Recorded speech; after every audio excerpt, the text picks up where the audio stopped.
the legendary Hollywood director. This video is purely for entertainment and does not infringe on copyrights or laws. The rights to the novel and image belong to the original author. We do not claim ownership. Don't like waiting and want to listen to this fanfic in full now? Subscribe to our Patreon, where you'll find the best fanfics.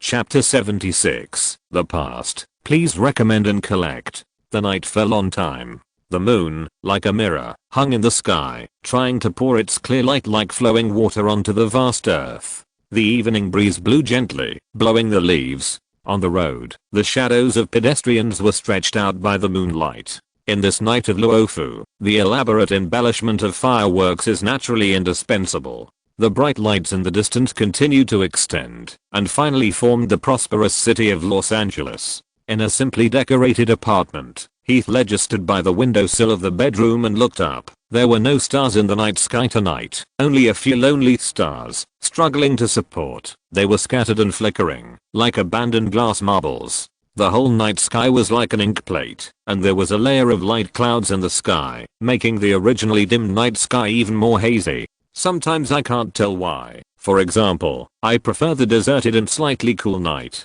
He stood quietly, his thoughts constantly diverging, until the sound of the neighbor opening and closing the door came from downstairs, and he gradually came back to his senses. Sitting back on the sofa, Heath Ledger turned on the TV. He randomly clicked on a program and left it there. He had gotten used to doing this during the days when he lived alone. He didn't watch it, but he liked the sound coming from the TV. He made himself a cup of coffee, picked up the book he hadn't finished reading last night, and continued reading. The night was long, and when he couldn't sleep, only words could bring him joy. While enjoying it, suddenly, the phone on the desk rang. Heath Ledger put down the book, walked to the desk, picked up the phone, and looked at it. The number displayed was his agent, Mr. Davis. He pressed the connect button and said, "Hi, Davis? What do you want to talk to me about?" Then, he heard Davis' familiar voice. "Hey, man, you know, I received a message from the company, and another crew has sent you an audition invitation." His tone of joy could be heard even through the phone. "Wow, really? Haha." Heath Ledger was surprised and happy about the content of the news. This kind of thing is not common, not to mention that he just auditioned for the crew of the Kelly Gang a few days ago, but was invited again. In his past career, he took the initiative to find audition opportunities, but they were often unavailable. This feeling of being sought after is unexpectedly wonderful. With his heart beating faster, Heath Ledger walked to the sofa with his mobile phone in hand and sat down and asked excitedly, "This is very good news. But, Davis, can I know which crew invited you? What kind of role is it? When is the audition time?" He has been staying at home every day recently, watching some old movies, thinking about the performance postures of some old actors, or reading books, and taking a walk. Both physically and mentally, he is eager to get a role. But unexpectedly, after a period of free time, he received 2 audition invitations. This is really an impatient choice. Yes, it can only be described as impatient. He likes acting and enjoys the inexplicable comfort brought to him when playing different roles. It makes people intoxicated and obsessed. Davis on the other end of the phone did not answer his question immediately, but instead laughed heartily. "Man, I have some good news for you." "What good news? Wasn't it the one just now?" Although Heath Ledger was puzzled, he was looking forward to it more and more. "Of course, this is better news." Davis' tone was very relaxed. He said, "Remember the audition of the crew of the Kelly Gang 4 days ago?" Heath Ledger said to show that he still remembered. It was a feature film project created by a fellow countryman from Australia with the support of Universal Pictures. Because of the relationship of being from the same region, the director was very friendly when he auditioned him. As far as I know, director Greg Jordan made a decision very quickly. He has his heart set on you as the protagonist of his movie. Craig Jordan was the director from Australia, and Heath Ledger was auditioning the male protagonist of the Kelly Gang, Ned Kelly. Heath Ledger, who was sitting on the sofa, was stunned for a moment. Then he immediately reacted and asked, "Really? Has director Greg decided? What does Universal Pictures think?" He was naturally happy when he heard the result, but it didn't mean anything more. Because Universal Pictures is the investor, they still need to agree with him. Otherwise, Although it is cruel to rely on the director's approval, Heath Ledger still thought in his heart that it is always the same without a say. He had also been given a heavier impression score for various unreasonable reasons before, but he didn't always succeed in getting the audition role. But Davis seemed confident. "You have a great chance. You have experience in one-man shows like Buried, and you have also been recognized by the market. In addition, the director himself is optimistic about it. I can't think of any reason for them to refuse." It seems that this is indeed the case. Heath Ledger thought about the previous news and asked again, "Then, what about the audition notice for the crew you mentioned earlier? When? Where will it be held?" According to the news released by Paramount Pictures and Europa Films, the new work of director Lyman will be a feature film of the World War II type. In 3 days, the audition for the role will be held at the headquarters of Paramount Pictures. Davis organized his words and continued, "Do you have any friendship with him? When filming Buried, did you have any friendship?" Heath Ledger recalled that time and was not sure what kind of friendship he had.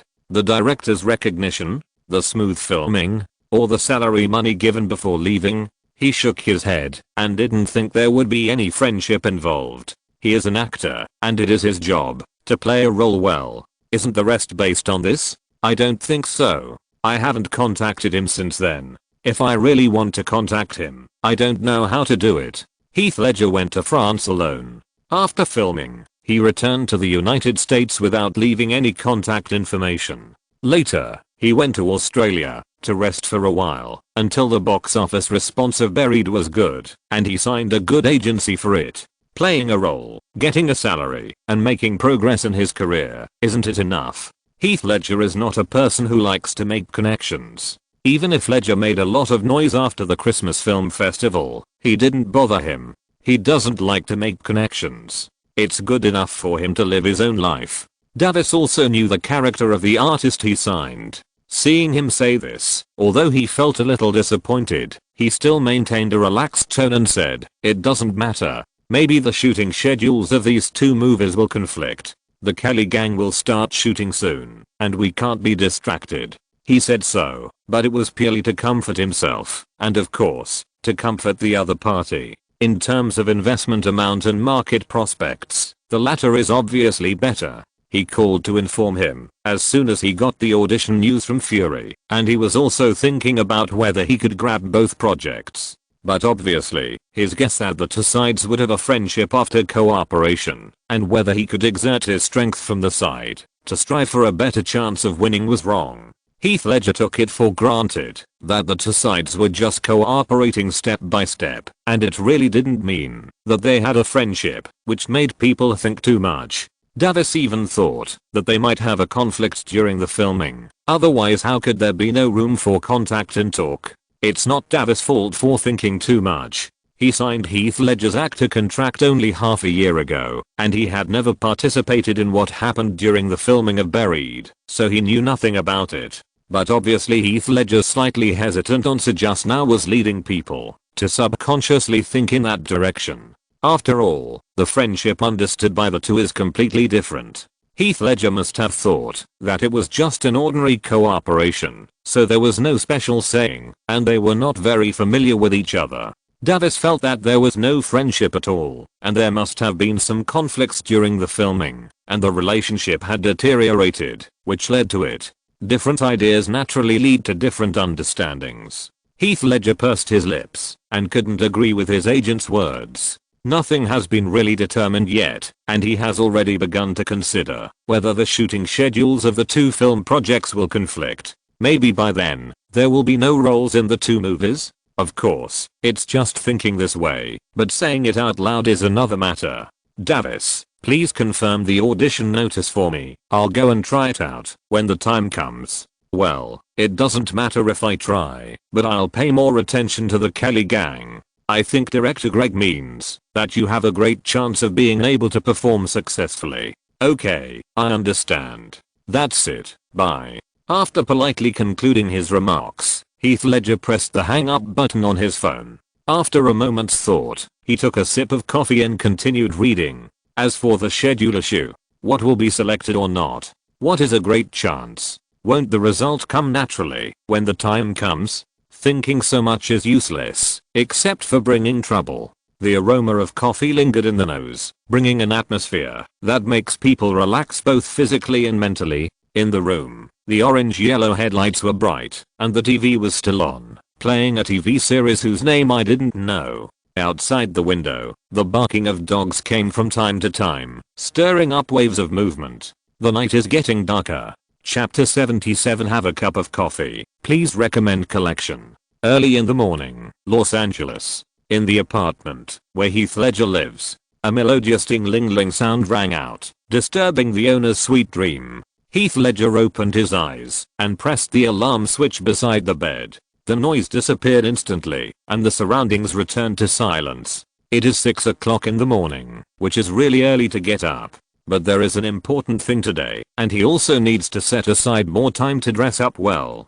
After washing up, Heath Ledger, wearing a casual suit, no tie, and leather shoes, looks very energetic. After leaving the community, it was 7:30, and the agent Davis also drove over here. He got on the co-pilot, fastened his seatbelt, and Heath Ledger took the breakfast that Davis bought on the way. While eating, he chatted. The audition time for the movie Fury starts at 9 o'clock in the morning, but it is better to arrive at the headquarters of Paramount Pictures an hour or half an hour in advance. The car drove steadily on the road, the window half open. The breeze constantly brushed Heath Ledger's face, making him sigh. What a nice weather.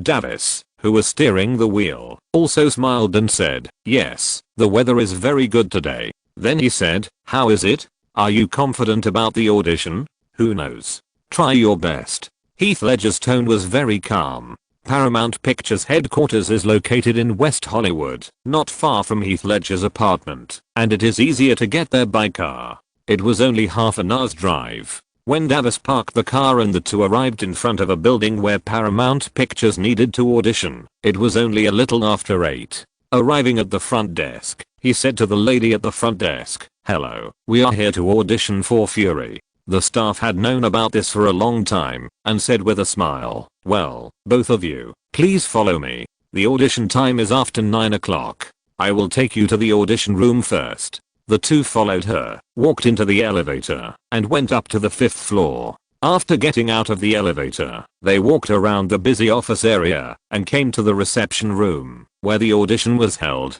Heath Ledger walked in, and saw that there were already more than a dozen men dressed in the same spirit sitting on the chairs waiting. It seems that there are quite a few people willing to come early. Please wait a moment, the audition will start soon. She reminded him again, and then turned back to the front desk. Heath Ledger quietly found an empty seat and sat down. He didn't have many friends in the circle, and after just scanning the circle, he didn't find any familiar faces. He sat quite calmly, and his heart was very calm. After experiencing a lot, he was not so worried about gains and losses. Moreover, the day before yesterday, director Greg officially called and said that he had been preliminarily confirmed as the male lead of the Kelly gang. Although it has not been finalized, it is only because the relevant salary issues and some treatment issues for filming on the set have not been negotiated, not because there is any objection to his selection. But even so, he should not have come to the audition, but for some reason, he felt that he should come this time. What is the reason? He didn't know, but he kept thinking about it in his heart. Hi, man.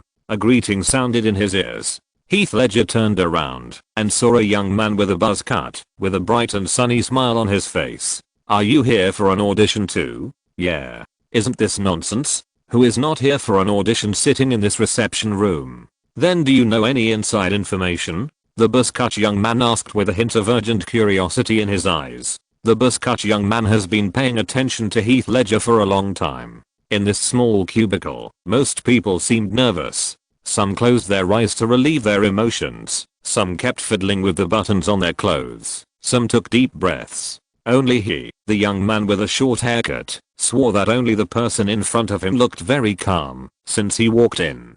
So he couldn't help asking this question. Although it was stupid, he felt that, as long as he could give it a try and improve his chances a little bit, he shouldn't let it go. The competition pressure was too great, and the agent was ambiguous. There was no useful information at all. The young man with a short haircut still didn't know what type of role he would audition for, or what the requirements were. The uncertainty of the audition was too great, which really made people feel uneasy. Heath Ledger was stunned, and didn't know how to answer this question. What inside information? Davis didn't say it. I only know that it's a new work directed by Lyman, about war, and I don't know anything else. He answered honestly. The young man with a short haircut was very disappointed. He felt that the person in front of him didn't want to tell him the inside information. Yes, if he knew, he probably wouldn't say it. What's the point of helping a competitor before everything is decided? The young man with a crew cut smiled politely and changed the subject. He was asking for trouble. Heath Ledger's hesitation just now, and his answer was not very interesting, which made the young man think a lot. It's not that people think too much, but that they think too much. This imagination ability, wow. Heath Ledger was fine.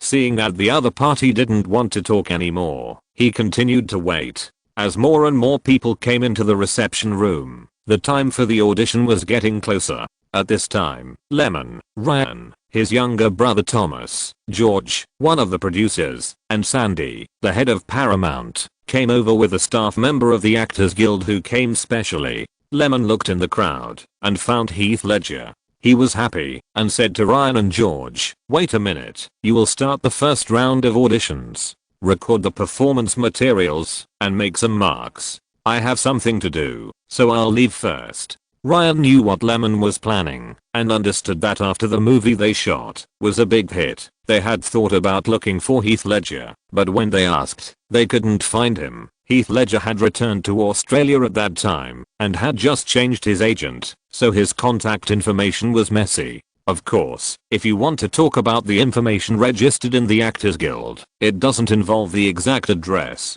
It only recorded the address in the United States, not Australia. After all, at that time, he came all the way from the United States to France and didn't care about the salary for the performance, which was a great help. They can have this situation now, and the affection between them is not small. Thomas and George, who had just arrived from France, were confused and didn't understand why the audition was about to start, but Lyman had something to leave. But seeing Ryan nodding in agreement, they didn't say anything. It was just the first round of auditions, and it didn't seem to be a big deal. Lyman waved in the direction of Heath Ledger and walked over immediately. "Hey, man, long time no see. May I have the honor to buy you a cup of coffee?" Of course. The two looked at each other and laughed. The young man with a buzz cut sitting behind saw this scene. How could he not know what happened? He sighed in his heart that it was shameful to have connections, but his face was full of envy that he could not hide. Seeing the two people leave the reception room one after another, the young man with a buzz cut sighed secretly. It's hard to be an honest man in this world. Just as he was talking here, Agent Davis was waiting for the audition results in the corridor. Thinking that it would probably last until the afternoon, he was thinking about where to have lunch. In a blink of an eye, he found that his artist walked out of the reception room leisurely. When did the audition that started at 9 o'clock go so fast? Just as he was thinking about it, another person walked out from behind. Lyman last. Davis was too familiar with this face. After all, he was still very concerned about his artist's affairs. His mind was in a mess, because Davis saw two people not far away talking and laughing, and walking towards him. Okay, you still say you have no relationship, and you even hid it from your agent. Damn, really damn. So, you went back to Australia to accompany your family during that time? Yeah, I didn't think you would go to the Screen Actors Guild to find me. I didn't have any roles to play at that time, and it was almost Christmas, so I went home. This is really unfortunate. Davis watched the two people getting closer and closer, and Heath Ledger seemed not to notice him. He couldn't help but find a little sense of existence for himself. "Hey, man, why did you come out? Who is this?" Lyman stopped and asked in accordance with Davis's wishes. "I'm his agent, sir." Heath Ledger nodded and confirmed the fact. "Then let's go together. It just so happens that we need to discuss this matter with your agent." With that, the three of them left the Paramount Pictures building together. Then, they went to a cafe. This store is not far from Paramount headquarters. Sitting by the window on the second floor, Lemon put down the spoon in his coffee cup and looked at Heath Ledger across from him. He seemed more stable and energetic than the last time they met. The two had talked a lot along the way, so Lemon said directly, "How about it, man? I really hope to work with you again." Sitting next to Heath Ledger was Davis. The agent was very excited at this time and wanted to agree to it immediately on behalf of Heath Ledger. Fury is a big project with a production budget of more than 50 million. How much progress can it bring to an actor's career? If it succeeds, I dare not think about it. Even if it fails, it will not affect anything, and you can still get a generous salary. Of course, there is also your own commission. Hurry up and agree to it, Davis roared in his heart. But this kind of occasion is really not the place for him to speak. Chapter 78 Joining Forces Again. Please recommend and collect. I hope we can work together again. As Lemon said this, the atmosphere around him suddenly became complicated. Davis's heartbeat, Lemon's expectations, and Heath Ledger's choice. The Kelly gang or Fury. When the two talked before, Heath Ledger already knew that Lemon's scheduled shooting date for the new film project was around the 10th of next month, and the shooting schedule was expected to be 2 months. There is no doubt that this coincides with the shooting schedule of the Kelly gang. In other words, facing the invitation of 2 movies at the same time, he must make a choice. This is really a happy trouble. Thinking back to the past, I often worked hard to wait for being selected, unlike now, but I have a little initiative in my hands. Fellow countryman, or friend? Looking at Lemon's sincere eyes, it seems that there is no need to hesitate anymore. Of course, it's Milner. Davis on the side breathed a sigh of relief in his heart. He was really afraid that his signed artist would choose to give up such an opportunity. Fortunately, my commission was saved. Oh, no, my client's career has taken a step forward. Yes, that's right, I'm happy about this. Davis' face showed an unconcealed joy, and the wrinkles at the corners of his eyes folded up, looking very silly. With such a clear intention to play the role, the following things became much easier. Heath Ledger's agent Davis will discuss the relevant salary issues and actor treatment with George. There is nothing to say about this. Heath Ledger's worth is not expensive, and the negotiation went very smoothly. Not long after, the two parties signed a formal actor contract, and also announced that Heath Ledger joined the Fury crew. As for the Kelly gang, I can only say sorry. After confirming the new recruit Norman, who played a very important role in the Tank 5-member team, the auditions for other roles were also carried out in the next few days. After many selections and comparisons, the corresponding actors for several important roles were released one after another. The role of Butcun was taken by John Bernthal, who has played many soldier or military scenes and is very experienced. He has a tough appearance, a strong body, and a mature performance temperament, which is very consistent with the character setting in the script. In addition, he is not very famous and the salary is cheap, which is even more cost effective for the crew. The role of Bible was officially played by Brad William Hank, who is also a professional soldier, so there is no problem. Other roles such as commanders of the Allied and German forces or senior officers of the army who appear on the screen, but have few scenes, are not difficult to find. Hollywood does not have much else, but the actor reserve is still good enough, not to mention some European and French actors sorted out by Europa Pictures. After some negotiations, they all signed performance contracts with the crew. So far, the expenditure on film remuneration is, Heath Ledger successfully got a salary of $1.5 million.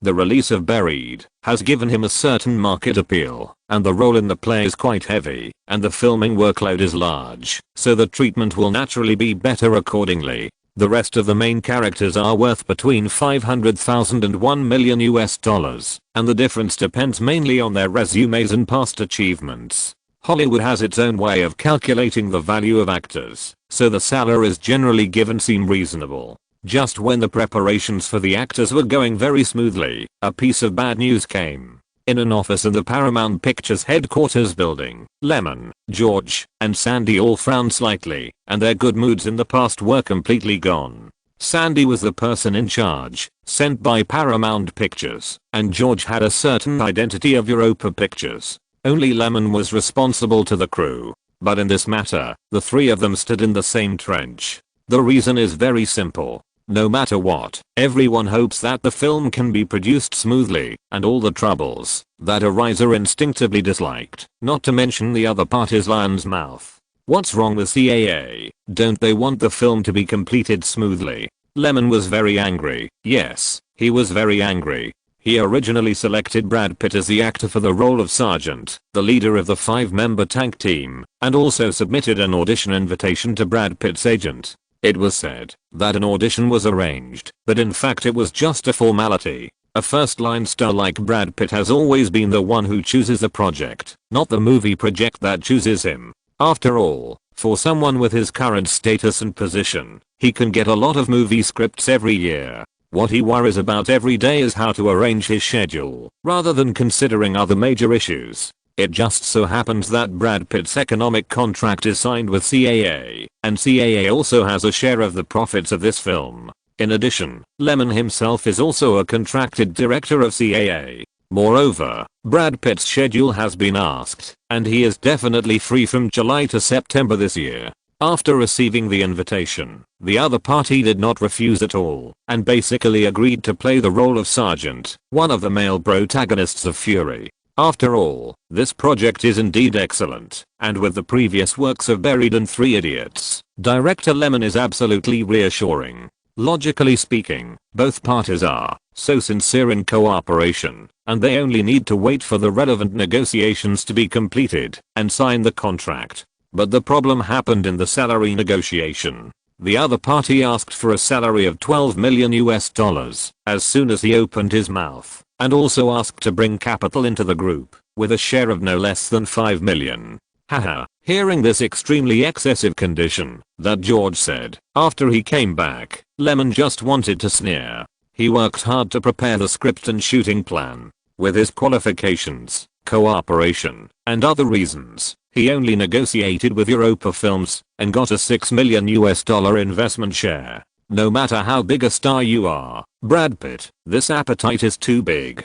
Lyman has thought about the high value. Although the salary of $12 million is a bit beyond psychological expectations, there are ways to continue negotiations or remedy it. Whether they give a little more in the box office share or in the copyright operation, they can offset this part of the price. This is also a very common way of cooperation. But what Lyman never expected was that they were so greedy, not only asking for a high salary, but also an investment share. Are they fearless? I don't think this is CAA's intention. It may be Brad Pitt's own plan. I remember that he and several partners opened a personal studio called Plan B. Maybe he saw that this project has great profit prospects and wanted to get involved. Although Sandy frowned and was uncomfortable with such conditions, he still expressed his guess. CAA has no reason to do this. They also want to see the project go smoothly, instead of dragging it out like it is now. After all, they will not lose their share after the film is released.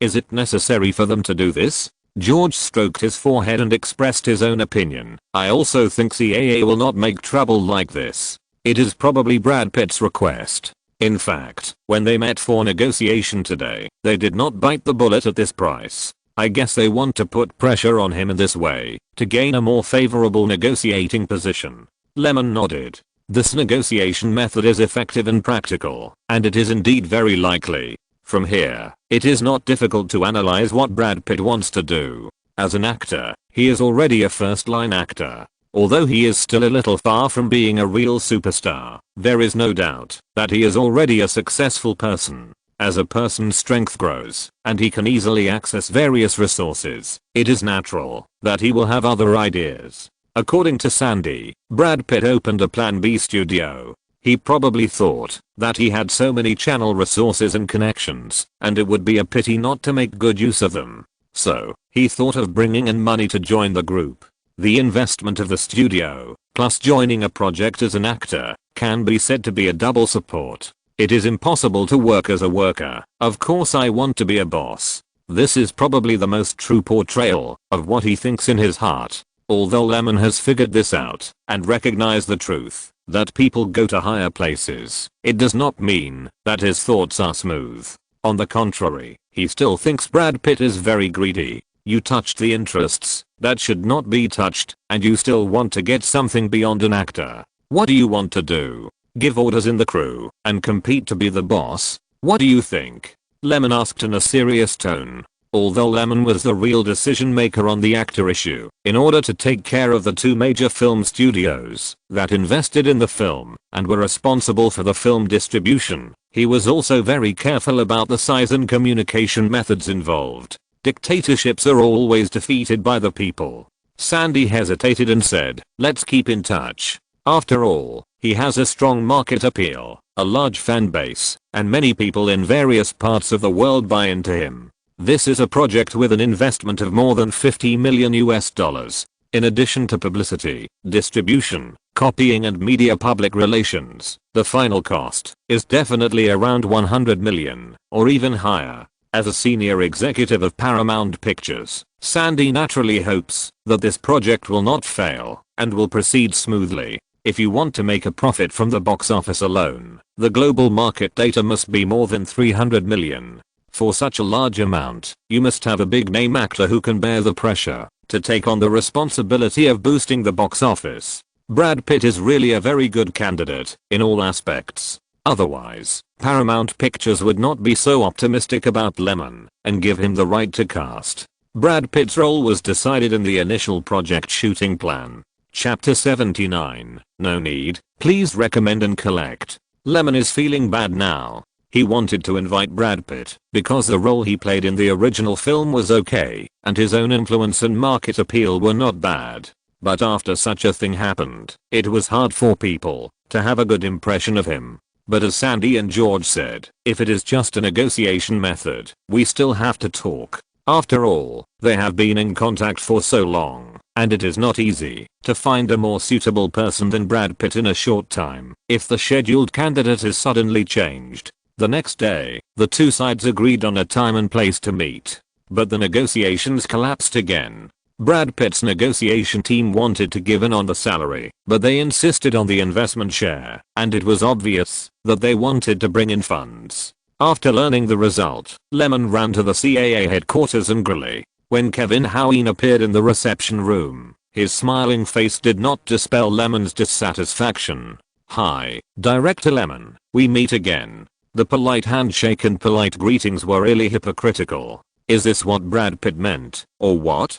During the negotiation, the other party never showed up, but the agent from CAA participated. He came here this time just to get things straight. Although he also agreed with what Sandy said, that they belonged to the same camp, who knew what CAA really thought. Kevin sighed in his heart. He knew that Lemon came here for this matter. But what can he do? CAA adopts multi-agent cross-management for big-name stars. For artists like Brad Pitt who have more resources, he has no authority to directly manage them. Besides, the agent forces behind him also have their own plans. CAA as a whole, but it does not always act in unison, and there are also various small circles. I don't know, Mr. Lemon. Kevin Hoween hadn't finished speaking when he was interrupted by Lemon. I just want to know if the conditions Brad Pitt mentioned are negotiable. If not, there's nothing to talk about. Kevin Hoween was not angry. He said tactfully, "Do you know who holds the most shares in Plan B Pictures?" What? Lemon was a little confused. Brad Alan Gray is the key figure in this matter. Plan B was co-founded by him, Pitt, and Pitt's wife Jennifer Aniston, Rachel and friends. With resources, connections, and channels, we are very optimistic about the potential of their studio. Moreover, Brad Gray has a close relationship with several senior executives of Paramount Pictures. Kevin emphasized the word we. In an instant, Lemon had some guesses. But what Lemon didn't know was that Kevin's statement that he had a close relationship with the senior executives of Paramount was still too light. Brad Alan Gray later became the CEO of Paramount Pictures. This is not something that can be explained by a simple good relationship. The connections in the circle are complicated. To break it down, the CAA executives who represent Kevin and Brian really want the Fury project to proceed smoothly, because this cooperative project allows them to take the lead and find ways to intervene, while CAA, which represents Brad Pitt, wants to participate in Plan B pictures, and it would be best if they can get a certain share and have a say, because Plan B pictures is very promising. Paramount, I don't know how it got the North American distribution rights of Fury and a part of the profit sharing, but it is estimated that the equity will not be too much. Otherwise, they don't need to let Brad Pitt rush to have a certain investment share. But there are two parts to look at here. One is the Paramount executives behind Brad Allen Gray, and the other is the Paramount executives who value the project. After all, it is a movie project involving a production cost of $50 million, and no one wants to fail. This means that they will not go too far, and in their opinion, biting off $5 million is not too much. Perhaps Brad Pitt, the person involved in this, has the lowest sense of presence. Think about it, he is not an unshrewd person. He knows that, if he takes some things that he shouldn't take, even if he succeeds, it will lead to a bad relationship between the two parties, but he still does it. Why? He is an actor, can't he think clearly about these? As a newcomer, he can rely on his love with Rachel to attract a lot of media awareness and obtain film and television resources. After getting married, Jennifer Aniston continued to help him, so that many people said that he was a gigolo, but he still held onto this big tree tightly. Later, he became successful and divorced quickly and found Angelina Jolie. To say that his forbearance, his scheming, and his scheming are all first class, can you not see it? As a man, no one would let go of being accused of relying on his wife. His later cheating can only be said to be the fuse of the explosion, because before that, he had many scandals in the Hollywood circle. It is not uncommon for couples to live their own lives after marriage, but only these two had such a big affair and even went to court. Lyman and Kevin Hoween looked at each other and understood what the other meant. But even though they understood, some things could not be compromised. He was the director, and his attitude towards Brad Pitt's performance was originally a preconceived concept in his mind. It was not the case that he was very optimistic. Now, he was asked to bring in funds to join the group. If there was a conflict on the set in the future, it is conceivable that the situation between the two parties would not be very good. The most feared thing as the guest bull is the host, who doesn't have some ideas. Seeing that Kevin Hoween seemed to be still considering and wanted to say something to ease the situation, Lyman did not hesitate and said directly, since there is no way to unify, let's change people. Change people. In an office of Paramount Pictures, Sandy was a little stunned. Many times, ideas are always good, but implementation is not smooth sailing. This matter has deviated from the project advancement track that Lyman expected, so he naturally cannot let it go. With the other party's negotiation conditions, do you really agree to share the benefits with them? If you, Paramount Pictures, are willing to take it all, I can accept it.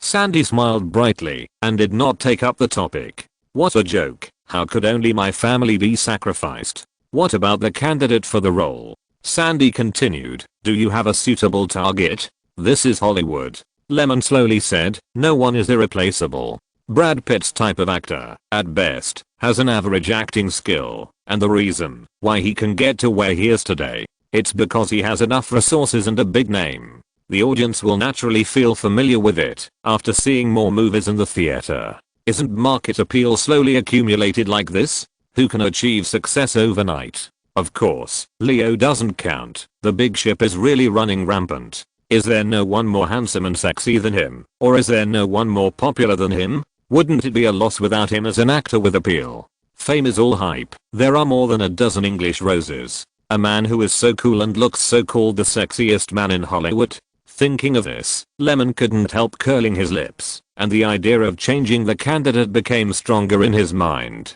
Sandy, send a letter tomorrow to reject the meeting with Brad Pitt's negotiation team. Yeah, I got it. Not long after, George also rushed over. Lyman called to inform him that the actor was changed. There are many targets to choose from. Tom Cruise, Jude Law, Daniel Craig. There are many famous male actors over 30 years old. Obviously, George also agreed with Lemon's decision. Lemon thought in his mind and selected those male actors who had played war scenes. Even if it takes a while longer, we can't give in.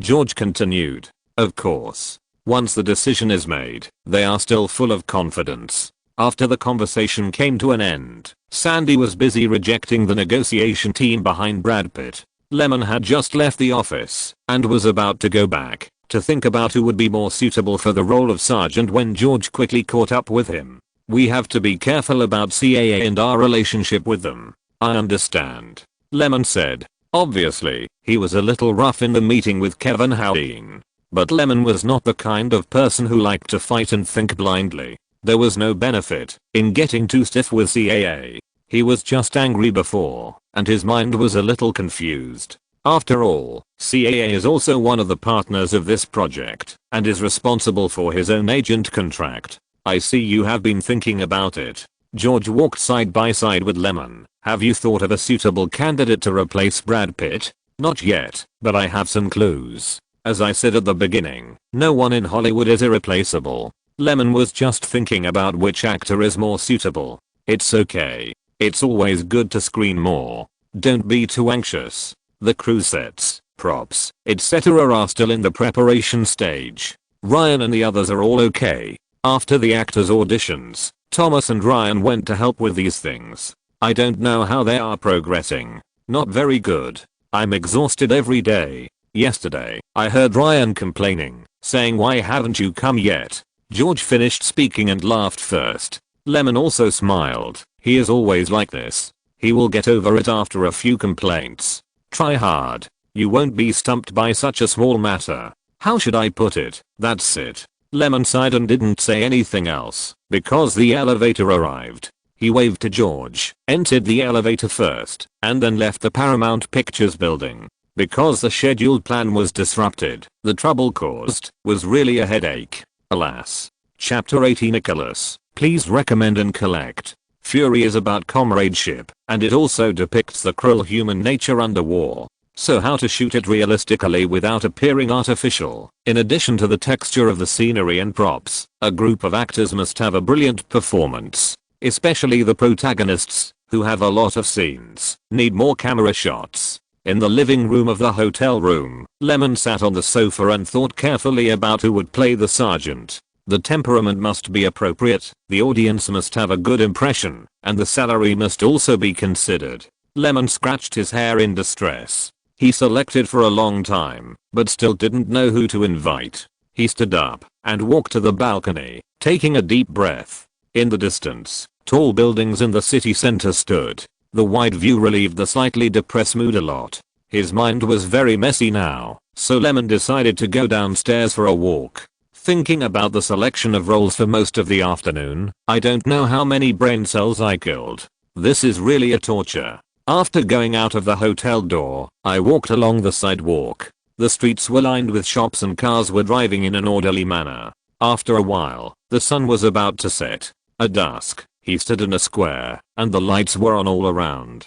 He looked up at the sky. The sunset in Los Angeles was beautiful. The faint sunset dyed the clouds beside him golden, and a red light stretched out from them, extending to the distance. The sun, with a clear outline, no longer had its usual majesty. It hung bright red on the horizon. Its light, as if it had been taken away by someone, was no longer dazzling, but very soft. Not long after, the sunset in the distance slowly began to fade, as if it had merged into the dark twilight. The sky gradually dimmed, but the light of the street lamps around became clearer and clearer.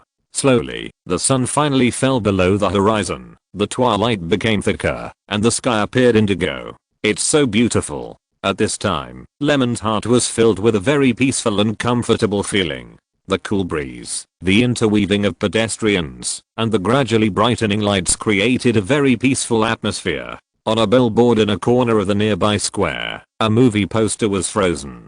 Lemon suddenly became interested. Thinking about it, he hadn't seen other people's works for a long time. He came to the nearest cinema. There were not many people queuing to buy tickets at this time.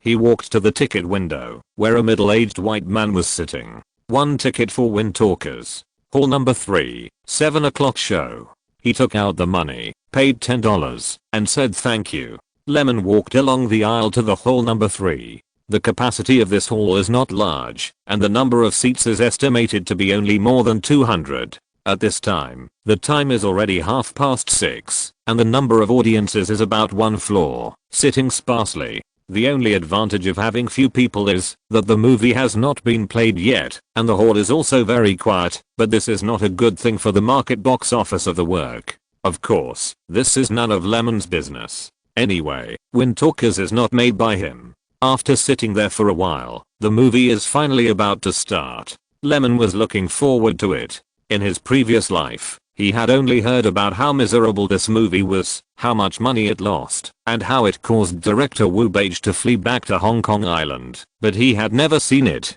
He happened to see the promotional poster of the movie in the square, and was thinking that, since it was also a war-themed work, he would see if he could learn some experience.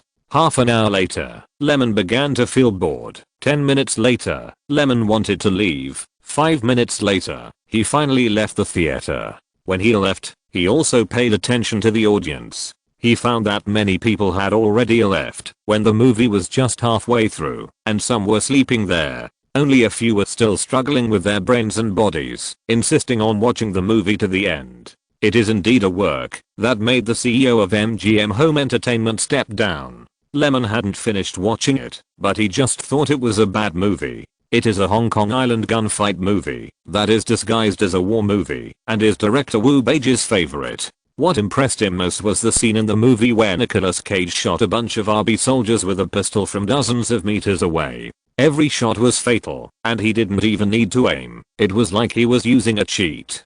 Director Wu also discussed fate in the movie. The American people don't believe in this, they believe in God. Hey. Lemon complained crazily. Now he finally understood why Wind Talkers cost $120 million to make, but the North American box office was less than $40 million, which was a direct pitfall for MGM. It was a war movie, but it didn't create a sense of reality, nor did it shoot some big scenes. Neither the drama nor the fighting scenes were good. Who would buy it? Feeling that his soul was polluted again, Lemon hurried back to the hotel, and he didn't even have the interest to take a walk. Who can he go to for justice? If he had known earlier, he wouldn't have been curious and watched a bad movie that was proven to be bad by later generations, and he had wasted his eyes. Sitting on the sofa and taking a sip of coffee, Lemon gradually came back to his senses. Nicolas Cage. For some reason, Lemon's mind suddenly popped up his appearance in Wind Talkers. A naval officer with a complex mentality, who was ordered to protect the code translator. Could he play the sergeant? After thinking about replacing Brad Pitt, Lemon has been thinking about a more suitable candidate. The Rock, Lord of War, Wind Talkers. Well, although Wind Talkers is a bad movie, it is not caused by the actor's problem. An incompetent general can kill the whole army. Wind Talkers was messed up, and director Wu Beige had to take the blame. It was purely because he was not suitable for the portrayal of such a large scene in the context of war. The later The Crossing can also prove this. An actor with natural acting skills, military temperament, personal charm, good market appeal, and experience in similar roles, etc. This series of demanding conditions can be met by Nicolas Cage. He looks very friendly and good looking, and will not steal the show. It seems that he is indeed more suitable for this role than Brad Pitt. He is not a handsome guy in the pure sense, but he can impress the audience, fascinate the fans, and make them willingly spend money to watch his movies. Isn't that enough? Of course it is enough. Once this thought arises, it can't be shaken off. However, Lemon considered it again. It is still 2002, not 2008. Nicolas Cage has not encountered the economic crisis yet, and his salary seems to be a big problem. Unlike Brad Pitt, who is a first-line star who has emerged in recent years, Nicolas Cage has been famous for more than 10 years. With many awards such as Cannes Best Actor and Oscar Best Actor, and with acting experience covering various types of film works, plus commercial action movies, he has won a seat in the Hollywood A-list club early. But if he doesn't try, he is a little unwilling. Yes, he is unwilling. He thinks that the movie Fury needs to match an actor like Nicolas Cage. Think about it, what kind of sparks will collide when acting schools get together? It really makes people look forward to it. The more Lemon thought about it, the more he could not hold back his restlessness. He could not guarantee that Nicolas Cage would be willing to act in the film. After all, he had no shortage of film contracts. But Lemon had already prepared himself mentally. He was going to try his best to impress that guy, the man who loved acting, and could not help but abandon his identity as a member of the Coppola family, change his name to Cage, and work hard on his own. He was going to try, whether he succeeded or not. Thinking of this, Lemon called Kevin Hoween of CAA. As a senior executive of CAA, his understanding and intimacy with the actor was definitely better than his, and he would also have a way to know Nicolas Cage's contact number. "Hi, Mr. Kevin. What's up, Lemon?" Kevin Hoween was a little confused. The director never took the initiative to call him in normal times. "I have something to ask you. I want to ask you to find out Nicolas Cage's contact information. I want to talk to him about something." The other end of the phone fell silent. After a while, Kevin Hoween's voice came. "In principle, we are not allowed to disclose customer information, so I just asked someone to contact Cage in my name. After he learned the news, he is willing to talk to you. You can write down his private phone number." Lemon opened the drawer, took out a piece of paper, and then held a pen, and began to listen carefully. While reciting in his mind, he copied it on the paper. After repeating it once, and confirming that the number was correct, Kevin Hoween politely hung up the phone, while Lemon thanked him. "Now, everything is ready." Under the soft light, Lemon sat on the sofa and looked around. The living room was quiet. He held the phone in his hand, pressed Nicolas Cage's private number one by one, and then pressed the call. Beep, beep, beep. The ringtone rang, destroying the quiet atmosphere around. After a while, the call was connected, and Lemon said, "Hi, Mr. Cage. This is Lemon. Please forgive me for calling you at night. I just found out, and I've been waiting for you to call. Director Lemon, I have seen your work. It's very good, so don't be so polite. Just call me Cage. My friends like to call me that." Nicolas Cage's very magnetic voice came clearly from the phone. "Yes, thank you, Cage." Lemon smiled as a greeting, and then he opened his mouth to explain his purpose. "I have recently prepared a movie called Fury. I very much hope to invite you to play the leading actor." The tone was full of sincerity. Chapter 81. Be sincere. Please recommend and collect. Nicolas Cage was not surprised at all when he heard Lemon on the other end of the phone invite him to play a role. This is reasonable, isn't it? A director who asks CAA's partner agent for an actor's contact information can easily be associated with this result. At this time, he stood by the bedroom window, looking at the night, and after a little thought, he said, "Lemon, thank you very much for your invitation. I have also heard about the film Project Fury, but..." Nicolas Cage's voice became low. "Oh, you should have heard about Wind Talkers too. I'm a little bad now. I need to take a good rest for a while, think carefully, and adjust my life, so I'm sorry. The circle is big, but in the eyes of people like him, it is very small, and a lot of news will be actively concentrated in his ears."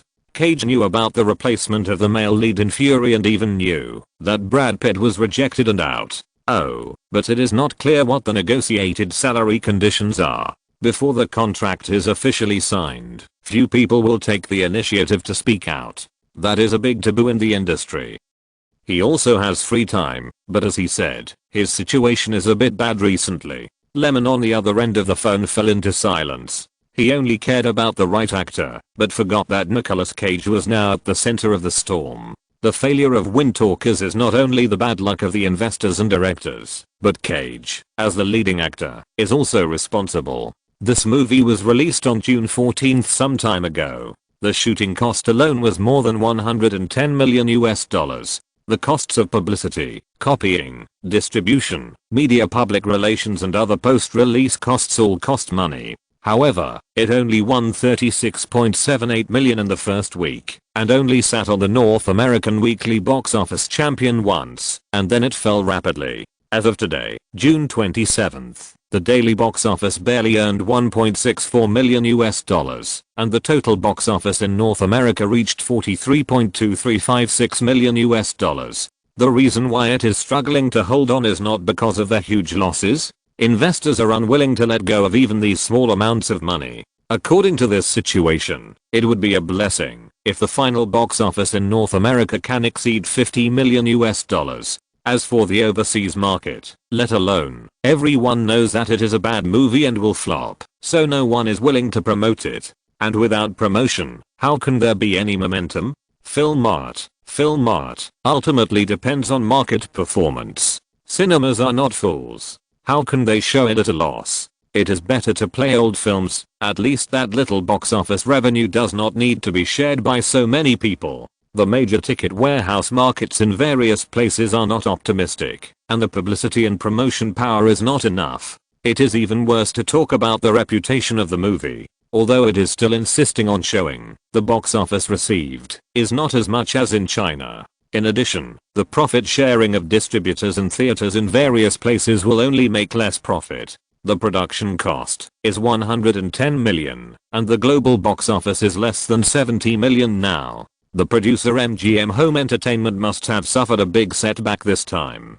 If the market is not optimistic, it would be fine if the movie is not popular, but the quality and reputation of the film are not that good. After the release, it received a lot of bad reviews, and many film critics joined the carnival. Almost everyone is willing to step on it. The average score of IMDb is only 5.7. In this way, the idea of relying on the offline market and peripheral copyright operations to make a profit can only be vain. After the advent of such a blockbuster era, it is not that there have been cases where the box office cannot recover the cost, but relying on the perfect operation of other multi-channels, it can always recover a little blood and slowly rely on time to make a profit. Even The Shawshank Redemption, which lost so much money back then, later the quality and reputation of the film began to work, and it became the king of the offline videotape market, and successfully turned over. However, the premise of all this requires the quality of the film to be guaranteed. That is, the audience's reputation must be good.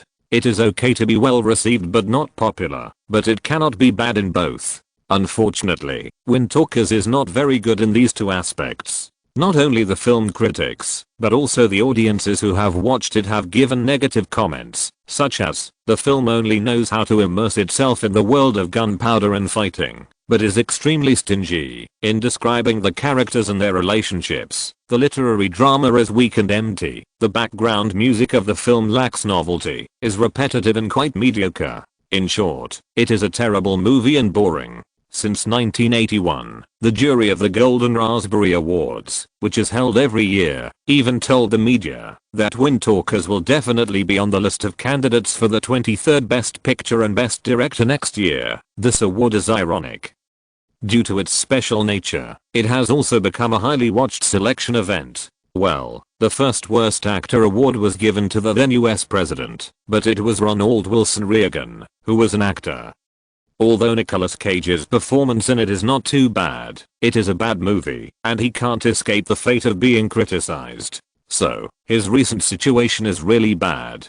Not only did he encounter the biggest Waterloo in his acting career, but it was also a commercial genre film with huge investment. Otherwise, Nicolas Cage would have planned what movies he would take on in the film, project plan collected by his agent a month or two ago, so as to avoid any problems with the schedule. But now, let alone continuing to act, he even turned down a role that he had already taken on. His agent was right. One failure was nothing, but he needed to be better at choosing film projects. Repeated failures are a precursor to the demise of an actor's career. Many people can attest to this fact.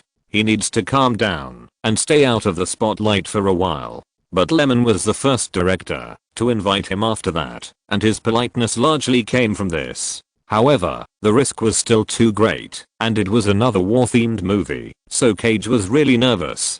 After all, a war movie had just failed, and now another similar one was coming. Whoever was put in the position would be afraid. Lyman could imagine Nicolas Cage's refusal. He didn't consider this aspect at first, and only thought that he was suitable. But he forgot that those who are deeply trapped in the quagmire are afraid of getting deeper. He sighed silently in his heart. Although he was rejected, Lyman still tried to encourage him. Cage, although it is a pity about Wind Talkers, the problem is not with your role playing, but the film itself has a big problem.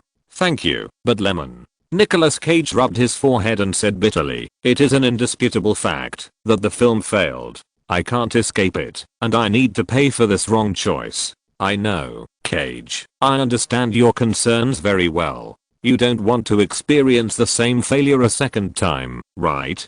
Lemon said sincerely, but please believe me, I'm very confident that I can make this movie well. It only needs a good actor now, that is you. Lemon's praise did not impress Nicolas Cage. After being in the circle for a long time, he has long been immune to these things. But, I'm still sorry, I'm sorry. Nicolas Cage's tone was very tactful. Respecting the other party is also respecting himself. He didn't want to make a grudge against a director.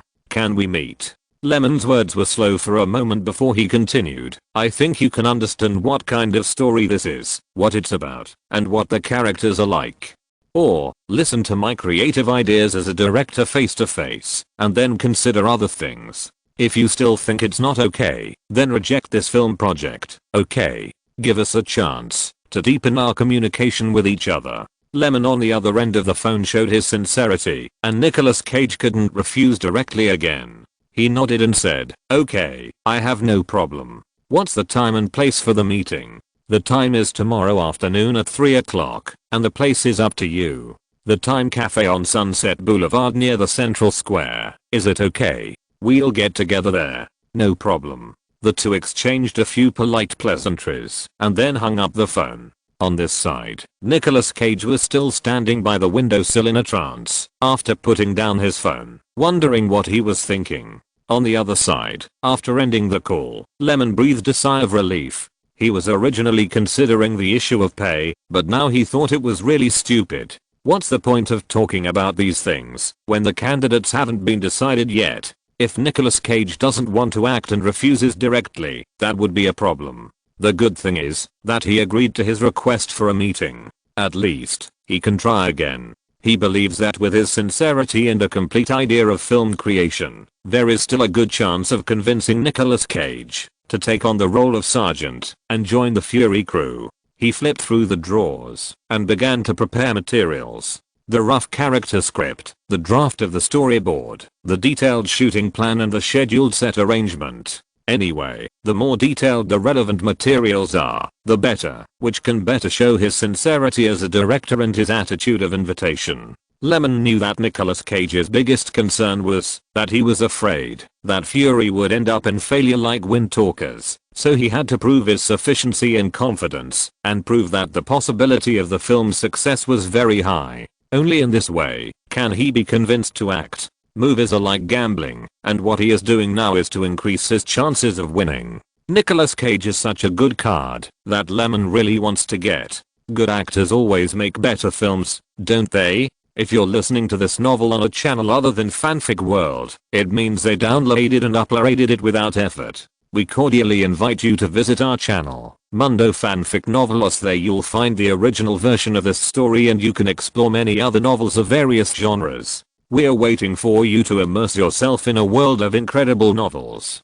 Chapter 82, Impress and Persuade. Please recommend and collect. Cage. I think it is because of the failure of a war movie that I need to take on this work with the same theme. Prove yourself to those critics and fans who love you. The reason why I can make this movie well is not only because of my full preparation, but also because of my confidence. I don't know much about war, but I understand people's hearts, know what is indifference, and what is a comrade in arms. At night, Nicolas Cage sat quietly on the large and comfortable sofa, and the scene of meeting with Lemon this afternoon kept flashing in his mind. On the mahogany table next to him, there were many manuscripts, which explained the concept of the movie Fury in more detail. It was full of sincerity, and the well-organized schedule and market prospect analysis were also very convincing. Although he had read these manuscripts no less than 3 times in the past period of time, every time he finished reading them, a palpitation would surge in his heart, as if saying, hurry up and agree to join this project next. But his remaining rationality and hesitation stopped him in time. Nicolas Cage was bored, and smoking heavily did not help. In the smoke, he remembered what Lemon said before he said goodbye. Believe me, Fury will be a good movie. He said it solemnly and left in a carefree manner, which made people subconsciously feel that he was right. Moreover, Nicolas Cage lit up a cigarette, took a puff, and looked at the character script next to him. In addition to sincerity, he was also very entangled in this role. An ordinary person who sympathizes with his subordinates, looks serious and pragmatic, only has the task to be completed, but actually hates war, and just wants to end it early. A poor man who was forced to go to the battlefield, and was caught in the vortex. He has witnessed the death of many comrades, but he must be strong. War only has positions, not right or wrong, but every battle means the death of a large number of lives. Under the shells, all beings are equal. To be honest, this is a script that attracts him very much. The story does not talk about justice, but only tells the fate of everyone in this tag team. Starting from a small point, but full of profound meaning, it is the kind of excellent work that makes him want to perform after reading it once. Compared with Windtalkers, it is a rare war drama that focuses on the characters, and it can also highlight the characters. This is the type he likes. There will be a sense of accomplishment when performing, and there will be a sense of joy of immersing in the role, which can also give him, or an actor, more room to play. The more Nicolas Cage thought about it, the more he couldn't help it. He opened the script again, and looked at the scene with the script notes. After the war, Sargent silently looked at the main battlefield with corpses everywhere, the destroyed tanks, the land plowed by the fierce artillery fire of both sides, and the rumbling fighter bomber fleet flying over the sky, all of which told the cruelty of this battle. He seemed like an outsider at this time, watching all this. This shot is well designed. Nicolas Cage sighed silently. When he first read the script, he was moved. The feeling of powerlessness and the humble feeling of being as ethereal as an ant in the overall situation were vividly told. The excellent script, interesting characters and the director's sincerity made him unable to refuse this invitation without hesitation. So when they met, he kept saying that he was thinking about it. But the more he thought about it, the more he wanted to take it. But alas, Nicolas Cage scratched his hair in annoyance. He only had one concern now. Would Fury have a good market performance? With the same war theme, he really couldn't make up his mind. Ask the agent. Nicolas Cage shook his head in self-mockery. The wrong choice of Windtalkers was due to his previous cooperation with the director. Face/off. But the agent's misjudgment of the film's prospects should also bear some responsibility.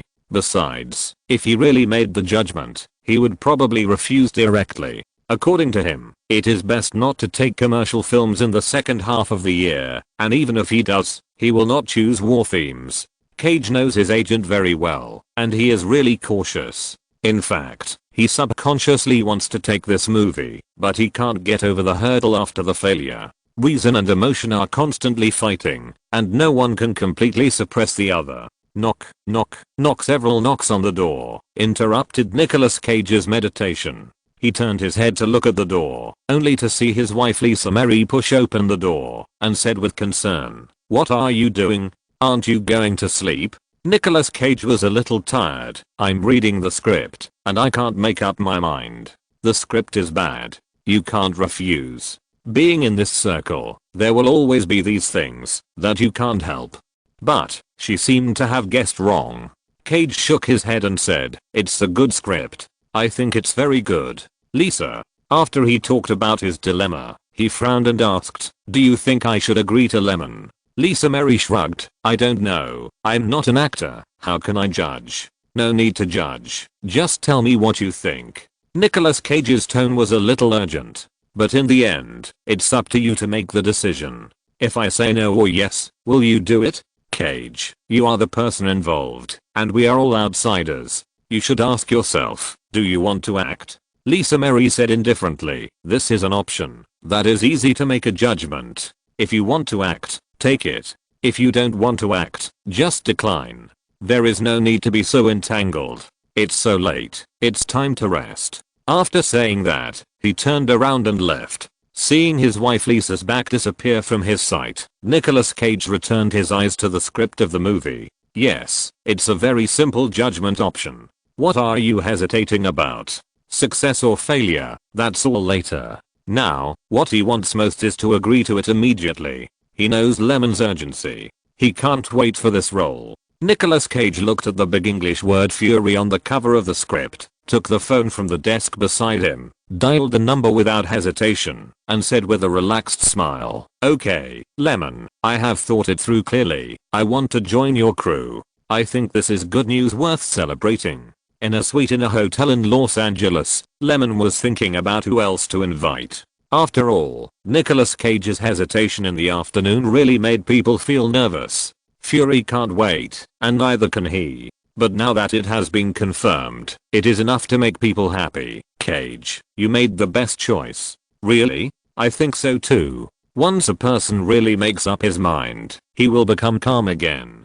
Cage, who is no longer worried about gains and losses, responded humorously. Happy cooperation. Happy. When Lemon put down the phone, the smile on his face did not fade. He now had an unprecedented sense of relief sweeping over his body. Brad Pitt's excessive demands and the difficulty in choosing the role were not resolved until Nicolas Cage expressed his willingness to join. The anxiety and boredom in his mood disappeared without a trace and turned into excitement and joy. This time, his efforts were successful. The next day, George and Sandy, together with a staff member from the legal department of Paramount Pictures, formed a negotiation team and quickly started contract negotiations on the treatment on the set with Nicolas Cage's agent. Under the promotion of Nicolas Cage, although his agent did not recommend him to take on the project, the parties themselves agreed, so what could he say? He only had the right to make suggestions, but not the right to decide. The only thing he could do was to strive for better conditions in this negotiation and extract a commission of his own. After 2 days of discussion, Nicolas Cage finally signed a contract with a salary of $12 million plus a 5% profit share of the North American box office. It also involves a reward mechanism. As long as the total box office exceeds $300 million, he can get a generous advance cash bonus. It is hard to say who took advantage of the terms of this contract. For a first-line actor like Nicolas Cage, it is customary to take a share of the box office, but in terms of salary, he took the initiative to step back. His agent insisted on $15 million from the beginning, but because of the shooting budget, Lemon could only get a salary of $12 million, otherwise it would be too tight and not conducive to the subsequent shooting. In the end, it was Lemon who made the decision to set up a reward mechanism. As long as he could make a profit, it would be fine to take out a bonus. The most important thing now is to make the movie. Everything is based on this. If it is delayed, it is estimated that the plan made at the beginning will change, which will be very troublesome. After signing the contract with Nicolas Cage, Lemon could not wait to gather all the main actors in the play and sent them to the Marine Corps in Florida, USA. It was originally planned to train them for half a month, to strengthen their understanding of tanks and cultivate tacit understanding. But now the shooting schedule is tight, and it is estimated that there is only 1 week for training. But it doesn't matter. I think the high-intensity physical training he ordered to the instructor and the devil's method of staying in the tank to explore the driving tutorial except for eating, drinking, defecating, and urinating will benefit this group of people. After all, I'm not a devil. As for the instructor's suggestion that the way to quickly cultivate feelings between men is to fight, it was also adopted by Lemon. He also thought that once was not enough. How about fighting after the warm-up activities every morning? The two looked at each other and then smiled. In this way, under the leadership of the instructor hired by the crew, a group of actors went to the military camp for training. Come on. Chapter 83 Continue Preparation. Please recommend collection. Hey, Ryan, look who's here. Thomas was busy dealing with the photography effects. In a blink of an eye, he saw a familiar figure leisurely coming to the set. Ryan, who was writing and drawing on the side, stopped writing and looked in the direction of Thomas's sight. He found that Lemon was greeting the staff on the set. He didn't complete the scene shooting schedule and hurriedly got up and walked over. Are all the shooting equipment in place? What about the outdoor scenes?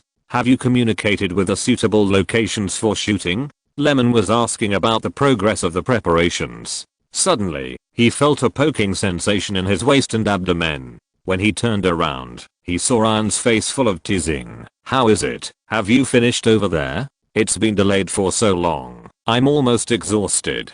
He looked like a complaining little wife. There's nothing I can do. Things have come back and forth. Look, I came to help as soon as I finished the actor's work. Isn't it sincere? Lyman explained.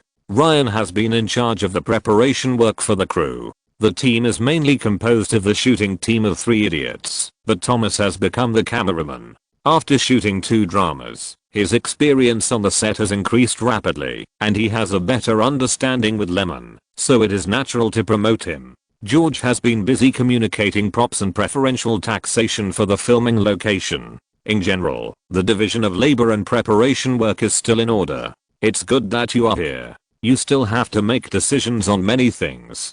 Thank you for your hard work, Lyman said sincerely. Ryan is just a person who likes to complain. After seeing Lyman coming, he didn't say anything more and went back to deal with his own affairs. Lyman stood in the Warner studio rented in Los Angeles and started to deal with his work. Review the script sheet planned by Sandy. Look through the costume team's character clothes and image designs of each character. Communicate with the set design team about the location arrangement he wants. These are all things that he needs to make the final decision on, so as to avoid the filming work always making mistakes or not meeting his ideas. It is impossible for a director to completely break away from the pre-production. With such an irresponsible attitude, the works he shoots will definitely fail. Fortunately, Ryan did a good job before, and the plans in the various shooting processes were summarized here for him to do the final review. But even so, he was still very busy.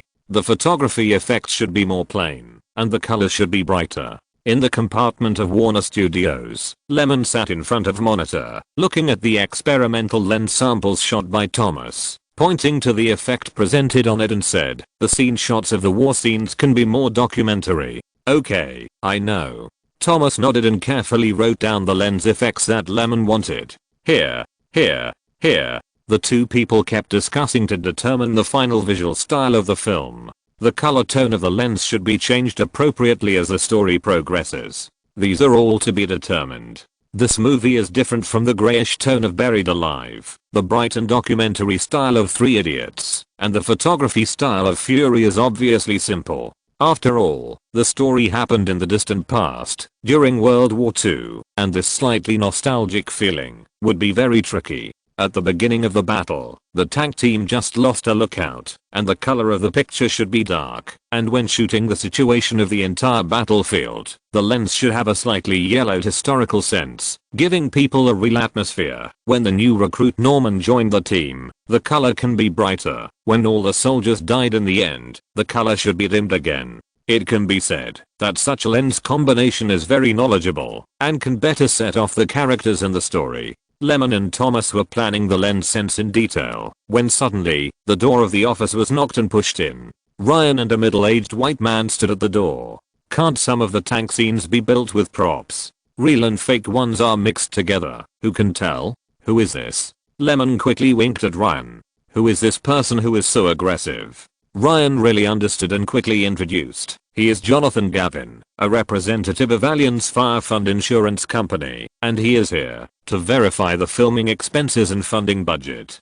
Damn, that's right. After knowing his identity, you can understand the other party's tone. As a guarantor, there is only one purpose for coming here, that is to reduce the filming expenses as much as possible to ensure that the budget of the film will not exceed. And those few battle scenes, there are too many extras, and the scale is so large that the risks cannot be controlled at all. If there are a few mistakes, the arrangement of the subsequent filming funds will also be affected. Can't we reduce the roles of the extras a little? Jonathan Gavin continued to talk about his concerns. "Mr. Jonathan, what we need is reality, so the tank cannot be built with props. Let me ask you, if it is built with props, can it be started?" Lyman looked at him and retorted, "As for those frontal scenes on the battlefield, they are the key points to promote the plot, and cannot be reduced. Then how do you control the risks, with so many extras and bomb points, that the fireworks team has to bury in advance? What will you do if something goes wrong during the filming?" Jonathan Gavin argued. "The crew hired the most professional pyrotechnics team in Hollywood.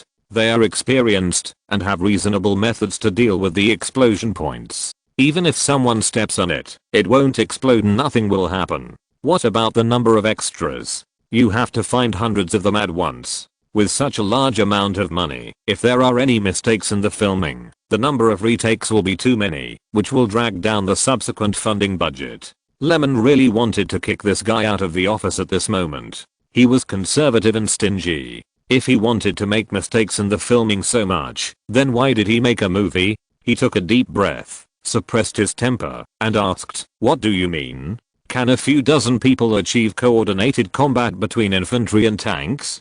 I'll give you the baton. Can you shoot it for me?" Jonathan Gavin completely ignored the sarcasm in Lyman's words. He had seen everything in this line of work. He had even had a fight with the director. This verbal attack was nothing, and had no lethality at all. He said calmly, "If we cooperate with the army, we can get a large number of free extras, as long as we provide food. In this way, the risk of shooting these scenes will be reduced to a very low level. Our crew has already communicated with the Pentagon, and they are willing to help. They even provided 5 slightly scrapped real tanks, not to mention various firearms and battlefield transportation equipment. There is also a real tank team as a driving consultant, to help on the set. Can you get more?" This kind of military sponsorship is very popular in Hollywood. After the communication between CAA and Paramount Pictures, the Department of Defense easily agreed to provide technical support for Fury, The Rock, Black Hawk Down, Saving Private Ryan, Enemy at the Gates. The shadow of the US military can be seen in a large number of war-themed movies. The reason why the government is willing to do this is also very simple. Through movies, the image of the US military can be promoted to the world and the sense of honor of new recruits can be increased. These days, recruiting is becoming more and more difficult. As long as a little support is provided, the US military and patriotism can be promoted more. This idea is not too cost effective, but this is only technical support. It is very difficult to get more. Otherwise, Lyman is willing to find extras. Wouldn't it be better to let real soldiers participate in the performance and be more in line with the temperament? Jonathan Gavin naturally knew the situation of his own Ministry of Defense and understood that it was very rare to dispatch a tank squadron to help solve some technical problems. But, obviously, the director still failed to understand more. He shook his head and said, "Aren't they serving? There are so many retired soldiers every year, and their income is a problem, not to mention the batch that is about to be eliminated at the end of the year. At most, we can hire them, as long as we pay a little labor fee. No matter what, it is definitely better than spending money to hire extras." Lyman's eyes changed when he looked at Jonathan Gavin. The capitalists are worthy of being capitalists. You are still black, and you can even think of this method. In other words, wouldn't it be more appropriate to invite military soldiers to participate in the performance, and it would be more in line with the sense of reality that Lyman wanted? Seeing that Jonathan Gavin wanted to say something, Lyman quickly spoke first. "I know, Jonathan, I will solve this matter right away. If you have any objections, please tell my production manager Ryan first. At worst, you can find producer George. Now, I have to start working. You don't want to delay it and make the shooting plan wrong. Okay then." Jonathan Gavin finally reminded, "Don't have any other ideas. The shooting budget will never allow it." Ryan, who was standing aside, also left with Jonathan Gavin with a bitter face. During the days when Lyman didn't come to the set, he had to endure this man's torture every day. Sometimes he said that the risk was too great, and sometimes he said that the scenery was not good and would overspend. In short, he was annoyed. Finally, Lyman came and directed the trouble to him, but he didn't expect that in the end, he still had to deal with it. Life is really bitter. This guy's really annoying. It's much tougher than the guarantor representative found by Europa Films during the previous shooting. Is it because you are so responsible for your work that you can get a raise or something? Aren't you tired of doing so many things? Just when Ryan was complaining crazily, Lyman also followed Jonathan's advice and started calling George to ask him to take charge of this matter. Not only the United States, but also France can be looked for. They are more familiar with that place, and Europa Films can also provide help. Chapter 84, Experienced in Human Relations. Please recommend and collect. As the preparations for Fury got on track, many things required the director's personal involvement. He was exhausted during the day, and after a deep sleep at night, he would become a lively man the next day, and then be squeezed dry again. This cycle repeated over and over again. After July, the weather in Los Angeles began to get a little hot. Lemon, Ryan, Thomas, the set designers, the location scouts, and Jonathan Gavin, the representative of the guarantor, took a car to a wilderness area at the border of California and Nevada to inspect the location for the first phase of filming. 2 commercial vehicles stopped on a hillside. Lemon got out of the car, walked to the top of the hill, looked at the very wide wilderness field not far away, and then looked around. The extra weeds had been cleared long ago. Edward. Lemon called the leader of the set group over and pointed to the slightly low-lying field in the west nearby and said, "The Allied garrison will be arranged there. Is it okay? It's no problem to set up the set. We have cleaned up the surrounding area. When the time comes, we can press out a few traffic marks in advance, sprinkle some water, set up some tents, and do it manually." Edward said confidently. "That's good.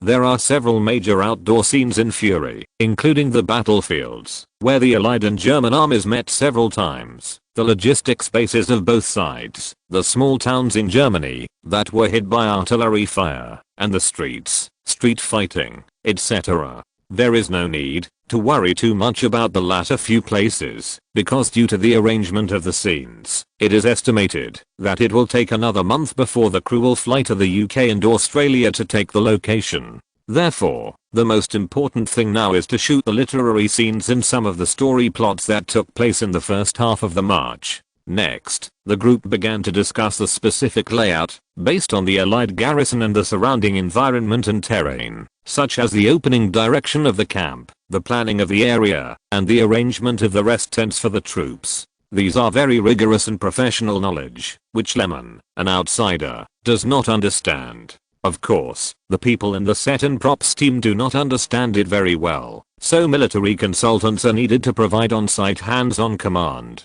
Although the content of the film depicting the war theme is false, he does not want the film to have common sense set and prop errors that will make people laugh, and the entire battlefield factors at that time should be restored as closely as possible. In short, the more realistic the creation, the better, which is also the effect Lemon wants. Until the sun began to set in the west, the field investigation was almost done, and the relevant requirements were also conveyed. Lemon and his group took 2 business cars and rushed back to the Warner Studios in Los Angeles. When passing the gate of the studio, Lemon suddenly saw an acquaintance. "Hi, Eva, why are you here?" "I came to try on the clothes to see if they are suitable." When Eva Green saw Lemon, her eyes were full of joy. She had just finished fitting and was thinking about looking for him, but she didn't expect to meet him when she was leaving. "Thank you, Lemon, for giving me such a performance opportunity," Eva said sincerely. "You're welcome. It was just a small role that could show her face just a little better than a supporting role." If Eva Green hadn't come today, Lemon would have forgotten that he had arranged it casually during the audition. After all, Fury is a real man's play. There are no female roles, not to mention the heroine, or even a decent female supporting role. Eva Green only got 2 roles with a frontal shot among the people who fled after the war, and the other was a baby, which only expressed the cruel meaning. In war, no matter you are a woman or a child, it is treated equally. But Eva Green didn't think so. She was very grateful. That night, she thought of showing closeness, and maybe it would be helpful when she returned home, but she didn't expect that the opportunity would come so quickly and so suddenly. Even though it was just a small role, it was a role with an investment of $50 million US. For her, it was unimaginable. "Would you like to have a cup of coffee at my house? It's almost evening." Eva Green took the initiative to invite. "Hey, you woman, why are you talking nonsense? It's only 4 o'clock, and the crew members haven't got off work yet. How can it be almost evening?" Sorry, Lemon naturally knew what would be waiting for him after agreeing. He was not stupid, and couldn't hear such an obvious hint. Although he was a little tempted, he still shook his head firmly. "I have something to do later, and I have to improve the shooting plan. I can't make time. Next time." Eva Green's eyes flashed with disappointment, but she still smiled and said, "It's okay, we'll make an appointment next time." After that, she turned around politely and left Warner Studios. Lemon looked at her back shook his head, and continued to be firm in his mind. I'm so tired that I have to work hard at night. Even if I have 10 kidneys, it's not enough. If you don't pay attention when you are young, you will be left with nothing but sadness when you are old. Remember, having had experience and having a new life, Lemon, who wanted to make a good movie, quickly joined the crew without hesitation. Speaking of small roles, he really doesn't care. In addition to being wary of CAA wanting to intervene and reduce his power and prestige in the crew, the rest were basically arranged in similar situations. What's wrong with using resources reasonably for people who are slightly close to you? This is in Hollywood. Oh, no, it is a normal thing in the entertainment industry all over the world, and Lemon is not shy about it. For example, the same is true for Heath Ledger. To play the rookie Norman, why not use an acquaintance and have acting skills that can handle the role? If Amir Khan's appearance was not so different, Lemon would have thought of giving him an important role. As a director who doesn't have his own royal team, even the crew members can cooperate for a long time. These roles that are not important but can show their faces are given out as a favor. It's just too appropriate. Who doesn't have personal connections in life? Just like Lemon to Eva Green, some roles also have personal connections. For example, the candidate for the German commander was an actor recommended by Sandy, and the commander of the Allied forces was a French actor found by George. This is also a tacit understanding. Anyway, for these roles that show their faces but have no prominent roles and do not affect the overall situation, the weight of the decision to put in relationships is often the greatest. Although this is the case, there is one rule that everyone will actively follow. No matter which actor enters the crew through whose relationship, it is certain that they meet the basic requirements and image and temperament of the role. If a beautiful actress has no acting skills and does not fit the role setting, no matter how hard she tries, it will be useless. Even if she barely squeezes in, she will be temporarily replaced by the director or producer. This is the fact. Is it an unspoken rule? There are no industries without it. It's just that the entertainment industry is the most popular. But this kind of personal transaction is also carried out under the tacit rules of all parties. Besides, if it really doesn't work, if you force it, you will definitely lose more than you gain. A production project with an investment of $50 million has huge flaws in the characters, or simply leads to failure. Not everyone can bear that kind of responsibility. If you don't think carefully, you probably won't be able to stay in this circle for long.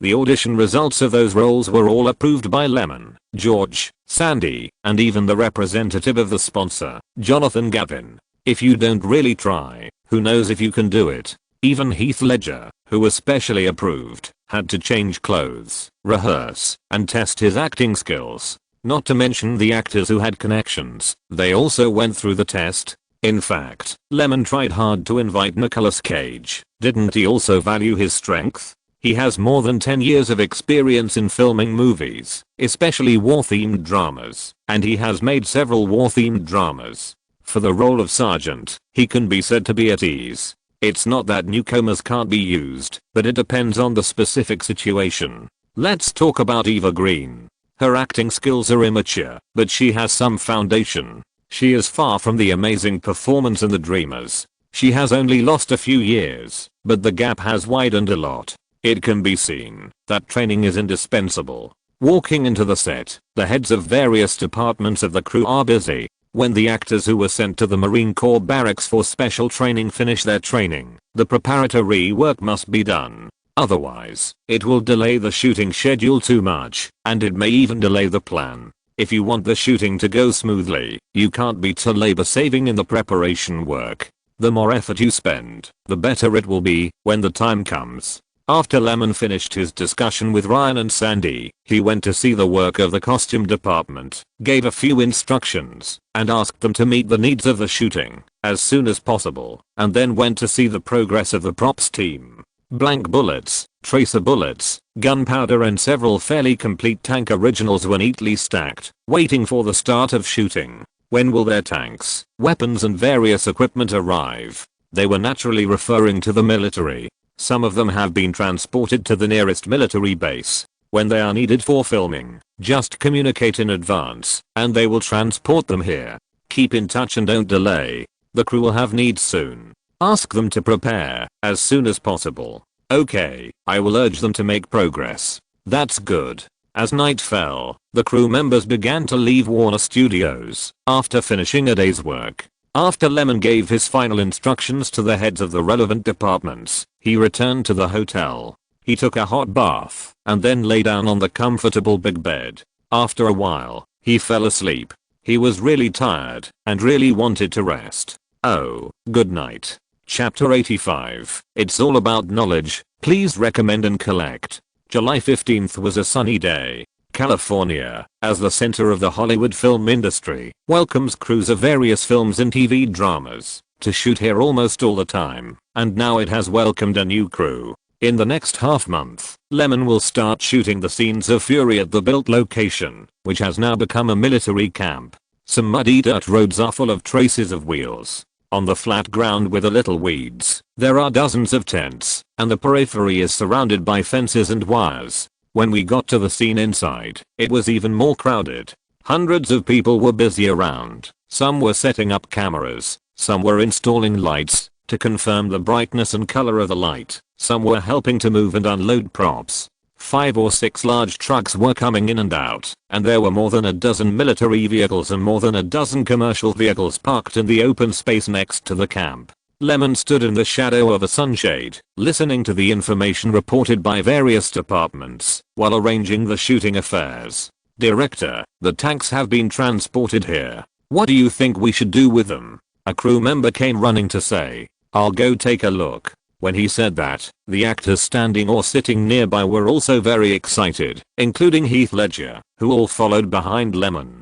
Hey, Lieutenant Colonel, thank you for your hard work. Standing at the entrance of the camp under the sun, Lyman pointed to the transport vehicles and said, "Can we drive all the tanks in?" "Of course, just tell me where to put them." Lieutenant Colonel Logan, the liaison officer assigned by the Pentagon to the crew in charge of all military technical support matters, nodded and said, "How should we arrange it?"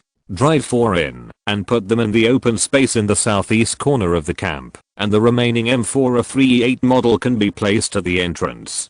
Due to funding issues, only 8 tanks can actually be driven, 5 of which are Allied tanks, 3 are German tanks, and the rest are either scraps that cannot be driven and have been repaired, or prop models. Of course, only 5 tanks are needed for the current scene shooting, and the transport vehicles have also been transported. Driven by the M4HST artillery tractor, it was parked in position. For a moment, many crew members put down their work and came to watch the excitement. "This thing is majestic and romantic." Director, a member of the prop team holding a bottle of spray paint stood next to the tank parked at the entrance of the camp and shouted to Lyman not far away, "I'm going to start spraying." "Oh." Lyman walked over, patted his shoulder, pointed to the flat position on the right side of the tank's belly, and said with a smile, "Spray the letters Fury here. Remember to be coherent and don't overlap." The staff smiled and pressed the spray paint. In one go, a dark black English word Fury appeared on the tank. He continued, "Okay, wait for the spray paint to dry a little, then color it, make it look old, and treat it to achieve the effect." This M4A38 model Sherman tank is naturally the one driven by the protagonist group, and Fury also corresponds to the title Fury. Similarly, the remaining 4 tanks were of different models: M4A4, M4 105 HVSS, M4A1E4, and the M4 variant, with thicker armor and a gun suspension system that the platoon leader rode. In fact, these were all Sherman tanks, but at the time, new tanks were produced every year, so fortunately, the 5 tanks were arranged to be of different models. As for weapons and equipment, let alone, they were all mainstream at the time. M101 howitzers, Thompson M101 submachine guns, M1 carbines, and the most powerful rifles in World War II, the M1 Garand, the M18 Hellcat armored vehicles, the German MP44 assault rifles, the M3 half-track trailers, the M2 60 mortars, the MG42 general-purpose machine guns, the Colt M1917 revolvers, and various anti-tank rocket launchers. For the sake of authenticity, the most precious and valuable Tiger tank was also taken out of the mountain. From a historical perspective, there are only 6 Tiger tanks in the world, stored in 6 different museums in the United States, Britain, France, and Russia. Lyman directly rented the only German Tiger tank that can still be driven. This tank number 131 belongs to the Tiger I tank, which has been repaired and maintained by the Bovington Tank Museum in the UK for so many years. From the Tiger tank trophies captured during World War II at a daily rental fee of up to $450,000. For field shooting. Of course, this tank is not here now. After all, the rental fee is so high that it will only be used when it is needed. For this reason, the relevant outdoor shooting scenes were moved to the UK for convenient transportation. This is really an antique. Comparing the amount, it is higher than the acting fee of Nicolas Cage. However, it is all worth it.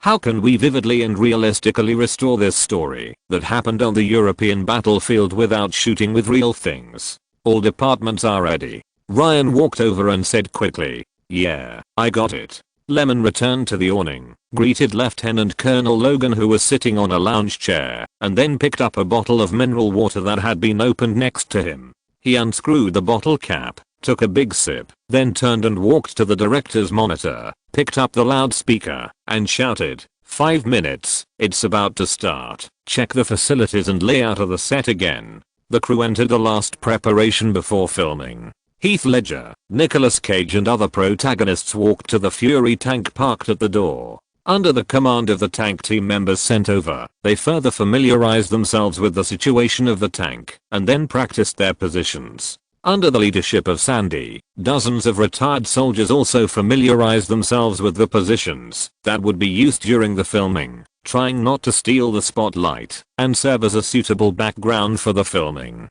In this crew, apart from the first line big names Nicolas Cage and Heath Ledger who is gradually becoming famous, there are no other well-known actors. In addition, Jonathan Gavin's idea has reduced a large amount of expenses for group performances, and even brought a good news. Because of the shooting plan, the representatives of the army also invited Lieutenant Colonel Logan to lead the team, which shows that the military is very satisfied that the crew can think of those retired soldiers. It can be said that it has reduced the financial pressure and gained extra benefits. Even if the expenditure on actors has been reduced to only 30%, it is still a little tight. There is no way. Although many real guys don't cost money and are funded by the military for free, you still have to pay for maintenance. Those weapons are big spenders, and there are also food expenses for the actors, which can't be too bad. Most of them are retired soldiers, and there are several leading actors in the crew. This treatment cannot be reduced. As for the loss of film and the deliberate aging of costumes, they also need money. In order to create reality, Lyman really made a big move this time. 5 minutes passed in a flash. Director Lyman nodded to the script supervisor who was waiting on the side. He watched the script supervisor put the script card in front of the camera lens, and then he said, "Fury, number 1 outdoor scene, scene 23, scene 1, action." 2 cameras were used to arrange the camera positions outdoors. One was installed on the left side of the camp gate, and the other was in the center of the camp, mounted on high rails. The camera lenses of the 2 cameras just crossed over, forming a 45-degree spatial shooting angle. Thomas and another staff member of the camera team each operated one. Since the lighting conditions on the scene were very good, there was no additional lighting. Only reflectors and shading boards were used to adjust the brightness of natural light and the light and shadow effects they wanted to form. Nicolas Cage, wearing a tank suit and goggles on his head, stood in the Fury tank, revealing half of his body from the opening. His body was covered with blood and his face was blackened by the gunfire, which set off the skin around his eyes, protected by the goggles, which was particularly white and tender. The image of a veteran who just came off the battlefield is well established. And such a war drama that pays attention to details and must be realistic naturally puts a lot of effort into the costumes of the characters. He wears cavalry soldier boots, a tanker jacket, M1938 leather gloves, an M1 helmet, and a tank cap. This hat is not bulletproof, so a steel helmet is reinforced on the outside, and its function is to mount communication equipment. The headset used for communication is HS-18, and the transmitter inside the tank is G-17. When fighting, the artillery fire rumbles, and you can't hear clearly when standing together, so the tank troops are equipped with these, and there is also an infantry radio inside. As for the goggles to protect the eyes, everyone wears the M1938 model. Only the sergeant played by Cage wears goggles produced by the German army, which means captured trophies, and symbolizes his image as a veteran. Maya Meshid, the crew member in charge of the film's costume design, was even more rigorous. She even went to Berlin to find old clothes from the 1940s, and restored the reality from every button to every pocket. In the camera, several military vehicles driven by extras first drove into the camp from far to near, followed by the tanks driven by Nicolas Cage and others. It was moving forward steadily, but it seemed that there were some problems with the direction and speed, and it was almost out of the range that the outdoor camera could shoot. Lemon also noticed this situation, frowned, and shouted, "Cut!" The busy crew immediately stopped working, and everyone looked at Lemon. Lemon stood up from behind the monitor, walked all the way to the position of the Fury tank, and then said, "What's going on? Didn't you notice that the direction of travel was wrong? The camera can't shoot it anymore." "My fault, I was a little nervous, and I haven't tried this before." A serving soldier who was operating the tank and sitting in the driver's seat said apologetically, "I was a little confused just now." Chapter 86 Military Temperament. Please recommend and collect. From the signing of the contract to the special training in the Marine Corps barracks, Nicolas Cage has been growing his hair and beard purposefully, and he has also been gaining weight and exercising regularly. He has gained more than 10 pounds of muscle compared to the beginning, and his skin is a little darker, looking very strong. These changes and efforts in appearance are naturally to more appropriately perform the image and temperament of the character Sergeant. After the makeup artist dressed up, his face was black and the clothes he wore were old and sloppy. The hair was messy and greasy, and the face was dark but energetic. This is Nicolas Cage's new appearance, which looks quite good. But before the shooting started, they were called to stop. The sun was shining directly on his head.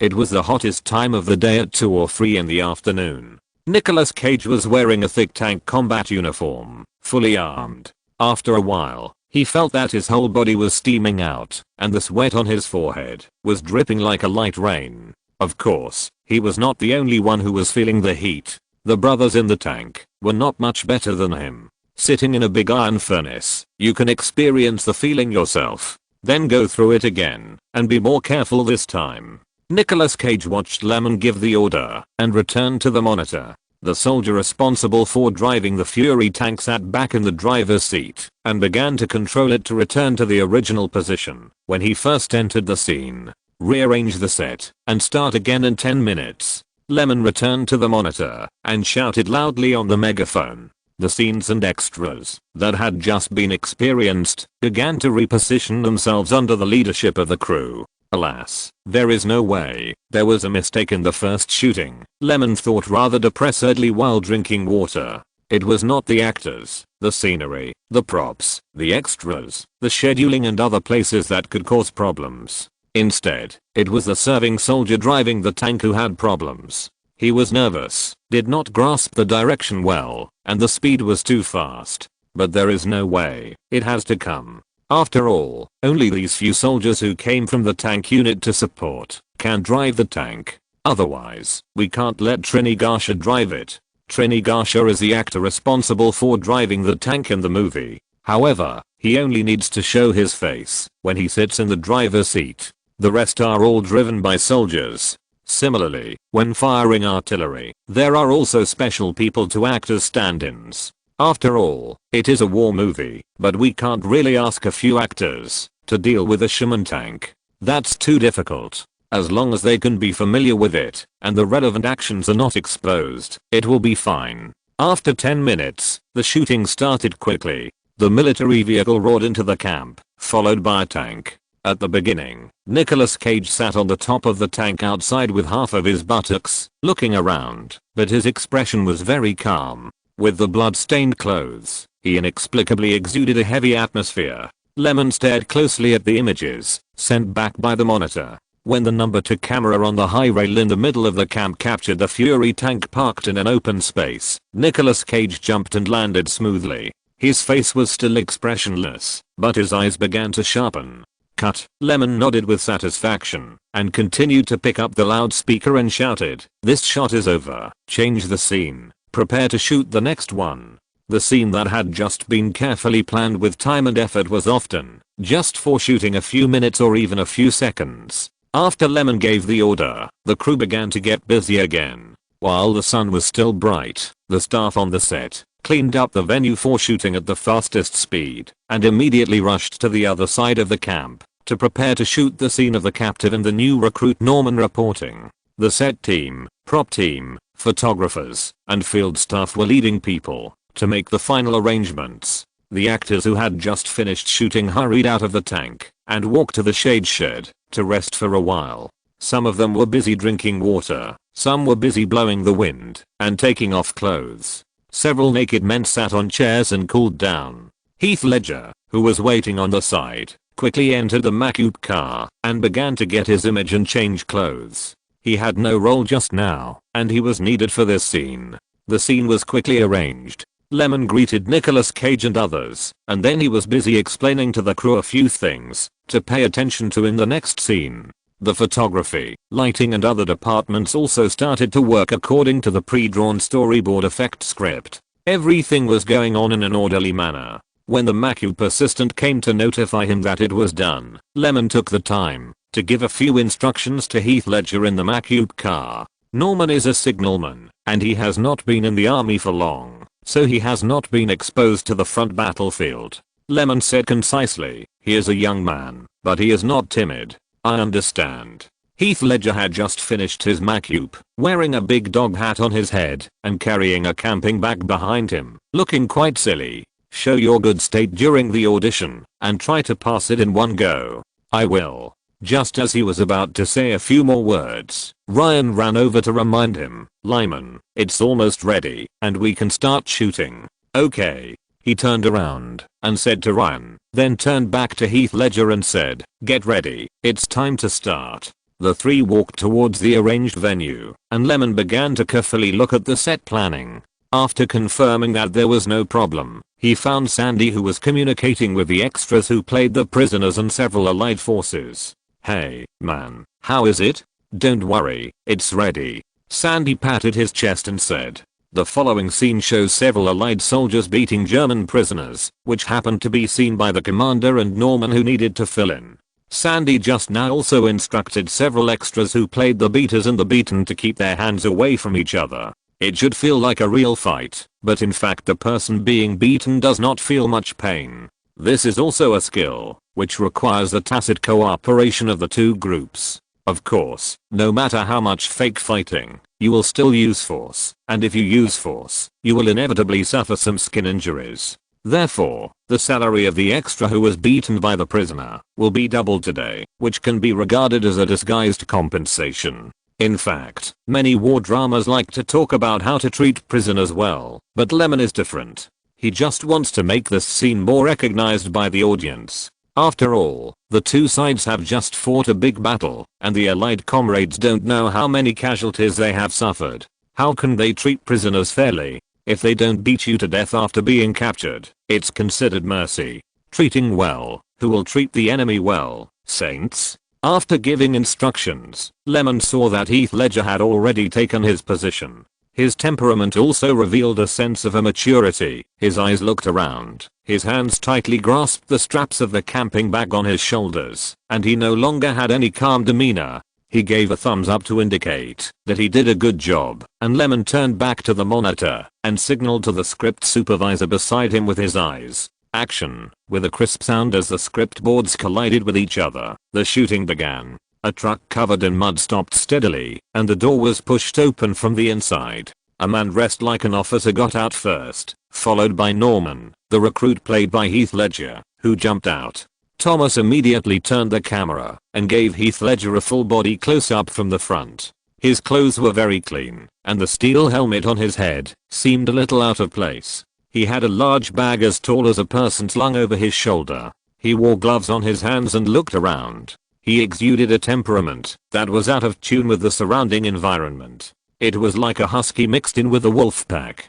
On the other side, the commander, who had already gotten off the car, patted Heath Ledger on the shoulder and said, "Come with me. I'll take you to your superior. You will listen to him from now on." "Oh, I see." Heath Ledger, whose posture was a little unstable, responded quickly, but his eyes were still wandering around.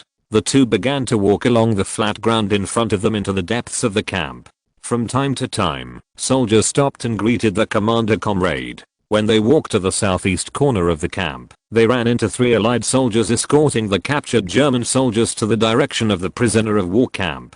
The 3 Allied soldiers cursed and beat the staggering German prisoner in front of them with their fists or rifle butts from time to time.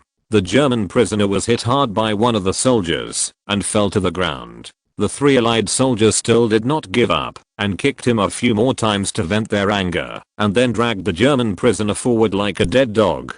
This scene was seen clearly by the commander and Norman standing by. But the commander just smiled and had no intention of stepping forward to persuade. Until the figures of these people disappeared, the commander comrade seemed to have watched a good show and called Norman to see his superior. Along the way, Norman was very silent and did not speak, just following slowly. Perhaps the scene just seen was the most real battlefield, and it also made the signalman who had never been in contact with the frontline troops nervous from the bottom of his heart. He didn't know what was waiting for him ahead. What would his fate be? He was just a student who was about to go to college. His family was not well off and fell into poverty, so he joined the army. He originally relied on his little education to become a communicator, dealing with telegraph codes every day, but he didn't have to go to the front line. But because the German army refused to surrender, they became more and more crazy in the hinterland of their own country, exchanging lives for lives, and the soldiers on the front began to suffer heavy casualties. As a last resort, in order to achieve strategic goals and replenish fresh blood in the army, people like him were also incorporated into the frontline troops. What will the future be like? Norman didn't know. He has always been confused. It will be on the shelves at 12 noon tomorrow. I hope everyone can give more support, please. Chapter 87. Remarks on the release. Thanks to my book friends and editors. Okay, that's it. If you really want to say something, please subscribe. As for adding more chapters, my writing time is not fixed. Sometimes I have more time, sometimes less. So I'll try my best to write more under the condition of 2 chapters a day. Chapter 88. Never had it before. Please recommend and collect. As Lyman picked up the loudspeaker and shouted action, Nicolas Cage's sergeant also began to appear in the camera. He was walking in the camp with his helmet in his hand, occasionally saying hello to a few familiar comrades. Above the shooting track, set up in the camp, 2 black film cameras were working at the same time, one for the medium shot and the other for the close shot of the characters. In the post-editing, such lens changes can be used to switch at will to achieve the desired shooting effect. Lyman sat behind the director's monitor, carefully observing the images transmitted at this time. "Hi, Don." The sergeant, who had just returned to his squad stationing position, was stopped by someone. The commander came over and said, "Let me introduce you to a soldier, Norman, who will be a new member of your squad." The sergeant immediately saw that the soldier next to the commander was a rookie. He was immediately dissatisfied. He pulled the commander and walked to a slightly farther place, then said, "Sir, are you going to let such a new recruit join our team?" The commander looked at Nicolas Cage with a smile and persuaded him with a little helplessness, "There is no way. We don't have many people. Besides, you know that our mission is urgent. We must first break through the defense line set up by the Eastern Front to free up the hands and feet of the large troops behind. Your team has lost one person. With him, it will always be useful." Nicolas Cage frowned and said seriously, "Fuck." A recording assistant used a pole to send the recording microphone down at the right time. Recording this swear word is also a manifestation of the sergeant's dissatisfaction, but as the commander said, his team has been laid off and needs to be supplemented. This is an established fact. Cursing, except for venting, can't change anything.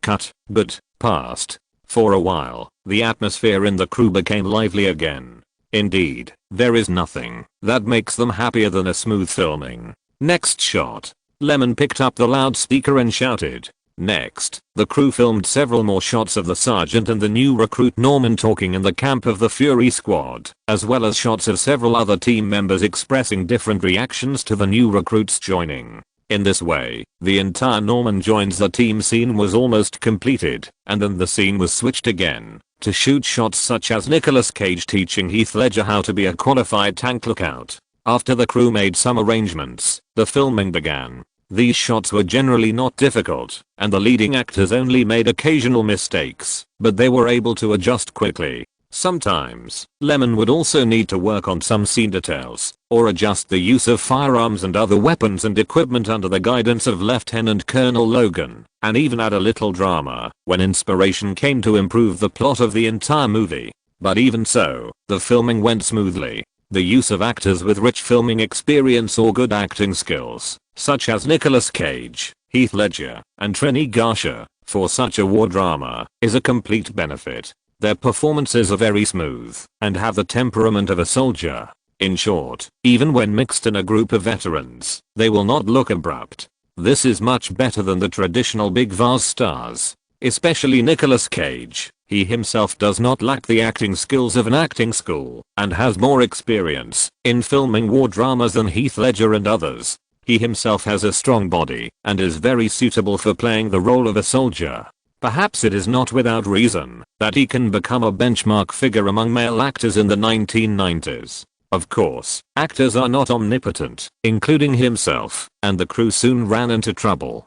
Pay attention to facial control. He is a veteran who has experienced life and death. He will not be moved by the death of his comrades. After 2 consecutive NGs, Lyman pulled Nicolas Cage over and explained carefully, just a shaky look in the eyes is enough. You can think about it and experience it. Give me 5 minutes.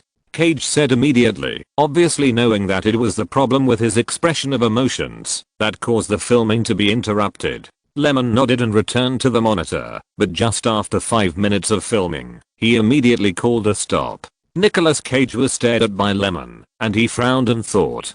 The scene now being filmed is that the sergeant played by Nicolas Cage rushed to a small town with the troops, blocked the entrance and exit there, and surrounded and annihilated a retreating ** enemy army. But on the way, they met a group of German people fleeing. One of the half-grown guys took out a Panzerfaust. Panzerfaust is a German anti-tank rocket launcher, the ancestor of RPG in later generations, which can be seen as a large gunpowder warhead on an iron pipe, from his backpack, and attacked a soldier of the Allied marching unit. The soldier died tragically. After being bombarded, half of his body exploded, and blood splashed on the sergeant not far away. As Lyman shouted, the staff around looked at each other, with helplessness in their eyes. 3 consecutive NGs were the most in the past week of filming, and it seemed that they were all due to performance errors. This scene is very simple, of course from the perspective of director Lyman. It is just a close-up of Nicolas Cage's face when he saw his comrade being bombarded to death by someone with an Panzerfaust at close range.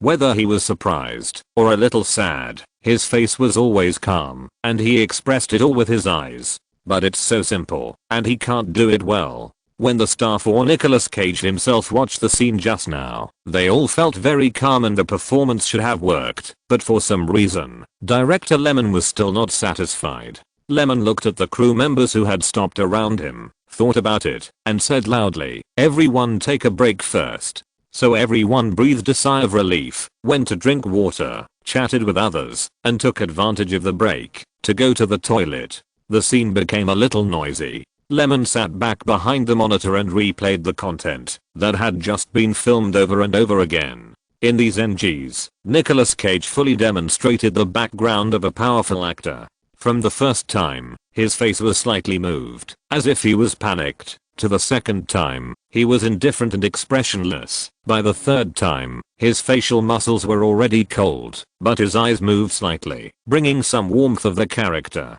Every time he performs, he is improving, and he is trying to interpret the same scene in different styles, while maintaining the overall expression effect required by the director, and perfecting the layering of the relevant emergencies of his role. But Lyman just feels very abrupt. His performance seems to be fine when viewed alone, but when placed in the whole scene, there is something wrong, and there is an inexplicable sense of separation, which is commonly known as out of play. Nicolas Cage did not take a break, but after cleaning up his makeup a little, he came over. After such a long time of getting along, he has become familiar with director Lyman, and knows that his personality is the kind of person who is easy to get along with. So even if he was just scolded, he thought about coming over to communicate more. He can go from a small actor to such a big name today because he has always respected every director of the crew. Even if he becomes famous, it is not for people with the status of directors. What big names are there? This is the survival rule on the set that he summed up as an actor. A head came over, stared at the monitor for a while, and asked in confusion, "Then how should I act?" Lyman was also thinking. He felt that his instructions were right. A veteran of the battlefield, accustomed to life and death, that kind of indifference to life is certain. Otherwise, such a person would have collapsed long ago after a long period of killing. If he is not mentally paralyzed, he is either a natural killer or a madman. It is impossible for ordinary people.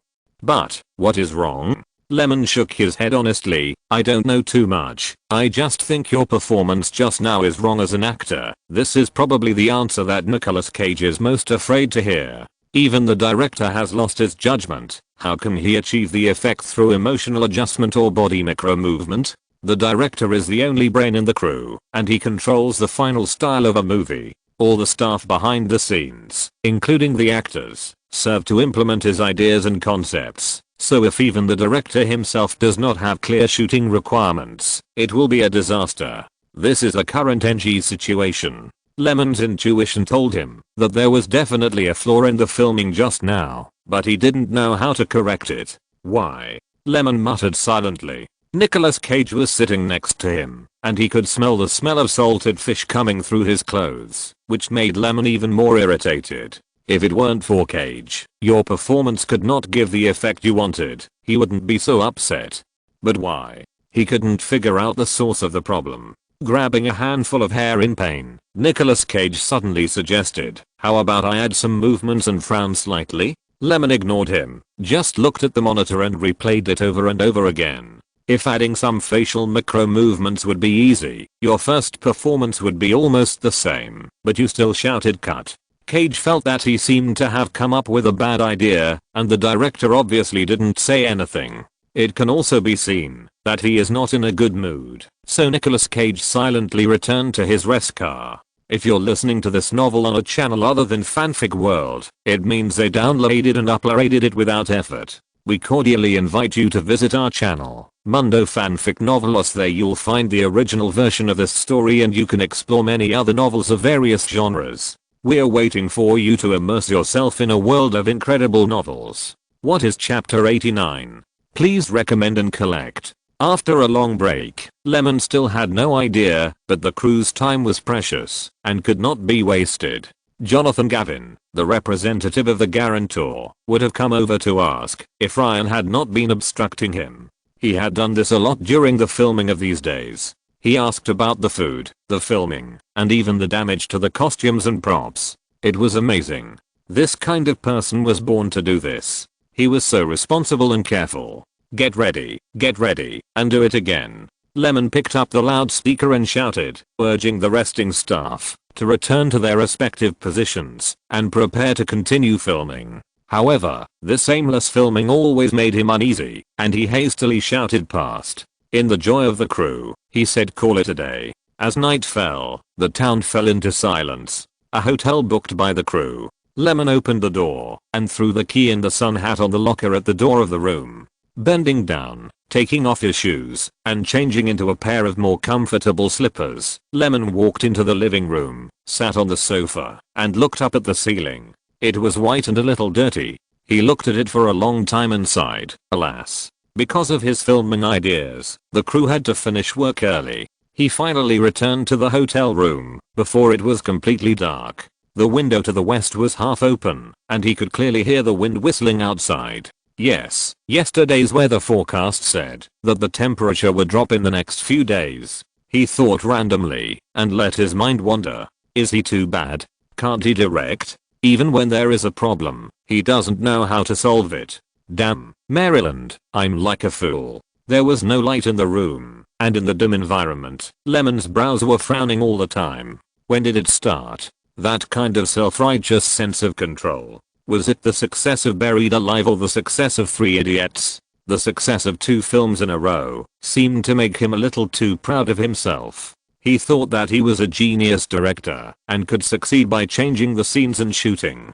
But when he encountered such an unexpected shooting situation that deviated from the original script, he was suddenly brought back to his original state. He has always been a lucky person. There are so many excellent works for him to appreciate. As long as he copies them, it seems that he can easily succeed. This is the case with Buried, and there is an acting talent like Heath Ledger who took on the main role. The same is true for Three Idiots. He only deleted some parts that were not in line with the main plot, and Amir Khan contributed a wonderful performance. In the end, it was because the shooting went too smoothly. It was like there was a reference in his mind for comparison. How could he not shoot well? His experience was still too shallow. Until now, he mixed too many things into the plot of Fury, which was completely different from the original work. Only then did his true nature suddenly exposed. In his previous life, he only directed TV series, and he was an assistant director, and there were many assistant directors. Haha, I don't know why. Lemon suddenly wanted to laugh. He recalled the comments from the media and those film critics, comparing him to Quentin Tarantino. What's even more ridiculous is that he felt that he was successful. Ridiculous. Really funny, ha ha ha ha. From the start of Fury to the past week, the crew stayed in the built-allied garrison every day to shoot. The progress of the filming is not slow, but it is not fast either, because he has made many changes and needs to think over and over again. Because he strives for authenticity, he often consults Lieutenant Colonel Logan and listens to his stories in the army. After listening, he always makes changes. Because the original Fury has too many loopholes. I didn't think so before, but after listening to people who have really been in the army, I understand a lot. As a result, the difficulty of shooting this movie has been increasing, no matter which aspect. The tanks' advancing tactics, how infantry and tanks work together, the distribution and command of troops on the battlefield. There are too many unknown places, and they are all things that Lemon has never touched. This kind of shooting without reference has not finally exploded until today. His intuition tells him that there is a problem, but he doesn't know where the problem lies. He just made things difficult for Nicolas Cage and forced him to perform, but still couldn't get to the crux of the matter. I still think too highly of myself, he thought. The media's hype and the market's response were all confusing him. What should I do? Once a person falls into doubt, he will constantly deny everything about himself. This is what Lemon is like at the moment. He was thinking wildly and judging himself as worthless. He forgot how much he cared about those 2 works. From preparation to shooting to the final editing, he never left, just to make the film better. Maybe God didn't want him to get too involved in thinking about the philosophy of life. The ringing of a mobile phone broke the silence in the room. Lemon took out his mobile phone from his pocket and pressed the answer button. Hello, is that you, Lemon? I heard you've encountered a problem. Luc Besson's familiar voice came over the phone. After listening, Lemon looked out the window. The moon was covered by clouds, revealing only an outline. How do you know what happened on the set today? George said, I think you need some help. Then, everything can be explained clearly, and it can be said that Luc Besson's purpose of calling is also known. I do have some doubts. This is the case. I want to know how to make the actor's emotions more in line with the plot of the scene. Lemon asked the question that caused the crew to finish the work hastily because of his entanglement, and then explained, you also know that Fury is being filmed, and there is a shot today. That's the situation. I always feel that something is wrong, but if you really want me to explain, I can't say 1, 2, or 3. There was silence on the other end of the phone, and then a voice came. I think this may not be a problem with the actor's performance, but the role or something else that makes the overall effect lack a little of the feeling you want. You have little experience in shooting, and it sounds like this is the first time you have encountered such a situation. You know, there are not only actors in a shot, but props, scenes, environments, and even recorded sounds will play a complementary role. Luc Besson smiled and told a story about himself. When I first started directing movies, this problem was even more exaggerated than yours. Sometimes a certain shot didn't meet the standard, and I tried hard to think about it again and again, but I still couldn't figure it out. The feeling of shooting is illusory, and only you can grasp it. But for a movie, performance is only one of its items. The use of lens focal length, scenery, costumes, props, and even the end of shooting, the editing of film materials, and the soundtrack can make a certain shot more valuable. We are not in the silent film era now. You have to think more and feel more. Thank you, Mr. Luc Besson. Lemon's chaotic thoughts suddenly became clearer. He seemed to be too demanding of an actor's personal performance, forgetting that the feeling of performance, such as the situation, also needs to be set off. A movie is by no means over when the actors perform well and finish. The design of the picture, the language of the lens, and the on-the-spot scheduling are all the director's performance time.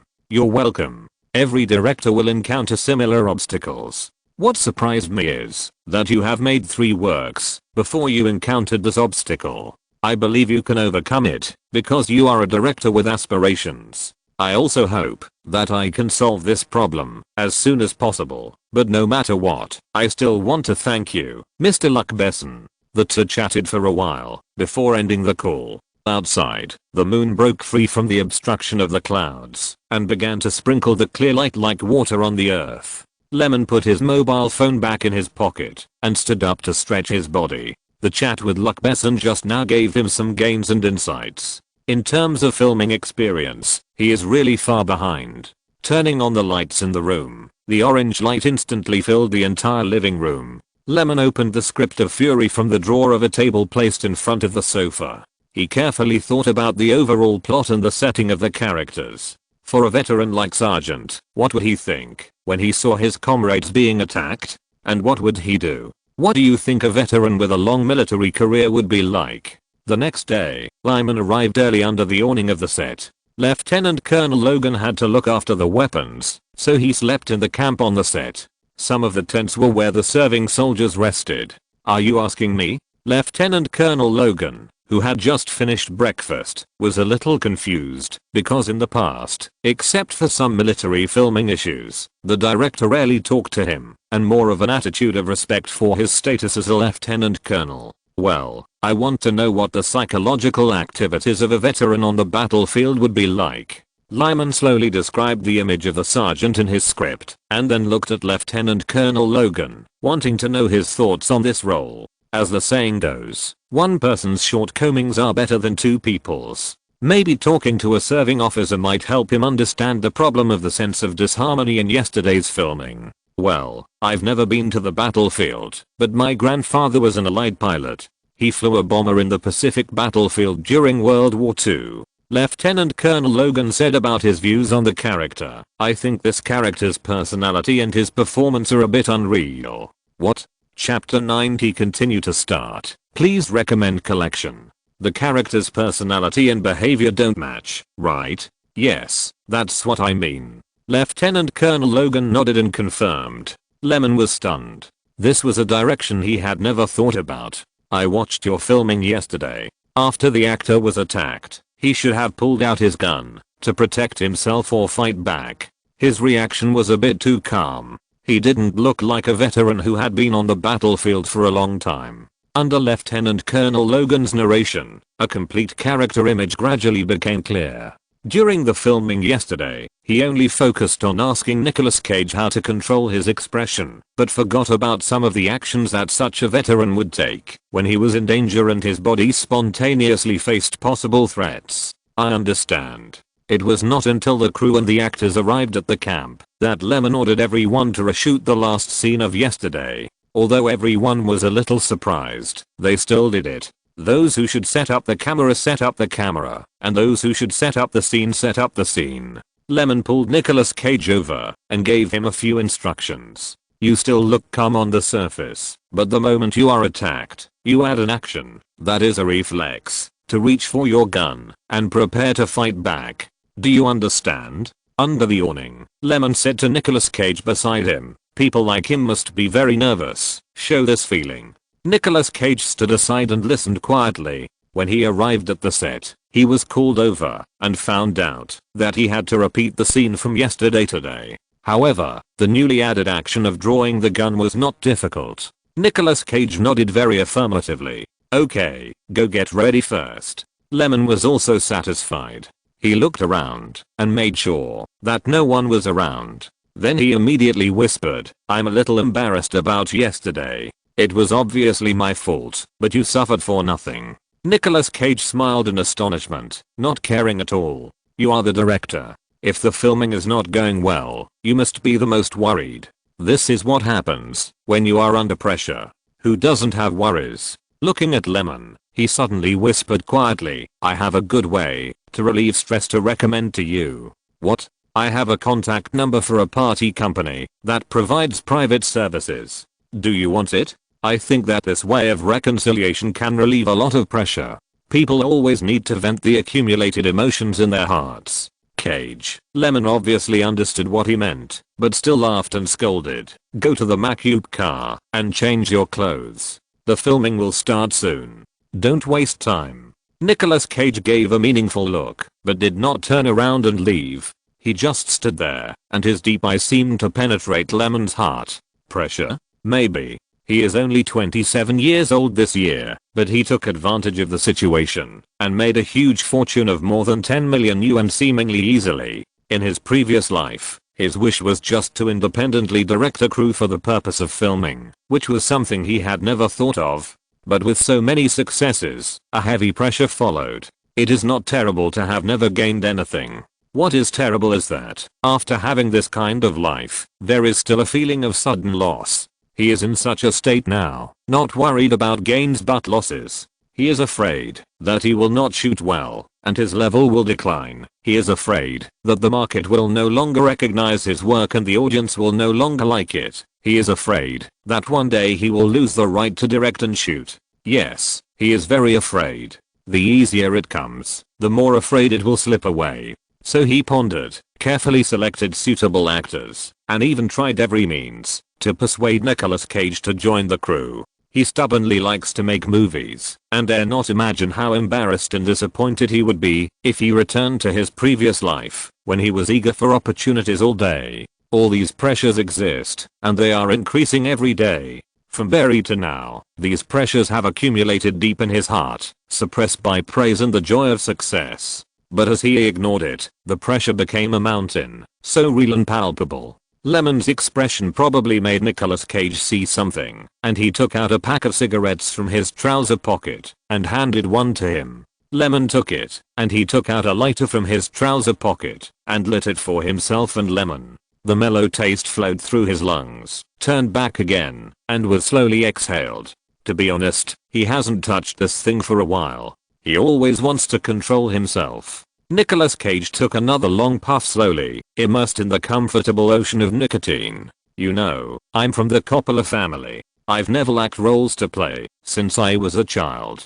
Everyone in the crew is willing to flatter me, a lot of people. But I know they are doing it for the sake of my uncle Francis Coppola, the director of the classic The Godfather. I don't know how they arranged me behind my back. Moreover, I later discovered that the reason why I was able to get a lot of opportunities to perform was not because of how good my acting skills were or how natural my performances were, but because those people wanted to please my family or use my identity for hype. It's funny, I always thought that my audition for the role impressed them, but it turned out to be a fashion show. In their eyes, the result of my hard work is that I was born too well. Even my uncle thinks so. He thinks that, after I lose the glory of the Coppola family, no one will hire me to act. I had a big fight with them, and then I changed my name and surname. After hanging around for a while, it was only by swallowing a cockroach alive during the filming of Night of the Vampire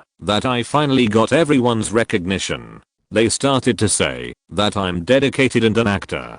Haha, it turns out that I was not a good actor after acting for so long, and it was still relying on this method.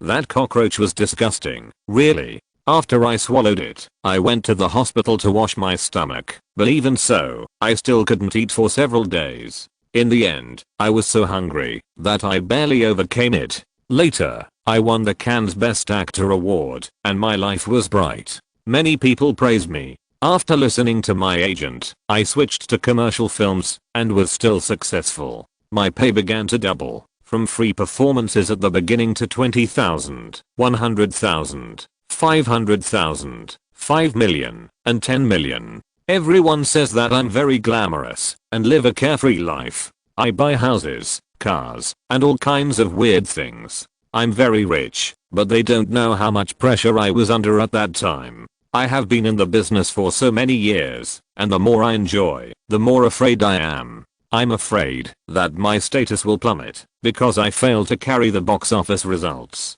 There are too many examples like this in this circle. If they can lift you up, they can naturally suppress you. And I don't want to be suppressed. I always feel inexplicably upset and can't control my temper. You are much better than me in this regard. Nicolas Cage looked at him and said earnestly, "So, do you want the contact information of that service company? I sincerely recommend it." Lemon looked at him and laughed. The pressure on this person is not small. Perhaps, as he said, everyone has troubles. He is also afraid of losing. "Thank you, Cage." Lemon suddenly felt a lot more relaxed and said sincerely, "Don't be like this. It's just that I was also very upset yesterday. Chatting with you makes me feel a lot better." Haha, you just pretended not to care. How can I not care at all? I'm not God. Nicolas Cage also smiled on his face. "Okay, I'm going to change my clothes. I hope the next shooting will go smoothly." "You bastard, you are hinting at me again." Haha. Nicolas Cage turned and left. Perhaps because of mutual respect, his words almost came out of his mouth. Or maybe he was not speaking to Lemon, but to himself. After all, the failure of Windtalker still brought him a lot of pressure. Those who praised him were those people, but now, aren't they also those people who scolded him? On the flat ground that had been cleared out outside the camp, a mighty army was advancing along the trail. In the front were transport trucks leading the way, with 5 tanks arranged in the middle, and at the end there were military trucks with logistical supplies to cover the rear. Of course, the convoy and the infantry guarding various places were carefully on guard against the situation. Suddenly, a large group of German people who saw that a war was about to break out also evacuated, and the two groups of people met. On the road, the marching troops continued to advance in an orderly manner. Although the soldiers were wary, they didn't care much. They had already advanced into the hinterland of Germany. Along the way, they met countless groups of refugees. The sergeant was also looking at this group of refugees, who were almost all women and children. After all the older men have joined the asterisk army, so aren't the fugitives the remaining old and weak children? The two sides walked at a distance, being wary of each other. Nothing happened until the front troops passed. But at this moment, when the 5 tanks were moving forward steadily, a young man who looked only 11 or 12 years old slowly took out an iron fist from a narrow backpack. His figure was hidden among the many refugees, and it was difficult for people to notice him. This scene was shot using 3 cameras, and one was specially used to capture the sneak attacker. He neatly loaded the warhead, and pressed the button. One of the 5 moving tanks, a soldier who popped his head out to enjoy the scenery, was suddenly robbed. When the sergeant heard the sound of the iron fist firing, he subconsciously took out a pistol, and pointed it in the direction of the sound. When he saw the suspicious person, bang, bang, bang. 3 bullets whistled and knocked the suspicious person to the ground. Cut, pass. Chapter 91 Lens Language, Subscription Recommendation. It's always like this when filming. The scene that was still entangled yesterday was easily passed today, after sorting out the ideas. When Lemon shouted next scene, get ready, there were cheers on the set. After such a long time of polishing a scene, it was finally passed. No wonder everyone reacted so strongly. The next morning, the filming of the scenes was smooth. There were no major problems. If there were minor problems, they could be passed after one more try. It was busy until noon, and only at George's reminder did the filming team take a break and have lunch. Thank you.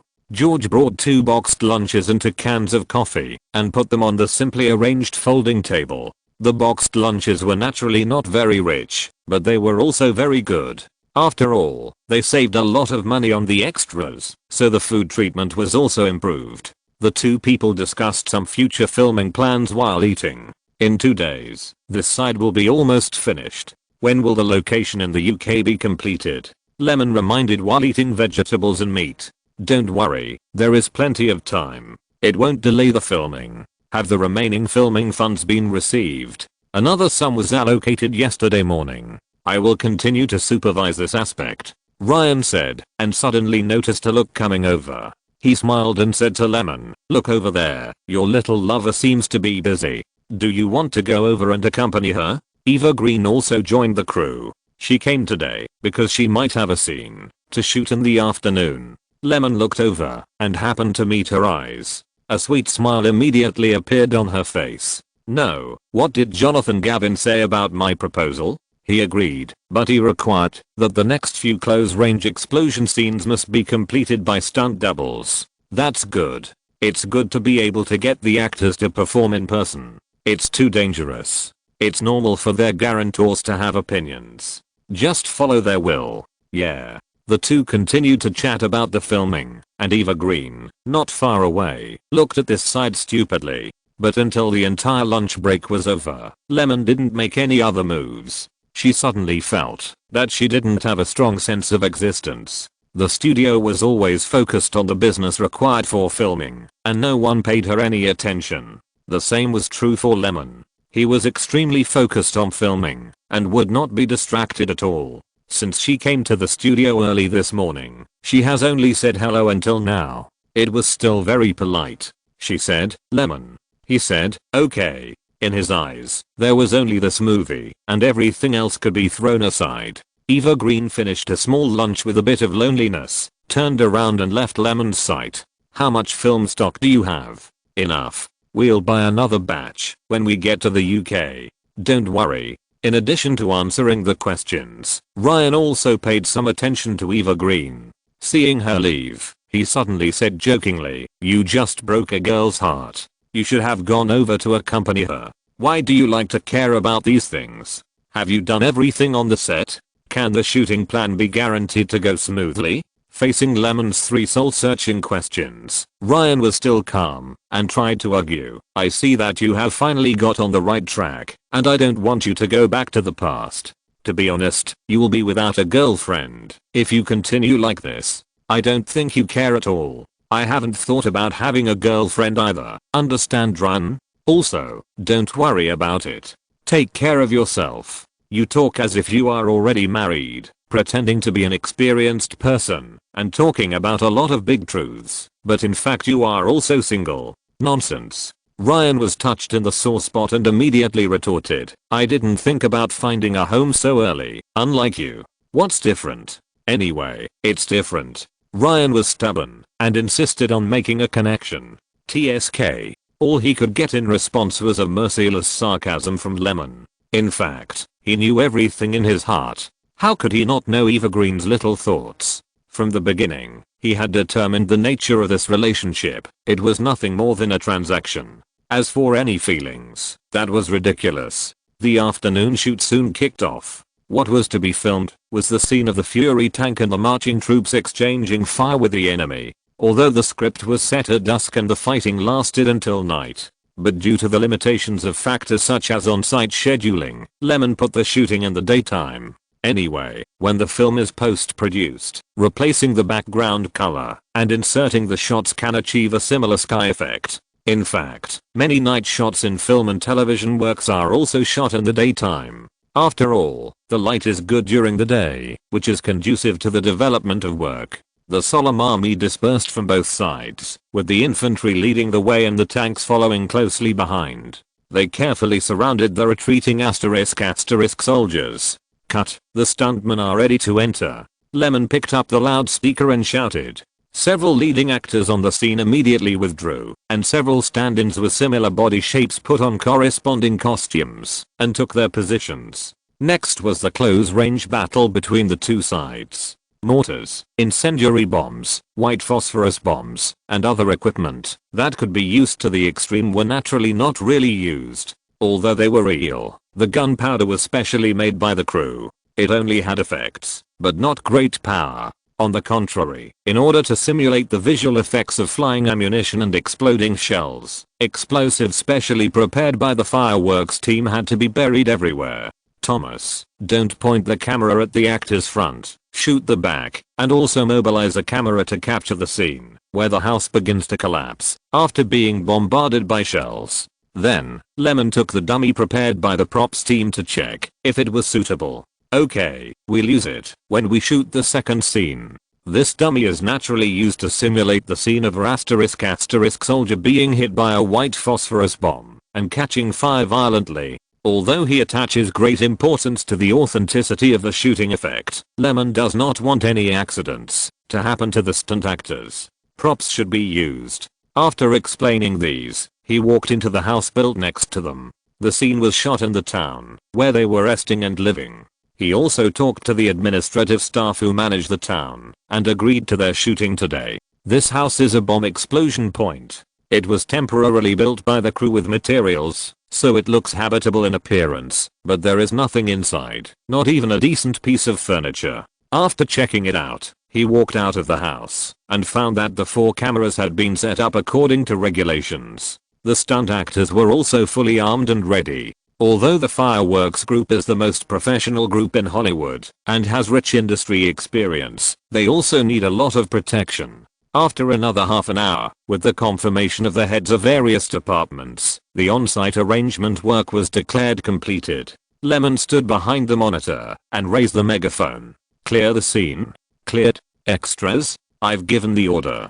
After asking clearly, Lyman spoke to the fireworks group beside him. Wait for my instructions, then start to gradually detonate the bombs everywhere? No problem. The stage supervisor came on stage, raised the clapperboard, and shouted loudly, Scene 36, Act 1, Action. After discovering the whereabouts of the *** soldiers, the commander raised his hand and immediately conveyed the relevant tactical orders. The Fury tank turned its gun barrel slightly, and the sound of the shell loading was perfectly recorded by the recording equipment inside the tank. 3, 2, 1, detonate. As Lyman gave the order, a blank shell was fired by the tank, and the white smoke rising from the muzzle seemed to witness it all. The invisible current activated the bomb installed inside the house along the line, and a violent explosion suddenly sounded. Against the backdrop of the orange-red flames, the southeast corner of the house that was bombarded, and the bomb was released instantly disintegrated, and countless fragments flew everywhere.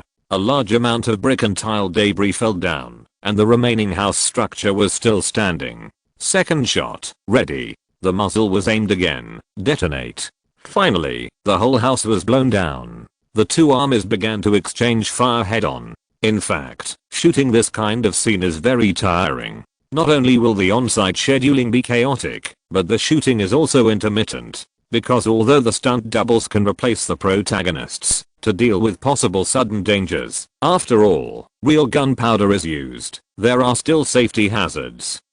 The body shape can also be similar, but the face can't be imitated. So this means that once the camera needs to switch, the stunt doubles must leave, and then the protagonists come on stage to capture close-ups of the face. At this time, the protagonists come on stage, and all the dangerous scenes of the battle can no longer be shot. After hastily shooting the facial expressions, the protagonists quickly withdraw and replace them with stunt actors who remain calm and continue shooting.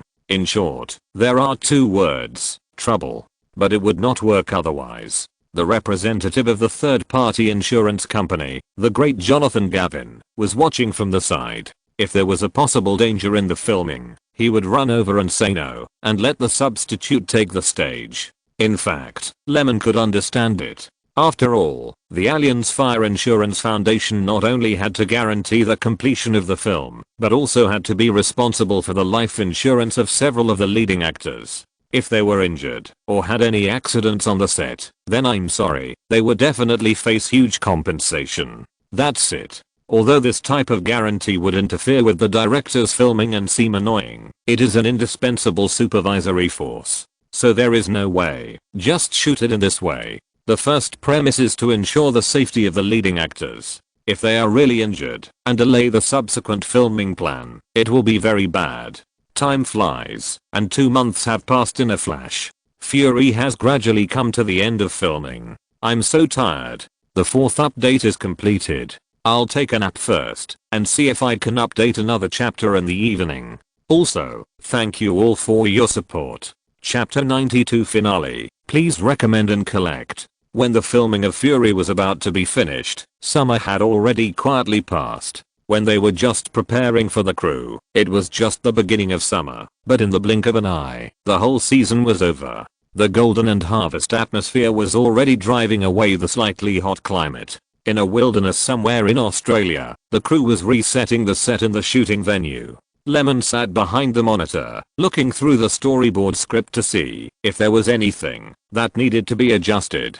It is best to determine the lighting and photography techniques of each shot in advance, so that it is easier to communicate with Thomas and others. There are also props and actor positions. In short, all these shooting details must be known in mind. They worked until 9:30 in the morning, and the set was roughly ready. The atmosphere on the set was very relaxed, and even the department heads reported to Lyman with a smile on their faces. Yes, as long as the last few shots of the day are finished, they can rest for a while without any worries, and everyone's tense nerves can finally relax. Let's get started, he said to the script supervisor beside him. Act 132, first shot, one shot. Action. With the sound of the crisp board, the crew immediately started to run. Asterisk asterisk asterisk Sergeant and Norman sat together with bloodstains. Their faces were surprisingly calm. Only their violently beating hearts were still announcing their existence. The impetuous and chaotic atmosphere was flowing, and the shouts and orders of asterisk asterisk soldiers were heard from time to time.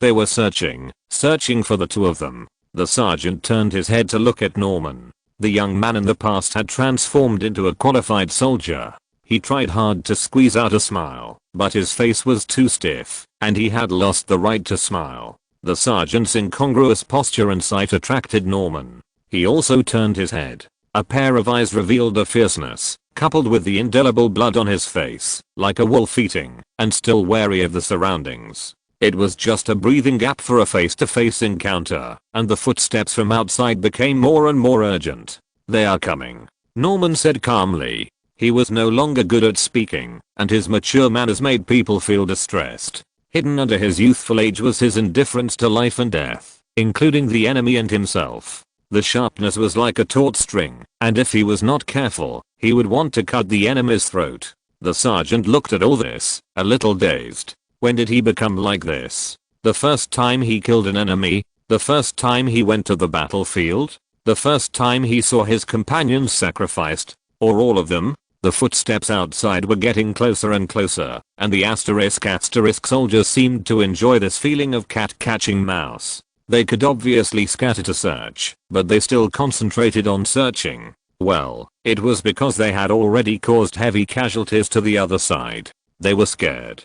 The air was filled with the smell of blood like a child's play, and it was almost unimaginable that this was the scene of a battle between the two teams. The Fury tank was blown up, and Bible was the first to fall. Their team was ordered to garrison here, but they didn't expect asterisk to really send reinforcement from the rear. Oh, it's not reinforcement, just a team of half-grown boys. Germany was really crazy. They called on everyone, old, weak, women and children, to go to the battlefield, and it seemed that they really implemented this slogan. Silence and chaos formed a kind of oppressive tension. It roared and stretched its body to tell everyone the absurdity of the battle. The blood splattered everywhere, making people feel cold. The asterisk team finally found them, but the soldiers who found them first did not kill them with guns, but shouted with joy. Norman was idle and picked up the Colt pistol. Bang! The gunshot was more pleasant than the shouting of people. The captain of the asterisk team looked down at the two people from a high position, very proud. He tried hard to show his authority, but such a young figure looked like a joke. The sergeant had a kind look and didn't take these soldiers seriously at all. His hands and feet were embedded by the fragments of the iron fist that suddenly exploded, and he couldn't use any strength at all. He was going to die with Bible and the others a long time ago, but Norman's sudden performance of divine power made the team fearful and let him survive until now.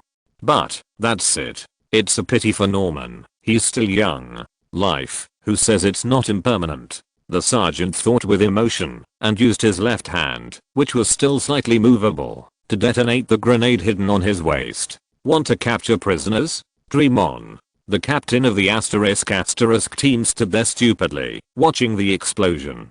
Gone. Everything is gone. Lemon called up the footage he had just shot, watched it over and over again, and after confirming that it was correct with satisfaction, he stood up, facing the expectant eyes of the crew, picked up the loudspeaker and shouted loudly, "I declare, Fury, finished." He shouted one word at a time, full of momentum. Everyone on the makeshift set cheered immediately. Yes, it's over. His third work has also been finished. Lemon felt that even his body has become lighter. All the things in the past have finally come to an end. Thank you for your hard work, Thomas. Lemon walked to the center of the set and said to Thomas, who was holding the camera, "I'm not tired. I love this feeling, but you seem to be very tired, with dark circles under your eyes." Thomas hugged Lemon tightly and said, "I want to work with you forever, man." Lemon was stunned for a moment, then patted Thomas back with his hand. "Of course, you will always be a member of my team.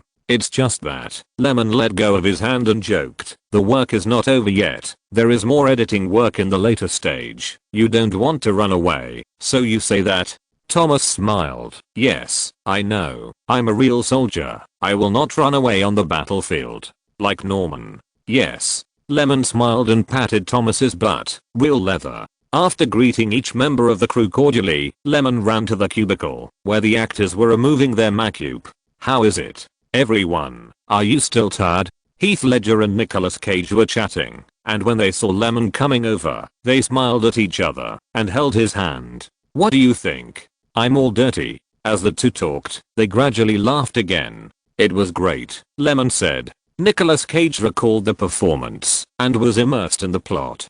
"Comradeship, it's great." The filming was over, and the crew was excited and tidying up the set. They sorted out the filming equipment, scattered props, etc. The crew didn't finish until the sun moved to the west and was close to the highest point. After sealing all the equipment and film used for filming, everyone got on their own business cars and returned to a hotel in a small town in Australia. "George," Lemon said, "the film material is temporarily placed in the warehouse of the photography studio. Oh, by the way, if you have time, you can ask someone to make a copy first. If you have a backup copy, it will prevent accidents." "Okay, I'll pay attention to it." "Oh, is there any money left for the filming?" "Yes, it's quite a bit." "Then let's give the members of the filming team a red envelope according to the situation. Also, I want to organize a wrap-up party. Do you think it should be held here or when we go back?" "Let's do it when we go back. Everyone is tired. We will have more energy to celebrate after a few days of rest." "You are still thoughtful." Lemon looked at him and said sincerely, "Thank you. Don't be polite between us." During dinner, Lemon deliberately told this news again. The crew was even more excited and smiled in support. In this way, after countless sweat, countless efforts, and huge filming expenses, Fury was successfully completed. 2 days later, the Fury crew took the flight back to Paris, France with the filmed film materials. As soon as they left the airport, the crew was disbanded, waiting for the wrap party tomorrow night. In addition to Thomas, some staff members of the set design team and the photography team left one step ahead after saying hello. Many of them live in Paris, so they naturally don't need to stay. If they want, they can even skip the wrap party. And people like Ryan and Thomas, who are familiar with Lemon, naturally agreed to go to the hotel to rest first, and after the wrap party, they will take 2 days off before gathering again to complete the post-production of Fury. As for the actors, Nicolas Cage, the leading actor, returned to Hollywood first. He had something to do and said he would come to attend the wrap party. As for Heath Ledger, Shia LaBeouf, and John Bernthal, they didn't want to be too hasty, so they would wait until the party was over before saying goodbye and leaving. The rest of the group took the special car that Europa Pictures was responsible for picking up and dropping off to the hotel where they were staying.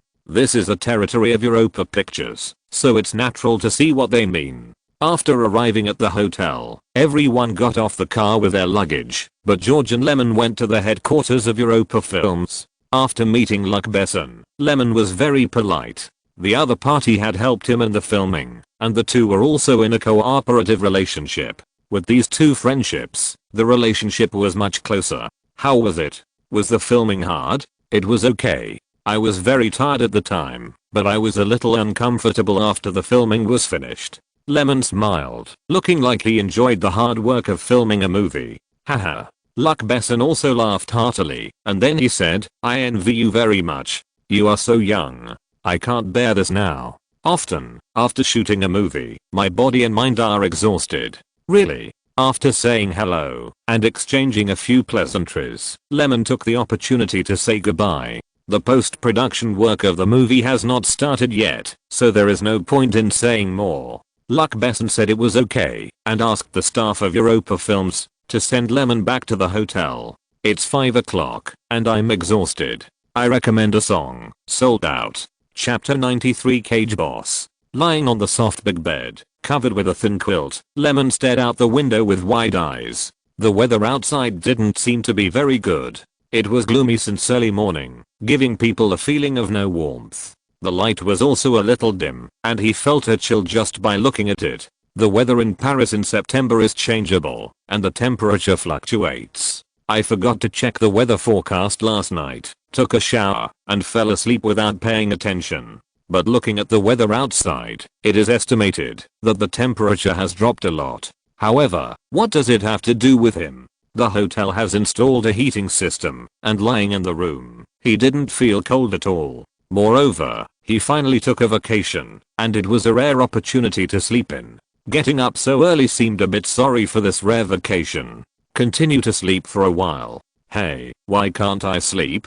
He closed his eyes and pretended to lie down for a long time, but sleepiness did not covet his body at all. He really couldn't sleep, and just lying like this made his body uncomfortable. It was a living torture. While complaining in his heart, Lemon threw off the quilt and climbed up, put on his clothes, stepped on his leather shoes, and walked to the bathroom on the right side of the door. After taking care of his personal physiological and physical needs, he opened the door and went downstairs. As soon as he reached the stairs on the first floor, a voice came from the main entrance hall. When did Nicolas Cage say he would come? This was the familiar voice of Heath Ledger. He should be here in the afternoon. Didn't he say he would not miss the crew's wrap-up party? This was Thomas' answer. Hey, it's comfortable to have a good sleep. I was exhausted some time ago. Yes, Ryan's voice. Lemon walked to the hotel lobby and saw several crew members sitting on the sofa forest, chatting and looking for topics. Several people were a little familiar, but not too familiar, which was so awkward. Fortunately, Lemon came over in the scene, where the atmosphere of awkward chat was flowing. Ryan glanced at him. Are you up yet? Have you had breakfast? No, we'll have breakfast together in the morning, so it won't delay us. Lemon smiled and said, what are you talking about? He sat down next to Ryan, with Heath Ledger and Thomas on his left and John Bernthal, the lead actor, on his right. How are we going to arrange the wrap party? Ryan asked. George and Sandy are here. Europa Pictures will pay for it, so we can just go and have fun. Well, after he came, the atmosphere of the chat was still awkward. Mainly because everyone didn't know what to talk about. Let's talk about movies. The post-production hasn't started yet, and it's even earlier to be released. Let's talk about family matters. Big men get together. Who would talk about this? Ryan wanted to talk about pornography and women, but he didn't know the temperaments of the remaining few people present, so fortunately he didn't speak. Otherwise, Lemon would definitely be the first to tear him down. You can only talk nonsense. Why don't you take action? Finally, it was lunchtime. Everyone sat together and ate delicious food, so they didn't have to sit there and chat. You put the party in the bar. A black Mercedes-Benz commercial vehicle calmly parked in the parking lot on the first floor of the basement. Lemon recalled the scene of seeing many bars just now and asked George in the driver's seat. Yes, we directly booked the whole one. This is more suitable for the crew to hold a carnival. Yes, that's it. Ryan, who was sitting in the back, also expressed his very affirmative opinion. Lemon waved his hand and said helplessly, this doesn't seem to be fair to the ladies in the crew. I consulted many people's opinions. It was a unanimous suggestion that made the choice. Believe me, they will like it. Maybe. Several people walked through the wide parking lot and walked into the bar that the crew had booked. Look, I've set it up. Lemon looked around, and it was indeed not bad. The area of this bar is not large, but because the dance floor is very wide, it has a different feeling. Some of the crew members didn't come. Everyone knew that they were partying in the bar, so they didn't invite friends to join them, so it didn't seem crowded. Lemon and others came later, and there were actually quite a few people inside. Everyone drank various kinds of wine, chatted, or jumped on the dance floor. The atmosphere was very good. Ryan and Thomas on the side loved the hustle and bustle. Well, Thomas didn't count. He was pulled by Ryan to join the big group. A crew member found Lemon and walked over with 2 glasses of wine. Lemon couldn't refuse the hospitality and drank a glass with him. "What are your plans next?" George asked casually after the man left. "Let's talk about it after the post-production of Fury is completed." Well, George was interrupted by a voice from the side before he finished speaking. Nicolas Cage also came to the bar, surrounded by a large group of young women with different hair colors and even skin colors. Cage said, "Okay, you guys go and have fun by yourselves." After speaking, he found Lemon here and walked over quickly. "How is it?" "I was afraid that many people in the crew couldn't find a female companion, so I got off the plane and found a few more." There was a burst of laughter around him. "Are you familiar with Paris? How can you find women everywhere?" Lemon was a little helpless. "Of course, this is the strength of the service company I mentioned, and it is not only useful in the United States." "How is it?" "The conditions are not bad." Nicolas Cage's tone was full of pride. "These women have long legs and thin waists, and they are tall. They are probably models or some small actors," Lemon guessed. "Well, there is no need to guess. How can a decent family do this? How can a party be without women?" Nicolas Cage said with a look of commanding. "It's like an indispensable seasoning. Understand? Indispensable. It seems that you are very experienced." "Of course I have more experience than you." Nicolas Cage put on his big name airs. "Over the years, the best way for me to relieve stress is this. I don't know how many Hollywood female stars I have seen, and you may not have seen a fraction of me. You are very good at bragging. I've learned a lesson." Lemon joked. "Haven't you noticed? Lemon, this is the general environment of this circle. Don't look at those media reports of cheating. They all write about it, as if it's a big deal. But in fact, who among them is really moved?" Cage said without any concern. "If you have pressure, you have to release it. Otherwise you will hurt yourself sooner or later. Come on, cheers for fake love." Lemon poured 2 glasses of dark beer and handed them to Nicolas Cage. "Cheers to this damn love." The two clinked their glasses and drank the beer in their glasses. Lemon looked at Cage, poured another glass, and then handed it to him. "Are you worried? Or are you under pressure? Or both?" Nicolas Cage wanted to deny it immediately, but when the word came to his lips, he didn't know what to say. "Emotional problems?" Seeing that he was still calm, Lemon continued. "Are you tired?" Lemon felt it from the moment he started talking. Cage was not very happy, and the smile on his face was quite fake. As for the bullshit discussion about women's words, it was more like a vent.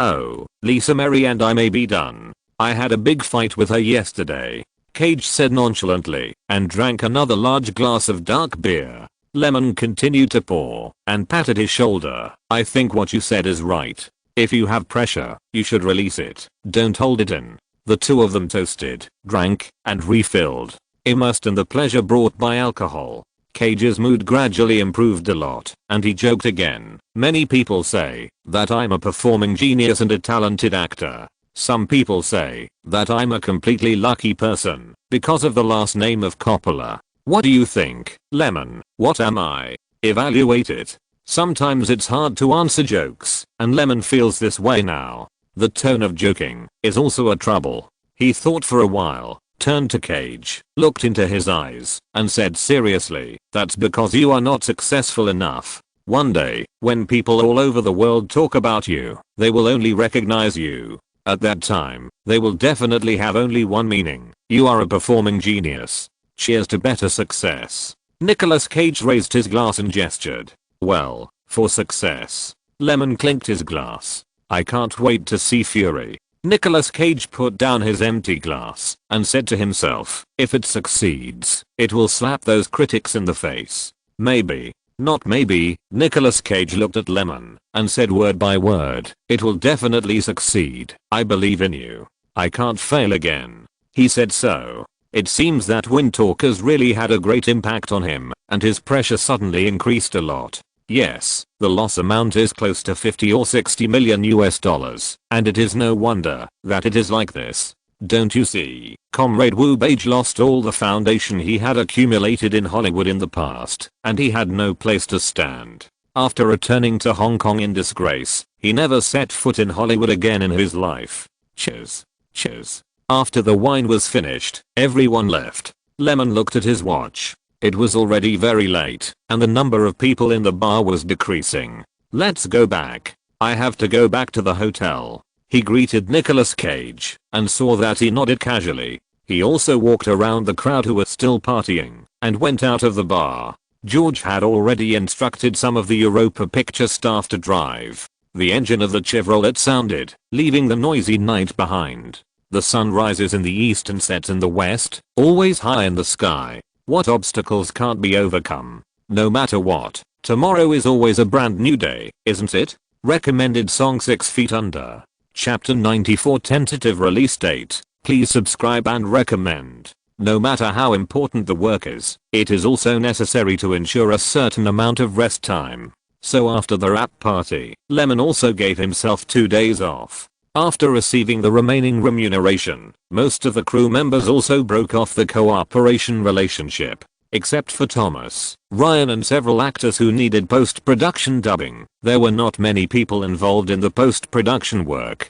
In the past 2 days, after Lemon and Ryan returned to Cannes, they stayed at home separately, occasionally coming out to have a meal together, to relax the heavy pressure accumulated during the busy shooting work. It is still very leisurely to not think about things every day, especially after more than 3 months of quarrels. Sometimes, people really need to stop and give themselves some time to adjust. After 2 days of quiet hiding, the two returned to Paris to meet Thomas and were about to start the post-production editing of Fury. However, Europa Films received a notice. Asterisk asterisk asterisk in the simply decorated conference room, Luc Besson sat in the chief's seat, looking at a financial statement on the conference table. The document naturally records the cost list of the filming of Fury. As the producer, it is easy to know the details. Nicolas Cage's salary is 12 million, John Bernthal's is 500,000, and Eva Green's is 10,000. Luc Besson glanced at the salary expenditure of the cast and crew.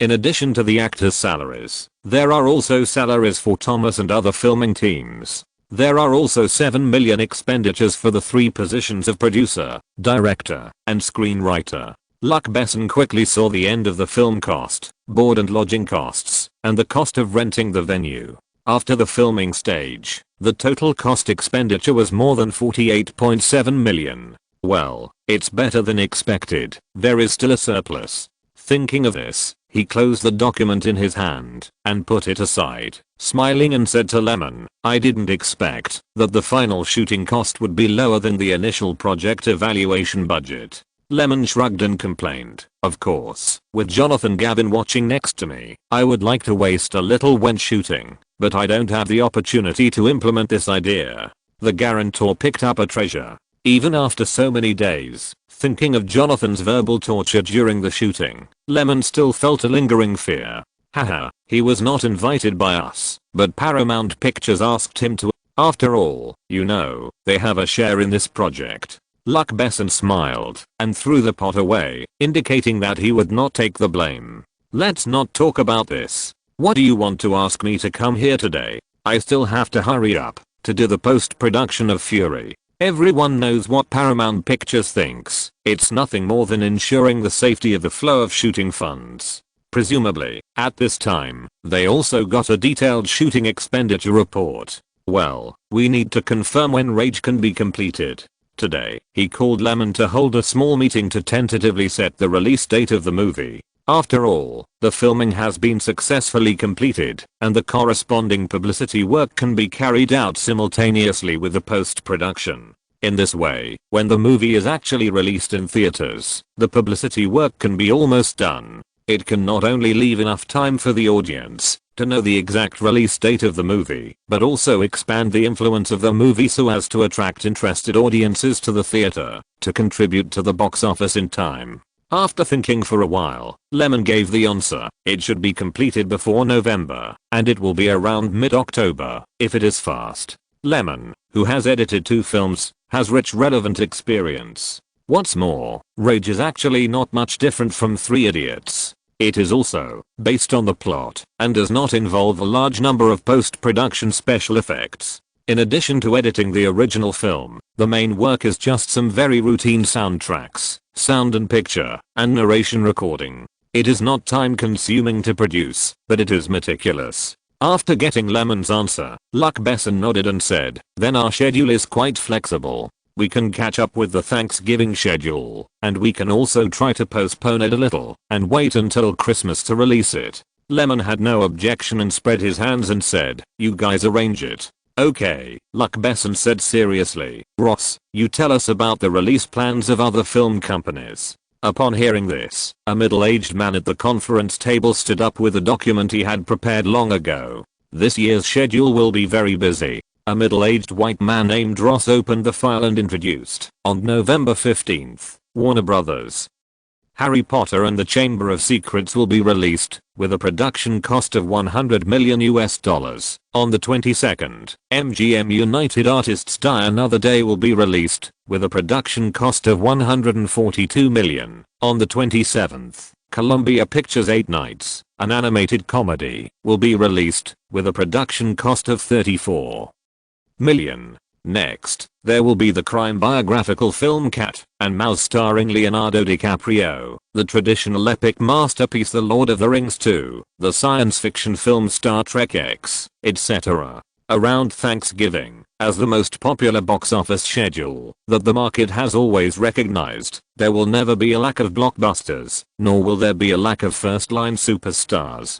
This schedule is a head-to-head competition between the strong and powerful. Of course, the law of the market will always be that good movies stand out, and the weaker ones will have to eat the leftovers, and the bottom-ranked bad movies will never be redeemed. This will be the case, no matter what time period they are released. What makes us happy, Ross paused, analyzed and expressed his opinion, is that our work is about war, which is unique in the entire Thanksgiving period. So, it's not that we don't have competitive advantages. Lyman nodded silently. This is indeed an advantage with clear characteristics. The audience will have their own needs, so if there is no one to compete with them in the war-themed market, as long as the publicity is proper and this advantage is firmly grasped, there is no need to be too afraid that the film will fail. Luc Besson was also calculating in his mind, and then asked, "Then what do you think is the best time to schedule the release?" 8 Nights is an animated film, and its main mass base is different, so it can be skipped first. Harry Potter and the Chamber of Secrets has too wide a fan base, and it is easy to attract the attention of most audiences, so it must be avoided.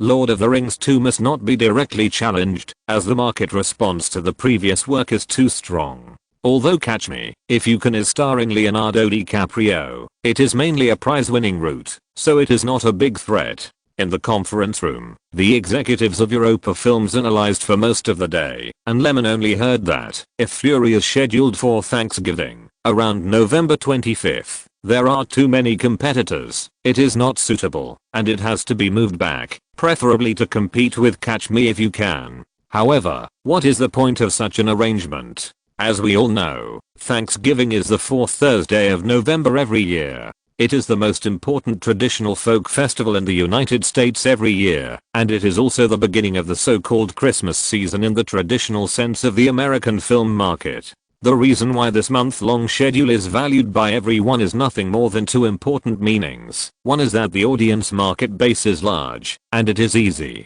to create good box office. The other is to attract the attention of Oscar judges. The Oscar selection will be held at the beginning of next year, and the competing list must be films that were released in the United States between January 1st and December 31st of the previous year. Therefore, many popular Oscar-winning films will be released at the end of the year in order to compete for the Oscar awards with the most enthusiastic attitude. After all, the biggest advantage of choosing to release it near the end of the year is to leave a deeper impression on the Oscar judges, and it is usually easier to get attention than films released at the beginning of the year, so as to get Oscar nominations. Therefore, if you move it back and compete with Oscar-winning themes such as Cat and Mouse Game, it will indeed be very advantageous. However, at the end of the year, it is not a good prime time for commercial film screenings. At that time, everyone needs to buy gifts for family and friends and decorate the house to welcome Christmas, which will lose most of the potential box office consumption base.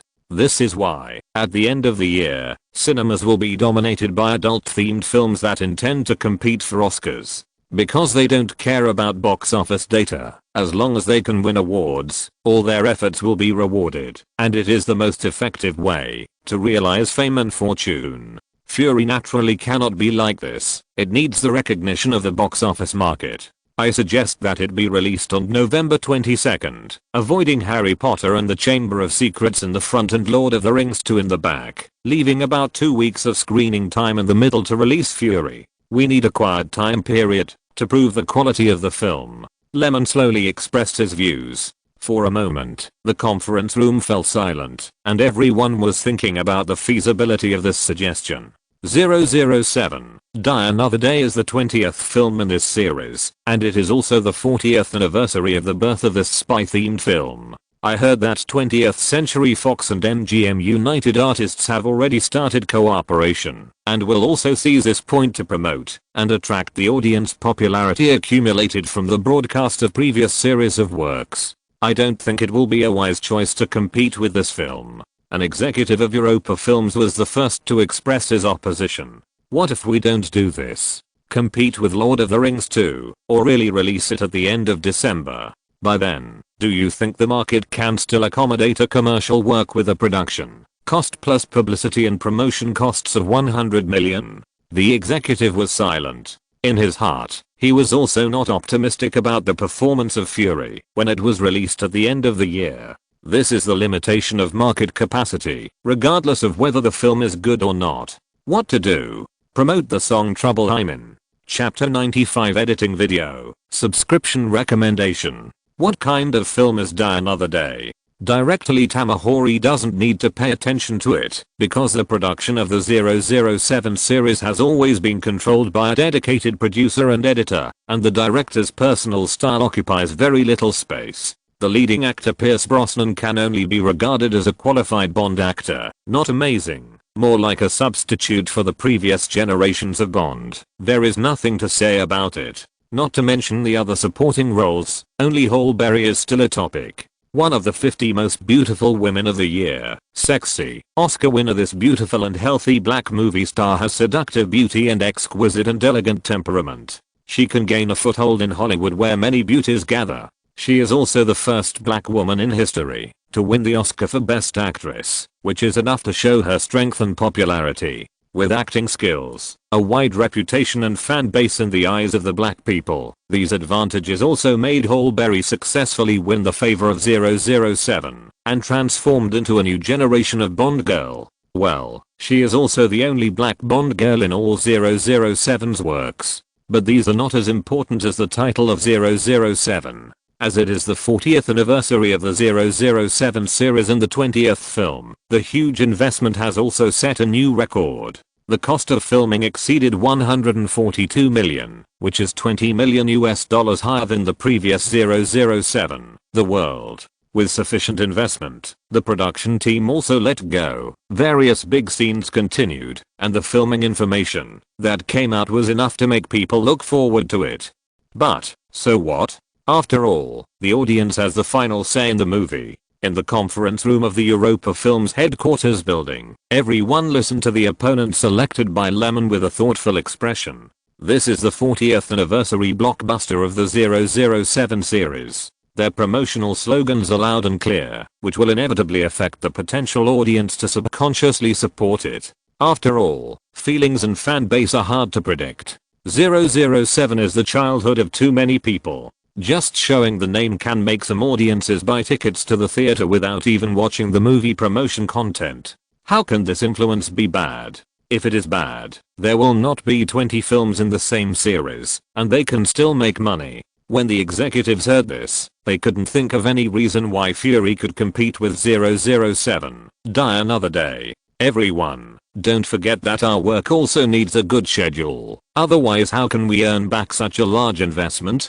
If we don't compete with it, are we going to compete with The Lord of the Rings too? Compared with that movie, I'm more optimistic that we can compete with 007, Die Another Day. At the very least, we must win back the cost. Lemon looked at everyone calmly and said, 007 has a large audience base, but don't forget that the audience is also aesthetically fatigued. Every 2 years, there is a similar bloody story between Bond and the Bond girl, and there will always be people who are tired of it.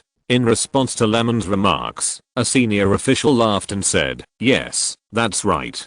But, to put it bluntly, Director Lemon, the market appeal brought by your name is still a little bit worse than that of 007, not to mention the appeal of actors. Except for Nicolas Cage, there is nothing to show for it, and he has recently been caught in a sea of bad reviews. So, facing 007, Die Another Day, our confidence is not very great. This is already a polite statement. In his opinion, the gap in market appeal between the two is more than just a little bit different. It is simply a huge chasm. As for the possible help from actors, the only Nicolas Cage lost money on the movie Wind Talkers, and his commercial reputation was also quite poor, so the gap is even wider. If movies only depend on the cast and the market, there wouldn't be so many blockbusters with huge losses.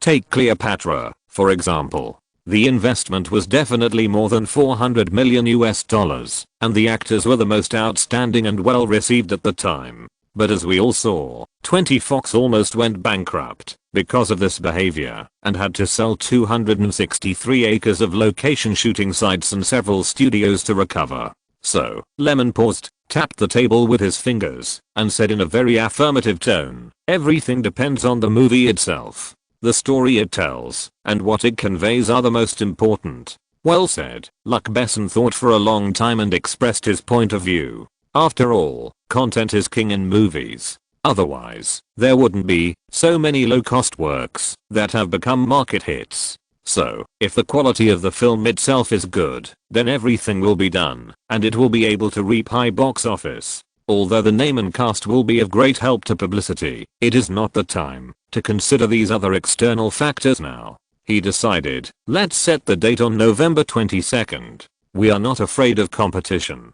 Contact Paramount Pictures for publicity. That's all. Adjourn. After the film schedule was finalized, Lemon had no reason to stay here. He said hello to everyone and began to prepare for the post-production of Fury. In short, busy and fulfilling days are here again. With the support of Europa Pictures, all the equipment needed for post-production is naturally complete. In a small building not far from the headquarters building, a related editing studio has already welcomed the visit of Lemon and others. Thomas, let's try using slow motion for the opening scene. Standing behind the editing table, Lemon stared at the screen on the monitor carefully. The 7th shot uses the material from the 2nd take, and after that, insert the explosion shot from the 30-second shot. After Thomas finished editing, Lemon watched the entire 50-second shot and said, well, this effect is very good. Slow motion will highlight the real picture characteristics and create a heavy atmosphere. This scene is also a scene of cleaning up the battlefield after the two armies just started the direct conflict. The sergeant's lookout comrade also died here. His sight moves with the camera, truly presenting the cruelty of the battlefield to the audience.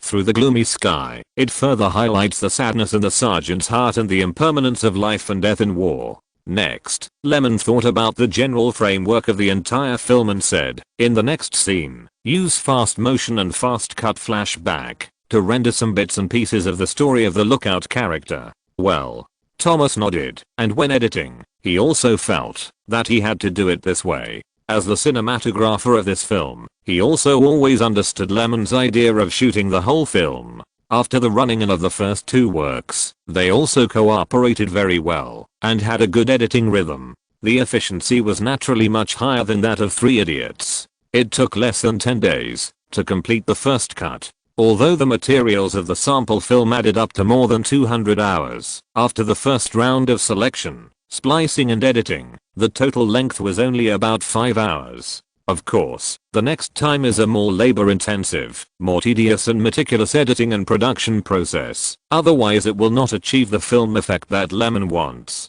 The final film must be shorter than the length of 3 Idiots, and it is best to control the film between 100 minutes and 110 minutes. These are all considered in advance. According to this editing idea, in addition to simplifying and passing over some minor details that do not affect the main line of the shooting content as much as possible, it is also necessary to delete some of the unnecessary characters. Anyway, the main theme of the film is about the sergeant and Norman, telling the story of this war and the growth of people in it. For works that use the true restoration of the battlefield and the complexity of human nature as selling points, the most basic principle is to have a coherent plot logic. The difficulty is how to show the comradeship and character portrayal between this small team. Otherwise, if it collapses, Norman's subsequent transformation will appear abrupt. The original work is like this.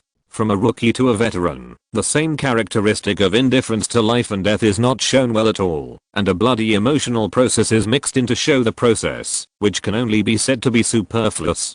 Tell this story according to the timeline and a dual line parallel structure. Lyman continued to instruct. It would definitely be better if the movie puts part of the perspective on the character of Norman. If we talk about the whole editing segment, it starts with the death of the Fury tank lookout. Then the new recruit Norman is ordered to join the squad, interspersed with some sergeants teaching, and several small-scale battles, then breaking through the eastern defense line of the enemy, then splitting up, and then the Fury squad is ordered to hold the southeastern defense line, welcome the arrival of the large force, and engage in a firefight with a squadron of enemy troops, vowing to fight to the death and hold the position, and finally the sacrifice of the entire Fury squad, and the position is broken immediately. According to the editing materials, while the overall framework remains unchanged, reasonable details are supplemented, and the universal tragedy and confused era effects represented by the character Norman are added, which is undoubtedly the ideal effect that a complete film like this wants to achieve.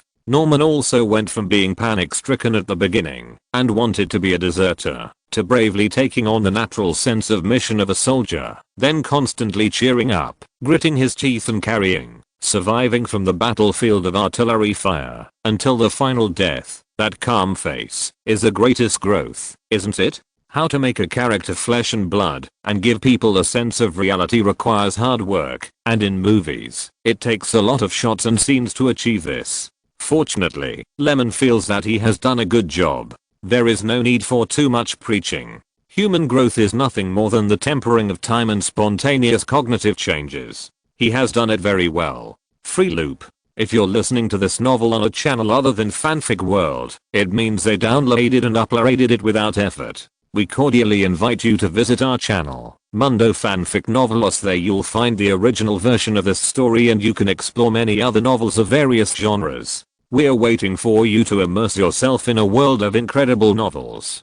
Chapter 96 Director Style. Subscription recommendation. The identity of director has always been a profession with strong personal feelings. For the same movie, perhaps because of the different personal thoughts and the core themes and focuses of the movie, the same material may be shot, but in the end, it becomes two completely different movies. The power of different styles can be seen from this. Of course, the director who only exists as a filming machine in the film production is no longer within this concept. For details, please refer to the 007 series and the Harry Potter series. This series of movies, where the script story is more important than the director's thoughts, has never allowed the director to display his personal style. This is why the director style of series movies can be changed back and forth without any change. They are stereotyped and take care of fans. Back to the movie Fury. What kind of movie does Lyman want? Or what is his style? The plot follows the character and portrays the character as much as possible.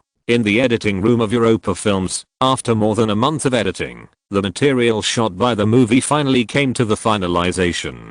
Under the influence of Lyman, this Fury is completely different from the original. If it were not for the war theme dominated by tanks, it would be completely different. From the beginning of the filming, he had the intention to change the construction of the shooting scene. Until now, it has slowly merged into a story about human nature that he wants to express. After listening to Lyman's request, Thomas nodded and started the work at hand. In Thomas's view, this movie is about portraying characters, and promoting the plot should be based on the growth of the characters. In this case, it is more appropriate to put the editing perspective on the characters, rather than the big scenes, to work hard for the depth of the film, and weaken those meaningless things. From Paul in Buried Alive, to Rancho, Roger, Farhan in Three Idiots, to Sergeant and Norman in Fury, Lyman's style has never changed, that is, to portray characters, and enhance the flesh and blood of the characters. As a photographer who wants to be Lyman's exclusive photographer, Thomas sees it very thoroughly, and understands it very well. Do we need to switch the direct battle scenes to the dialogue between Norman and the sergeant? No, no, no, just make the dialogue into a voiceover, and put it in the scenes on the battlefield as a background. Lyman said quickly. Why? Thomas was confused and asked directly, wouldn't it be more prominent to cut back to the character scenes from here? After hearing this, Lyman answered very seriously, have you ever thought that, if it were all character scenes, wouldn't the rhythm of the film be a bit dull? How many audiences would be willing to buy tickets and go to the cinema to support this movie? In addition to depth, it also requires sufficient visual effects. Do you understand? Some audiences like to feel the baptism of thought after watching the film. Some audiences like the sensory enjoyment during the viewing process. Everyone's pursuit is different, and even the same person at different ages pursues different viewing feelings. No director can make all audiences like a movie, and what I just said is exactly Lyman's personal directing idea. I kind of understand, but if it's edited like this, the character of the sergeant will be significantly weakened. That was what he was worried about. Lyman smiled and explained to Thomas, the sergeant was set up as a veteran from the beginning. He doesn't have much room for growth and performance. Do you understand? This is a problem with the character itself. Talking about this, Lyman expressed his thoughts with emotion. He really wanted to train Thomas to be his own personal photographer, so it would be better for the two of them to have a unified style. It takes effort to create characters. But if a large number of scenes are focused on this aspect, it will seem that the story is not deep enough. Take The Shawshank Redemption for example. The director undoubtedly created a very classic screen character image, but have you ever thought about what this film has gained? It has gained word of mouth, but no one cares about it in the market, otherwise it would not have lost so much money. If its character depth can get a score of 9, then the fun brought by the story, which is the entertainment effect that the public wants, can only get a score of 1. On the other hand, the world famous and well received 007 does not talk about character depth. Even the Bond girls of all generations have nothing to praise except their faces, acting skills or character personality. It has none of these. In terms of depth, it is basically 0 points, but as for entertainment, I estimate it can get a score of 7. But even so, when it comes to the number of viewers, market recognition, and even the box office revenue, one is in the sky and the other is on the ground. Why is that? Both sides have die-hard fans and supporters. Thomas nodded, acknowledging this very much. Then the question is, there is a huge gap between the reputation and market performance of the two films, and they even reach a complementary relationship. But how should we characterize which of the two films is better? Thomas hesitated. His subconscious told him that it should be The Shawshank Redemption, but he had also seen this movie and still found it a bit dull. On the contrary, when he watched 007 as a child, he felt a great sense of satisfaction, which was a feeling he did not have when watching The Shawshank Redemption. Lyman raised this question without even thinking about waiting for Thomas' answer. Seeing that he was struggling, he continued to talk on his own. From the perspective of film critics or the quality of the film, The Shawshank Redemption is definitely better, and it has been nominated for many awards and honors. However, 007 has none of these. It has only received more support from the audience, and this is what I want. Do you understand? Just like I recognized from the beginning, making a movie that is not recognized by the audience will only be a pressure and burden on myself. Nowadays, many countries attach importance to education. From the moment a person is born, his family and teachers will teach him.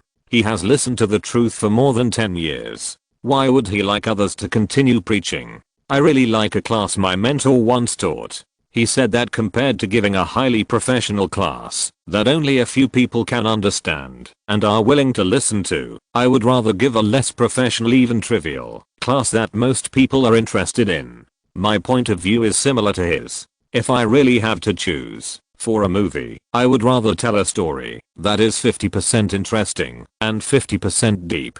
So, now, we have enough character depth.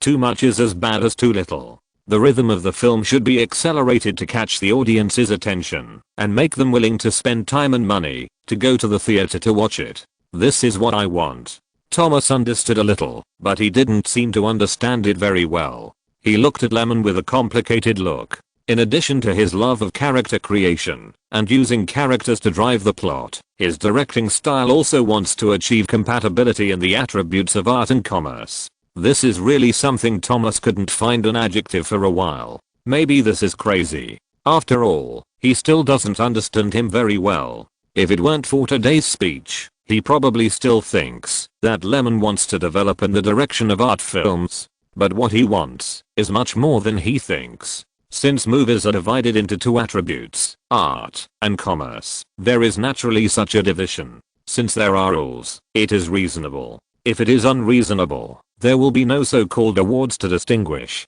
However, Lyman himself had such an idea, so what was there for him to question? From the afternoon of preparation for Buried, when he accepted me as a member of the crew, to the repeated teachings during the filming of the two films, Thomas had already determined Lyman, no matter what, he would accompany him to shoot the movie. As for what the movie was like and what the story was about, it didn't matter. What mattered was what Lyman wanted to shoot and what his ideas were. Everything else was just useless worries, and it was useless to think too much. Thomas, who was firm in his heart, easily reached a consensus with Lyman on this point and continued to work happily. Although only the last fine cut was left, it also required a lot of energy. The closer it got to the end, the more he thought about how to cut, which scenes needed to be deleted, and which needed to be added, were all extremely important. Moreover, the work of editing was very boring, facing a pile of shooting materials that had been watched over and over countless times, and thinking about which lens to use 10 or 20 times. No matter what, it would consume a lot of brain cells of the editor. Therefore, the three of them took turns, following the editing points marked at the beginning of filming, repeatedly thinking about the fluency of the plot and whether the turning effect was appropriate. The three of them were in unison and cooperated tacitly. Although they were tired, worried, and lost a lot of hair, it was still going smoothly, and the final version of the film content was soon determined. After watching the finished film again, and confirming that there was really no need to delete or modify the place or shot, the three of them breathed a sigh of relief. Finally, the most laborious editing work in post-production was completed. Touching the hair on the head that was a little less, this price was worth it. After all, people are still young and can grow back, so there is no need to be afraid. In a blink of an eye, it was already the end of September. With the confirmation of the finished film, and after editing a part of the material as a promotional trailer for the movie, it was also possible to do the work of soundtrack. Try. Chapter 97 Joint Promotion, Subscription Recommendation. After the release date of Fury was initially determined, Europa Films contacted Paramount Pictures, which has the North American distribution rights and a portion of the investment share, to jointly start the pre-screening publicity work for the film. That is, on September 27th, the day after the two sides communicated well, Paramount Pictures took the lead in announcing this news to the media. On November 22nd, Fury will officially land in theaters in various states and regions in North America. At the same time, media news newspapers in France and the United States and other places also released a batch of stills from the filming process or boastful soft articles. There are Nicolas Cage wearing a tank suit standing on the Fury, him and Heath Ledger smoking and talking about the war, the Allied commander and the German commander shaking hands in a friendly manner, etc. There are more behind the scenes shooting tidbits, which have also been released. such as the crew invited the world's only Tiger tank that can still be driven, the guns are restored as much as possible, and the costumes are the characteristics of that era. In short, as long as there is a topic, and it has a positive effect on the promotion of the film, it will be reprinted by major media or magazines, and then told to the audience. Of course, all this costs money, not only money, but also favors. Nicolas Cage's fans, or the fans that Lyman has accumulated personally, were very excited after hearing the news. This shows that this year's Thanksgiving will be able to see this new work, and there is still some expectation. Looking at the tough image of Cage in the stills, this part of the audience is undoubtedly interested. But some people also have doubts, especially those die-hard fans of Nicolas Cage or fans attracted by Lemon with Three Idiots. From the official news, Fury is undoubtedly a movie about World War II. Will it really be a good movie? They all know that Lemon is a filmmaker who makes literary films. Nicolas Cage just failed a movie with a similar theme some time ago and was ridiculed by film critics. Can it really work? A type that is suitable for shooting literary films to engage in business, this span is too big. This doubt is really debatable. But doubts are also a manifestation of topicality, which shows that some people are really paying attention to this movie, which is a good thing. It is much better than the crew shouting but no one pays attention. Ignoring is the most terrible doubt. Now Paramount is thinking about how to transform the audience's attention into motivation, to make them go to the cinema to support the movie. This undoubtedly requires more intensive follow-up publicity work to impress. Europa Films and Paramount Pictures have already reached a consensus on the publicity plan of Fury. After Lemon finished editing here, the trailer was also declared completed. The hard publicity means of the movie can also be launched. The poster columns of bus stations, the publicity columns of cinemas and other urban facilities are all covered with movie posters. In the month before the release, the TV stations and media forces are contacted, and interviews are constantly accepted. Nicolas Cage also teamed up with Heath Ledger and other creative teams to keep running around, attending charity events, participating in magazine promotions, running around between radio stations in various regions, and even on the internet. Paramount Pictures also referred to Lemon's opinions and opened an official website for Fury, regularly updating the news of the crew or the movie. But for Paramount Pictures, these are obviously just the beginning. As the Christmas season is getting closer, the publicity effect must be increased, and more efforts must be made to promote the movie. Hi, Clemen, are you free? How about we have a cup of coffee together? Okay, then let's make an appointment to meet at 3 o'clock in the afternoon. In the office of Paramount Pictures, Shirley Lansing put down her mobile phone and winked at the assistant next to her, and the other party immediately went to prepare for the afternoon appointment. As the CEO of Paramount Pictures, Shirley Lansing just called to talk to Lyman, the most senior columnist in the entertainment department of the Los Angeles Times, and her purpose was nothing more than the promotion of Fury. In addition to the scheduled participation in the recording of The Tonight Show next week, the interviews of major newspapers and media and the entertainment headlines of Los Angeles Times should bring more topics and attention to the film. Thinking of this, she called Christie, a senior executive of the marketing department. What are the plans of Europa Films for the premiere? Christie, who was called, answered in a deep voice. They plan to hold the premiere of the film in Paris, France and Los Angeles, USA, and the two places will be held simultaneously. Shirley Lansing thought for a while and said to Christie, "That's it." Then, she asked the next topic, "What about the company's publicity budget? Judging from these publicity work, can it last until the day the film is released?" After listening to Christie, a trace of worry appeared between her eyebrows at the right time. If we look at the situation of continuous newspaper publicity articles, it is estimated that it will exceed the budget.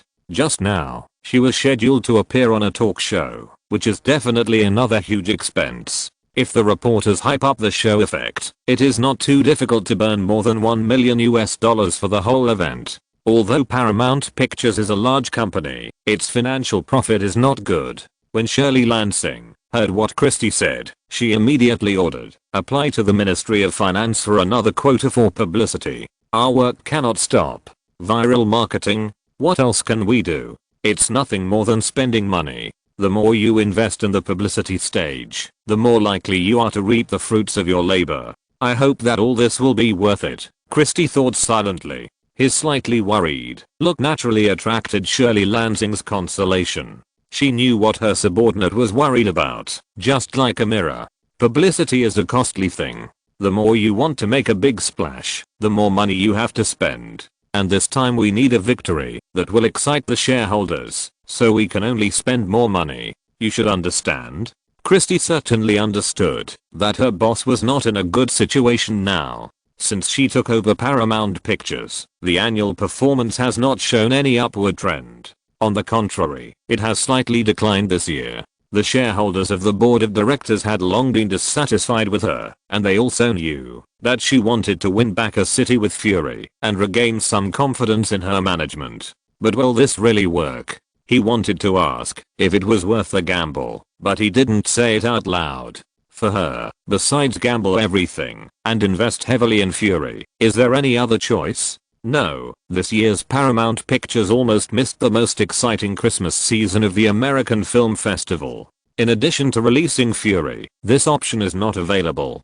Christie politely said goodbye and turned to apply for a new publicity fund, leaving Shirley Lansing, a strong woman in the eyes of outsiders, sitting in the boss chair exhausted, thinking about the next step of publicity work. On the other side, Lyman was still doing boring and hard post-production work.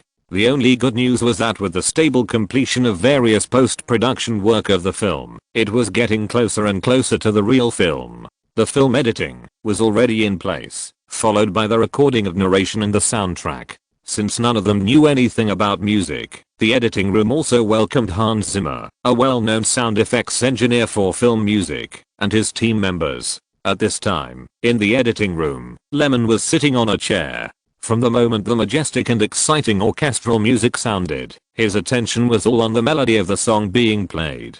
It was okay for him to insert simple music to suit the scene, but it was impossible for him to create a few original music for the movie. However, he still had a clear judgment on whether the original music was suitable. This song is generally good, but it is slightly inconsistent with the theme of the movie. It is too tragic.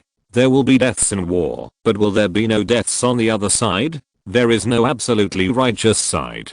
Tragic and heroic things are a bit deliberate, and Lyman doesn't like it very much. His eyes once again passed over the serious face of Hans Zimmer next to him, and he thought to himself, he is not as shining as he will be in the future, and his life experience is not enough. Not satisfied? Hans Zimmer asked tentatively after noticing that Lyman was looking at him. It's not quite right.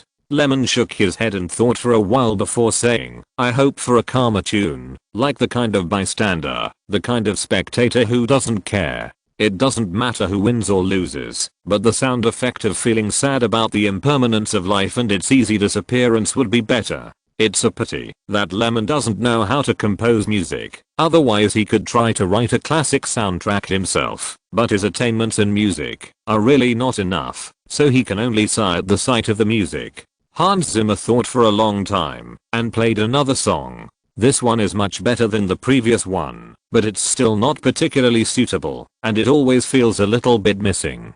But there is no way. Hans Zimmer said there is no other one. Lyman had no choice but to use this song as a makeshift music. As for later, he said he would see if he could make some new creations for adjustment.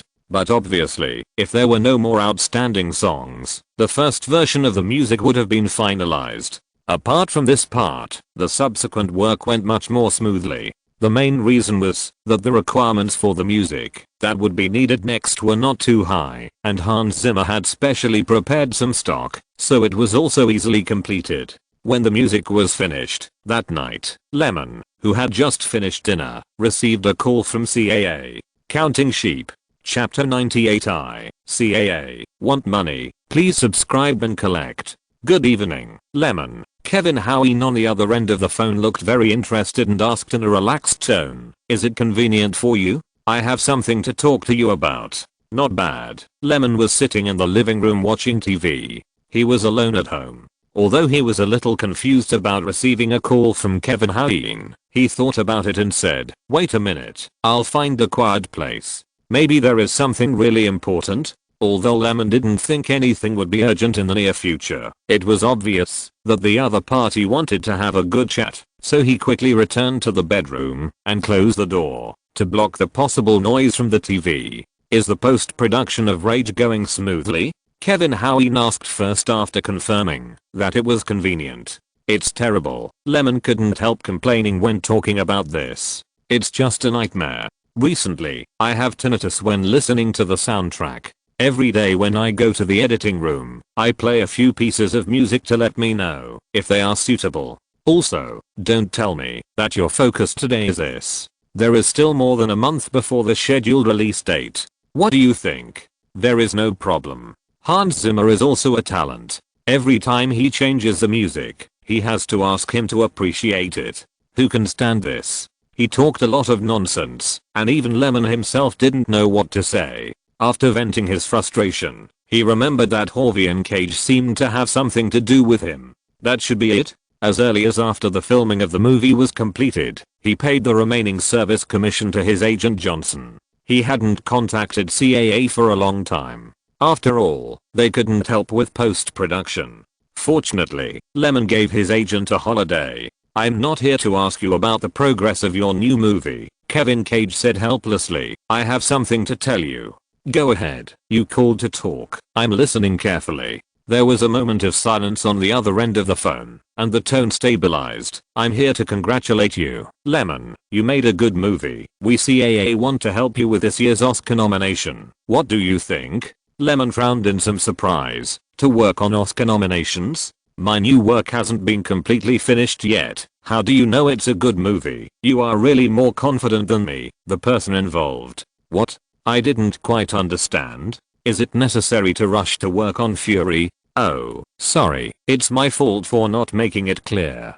Kevin Cage said apologetically. I mean to work on Three Idiots, to compete for this year's Oscar for Best Foreign Language Film. Is there such a demand? Lyman asked curiously. The movie has been off the shelves for a long time, and it has gained enough, so what else does it need? Of course, Kevin Hoween's voice reached his ears through the airwaves. This doesn't mean much to the film itself, but it is a great boost to your directing career. You know, as long as the film can get nominated, it itself is a gilding of status. Not to mention that we at CAA hope that Three Idiots can make it to the end and get this little golden man. His voice sounded quite tempting. Don't you want to get the first little golden man in your directorial career? Lyman admitted that at this moment, he was a little moved. So, how do we do it? We have contacted Paramount Pictures, and they are willing to nominate you for Guangdong. Cage Hovin had a comprehensive plan long ago, and he said with a smile, at that time, Paramount will recopy the movie at the end of this year, around December 28th, and arrange more than a dozen theaters for long-term theater screenings until the Oscars come. Is it necessary? For a movie that has been released once, I don't know how many videotapes have been sold in offline channels. Will anyone go to the cinema to watch it? It seems a bit wasteful. Lyman asked, is Paramount Pictures really willing to provide these resources without any conditions? The latter question was more direct, just short of asking if you two have any conspiracy. After all, there is no free lunch in this world, and CAA and Paramount Pictures don't seem to be good people. Cage Hovin smiled and naturally didn't answer the question. Would he tell you that he wants to join forces with Paramount Pictures to win over the director? How can he poach the customers of Europa Pictures without accumulating some favors in advance? It's just a dozen theaters. Even if they are all empty, Paramount Pictures can bear the loss. You are a partner of our company. We see opportunities that will help your directing career, so we will naturally consider it for you. Besides, you can listen to our ideas and decide whether to try or not. Okay, go on. In order to win awards, as mentioned above, at the end of the Christmas season, there are a lot of literary and artistic movies or feature films released. Because people are animals who like new things and dislike old things, just imagine that, when the judges want to vote to decide the list of nominated films for this year's Oscars, they will be impressed by a film that was released several months ago, or a film that has just entered the theaters recently. This is obviously a decision question that is easy to answer, and most of the judges cannot escape the cage constructed by the 4 words like new things and dislike old things. So it is worthwhile to re-enter the cinemas, even if the number of viewers is lower and few people are willing to watch it. It was not originally shown to the audience, but to serve the judges. And in order to keep a low profile, the theaters used for the preview are also those in the suburbs. The purpose of doing this is naturally to limit the popularity of the movie. Everyone knows that the Oscar-winning films are too popular, which is not good for the Oscar selection. In this regard, the Oscars are as conservative as an antique that existed in the last century. They always make some anti-trend choices to show their uniqueness, fairness, and justice. Cage Hovin explained the entire operation plan in a concise way, which also gave Lyman a preliminary understanding of the marketing routines of the Oscar-winning films, and therefore he had more confidence in them. Such a perfect plan does not seem to be made by simple thinking, but must be based on comprehensive thinking. I understand, then do it according to your ideas. So how much do I need to pay for the public relations? Oscar. Don't play this game if you don't have money. This is a reality. If you are willing to give us half of the offline channel revenue of Fury, we will take care of everything. It's not a problem. After a long time, Lyman was still silent on the other end of the phone. Cage Hovin continued with some regret. It seems that your willingness is not so strong, so let's calculate separately. Paramount is willing to provide channel resources for free for the cost of operating Oscar foreign language films, but you will bear most of the expenses required for public relations judges. We CAA will assist in completing this public relations operation. If we really succeed in the competition in the end, we will also charge a service fee. The condition will be about 1/3 of the offline channel revenue of 3 Idiots. What do you think? Thank you, that's it. After hanging up the phone quickly, Lyman sighed rather melancholy. His personal influence is really too low, so low that even after 2 consecutive successes, a group of executives at the partner Europa Films will still question his market appeal. Is there any difference? Compare your own hard work with the assembly line style movies like 007. It's really ironic. Although Luc Besson finally convinced everyone to compete with it, that was not what Lyman wanted. Since then, he has been thinking, what should he use to prove himself? After thinking about it, until now, he realized that his resume was not strong enough. And where is the highest recognition? For the United States, and even the entire English cultural circle, it is the Oscars. So even though he knew that he would owe a lot of favors and even spend a lot of public relations fees, he still agreed. If 3 Idiots is successful, it will inevitably explode another wave of market enthusiasm after winning The Little Golden Man. This is obvious. Oscar-winning movies all use similar operating routines to make profits. Miramax is a boss among them. Relying on the Oscars, it can be very successful. But he still agreed to the conditions that CAA wanted to divide. There is nothing to say. They work for you, so they should get something in return. Calculated in this way, he not only owed a favor to one person, but also had to bear most of the public relations fees. Of course, Cage Hovin did not fail to help him. For such a matter, as the distributor of the film, Europa Films, shouldn't it pay a little? If the film can win the Golden Man, the biggest market feedback will undoubtedly be concentrated on the revenue of the videotape.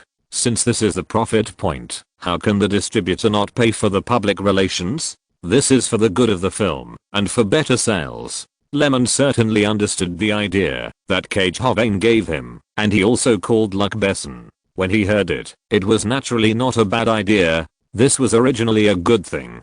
For Europa Films, even if the award failed, how much could it lose? Some people don't even have the opportunity to lose. Therefore, the public relations fee was also very fair to both parties, half and half. Originally, Luc Besson wanted to cover the whole thing, which was also a sign of closeness, but was rejected by Lyman. He didn't want to involve any favors in the relationship other than cooperation. Because I already owe a lot. Chapter 99 Propaganda War, Subscription Recommendation. As the lights came on, Robinson O'Leary, who had been busy all day, left the Wall Street Stock Exchange with his briefcase and walked towards the intersection of Broadway Avenue. He was a newly hired securities trader, so of course, his business was not going well. In this line of work, qualifications, and performance are particularly important. While waiting for a taxi to go home, Robinson O'Leary, who was in a bad mood, saw the owner of a newsstand not far away packing up and preparing to leave.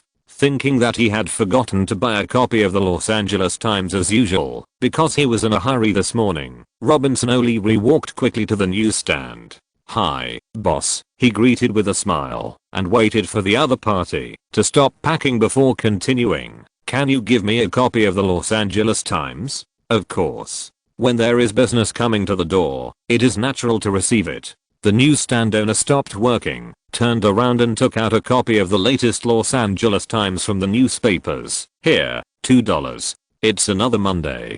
Seeing that you're cleaning up so late, business must be good today," Robinson Ali asked casually as he took out the change. The newsstand owner took it and was delighted. Even the wrinkles at the corners of his mouth became deeper. "Yes, the Christmas season is coming, and my work is getting busy. This is of course the best thing. You know, I sold a total of 634 newspapers today, which is almost 3 times more than usual. Every Christmas season is good news for newspapers, news magazines, and even the newsstand owners who sell them. The endless movie promotions, the noisy gossip hype, and the hot box office battles have no shortage of topics for the media to write about, and the audience's enthusiasm for reading has gradually risen under this momentum." Robinson Ali took the Los Angeles Times and pretended to look down at his watch. "It's getting late. I have to go home. We'll talk later."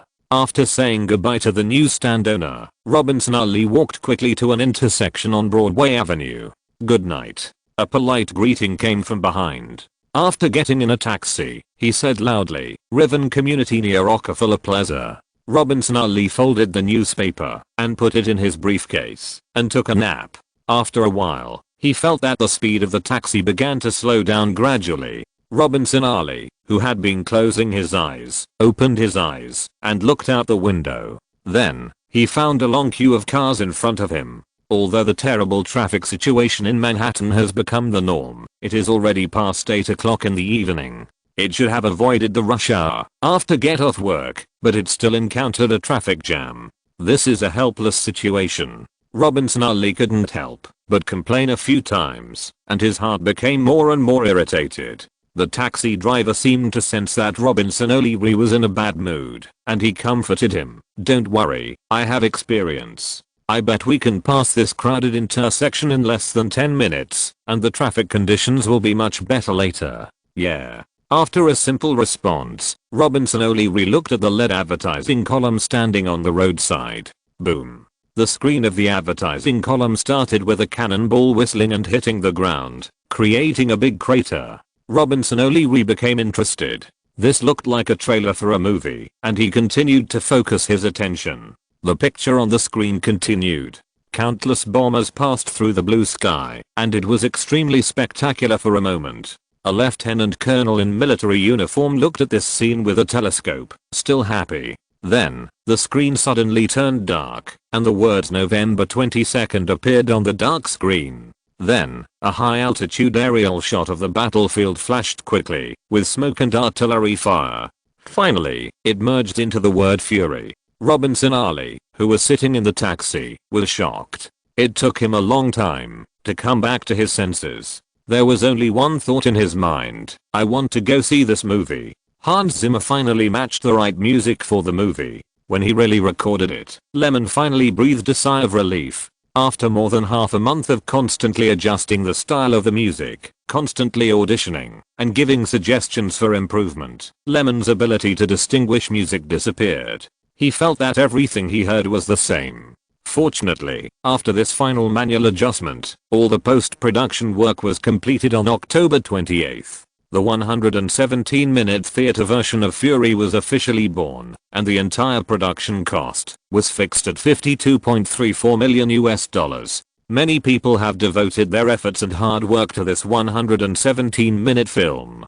Compared with the original version, it is a completely different story, and the overall structure focuses on different aspects. After everything was completed, Europa Films made a backup copy as usual, and then immediately sent the finished version of the film to the MPAA in the United States for another review of the rating. The film had been reviewed once after the editing was completed, so the review procedure was handled very quickly. The entire film of Fury contains both foul language lines and involves violence and blood. It is impossible to get a G level because the battlefield shots are too naked. There are several direct descriptions of broken limbs, so the MPAA directly gave it an R level rating. R level, it means restricted. It means that teenagers under the age of 17 are recommended to be accompanied by adults. This rating has no effect on the film Fury because its market positioning is not mainly for teenagers, but for adults who understand what war is and want to watch similar scenes.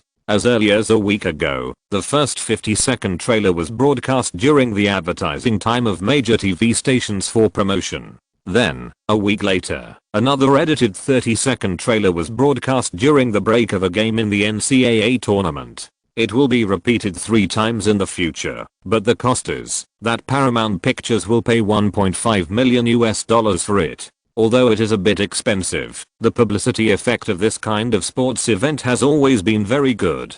With a national rating of nearly 9 points, if the advertisement during the halftime break of the game can be seen by half of the audience through the TV and leave an impression, it is also an extremely large group.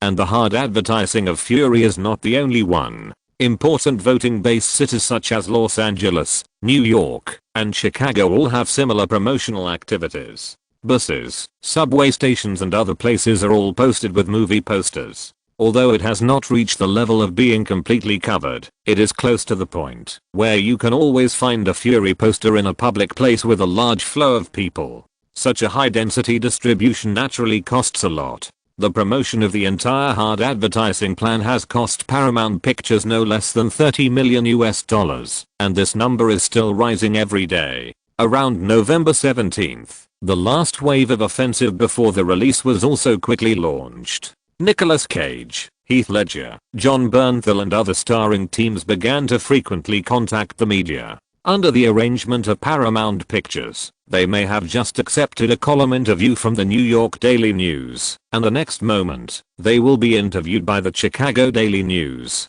The distribution department of Paramount Pictures is in contact every day, and they have only one goal: more interviews, more news headlines. Under this madness, talk shows with extremely high ratings will naturally not forget to contact. Several creators who participated in Saturday Night Live last week hurried to the scene of late night talk show.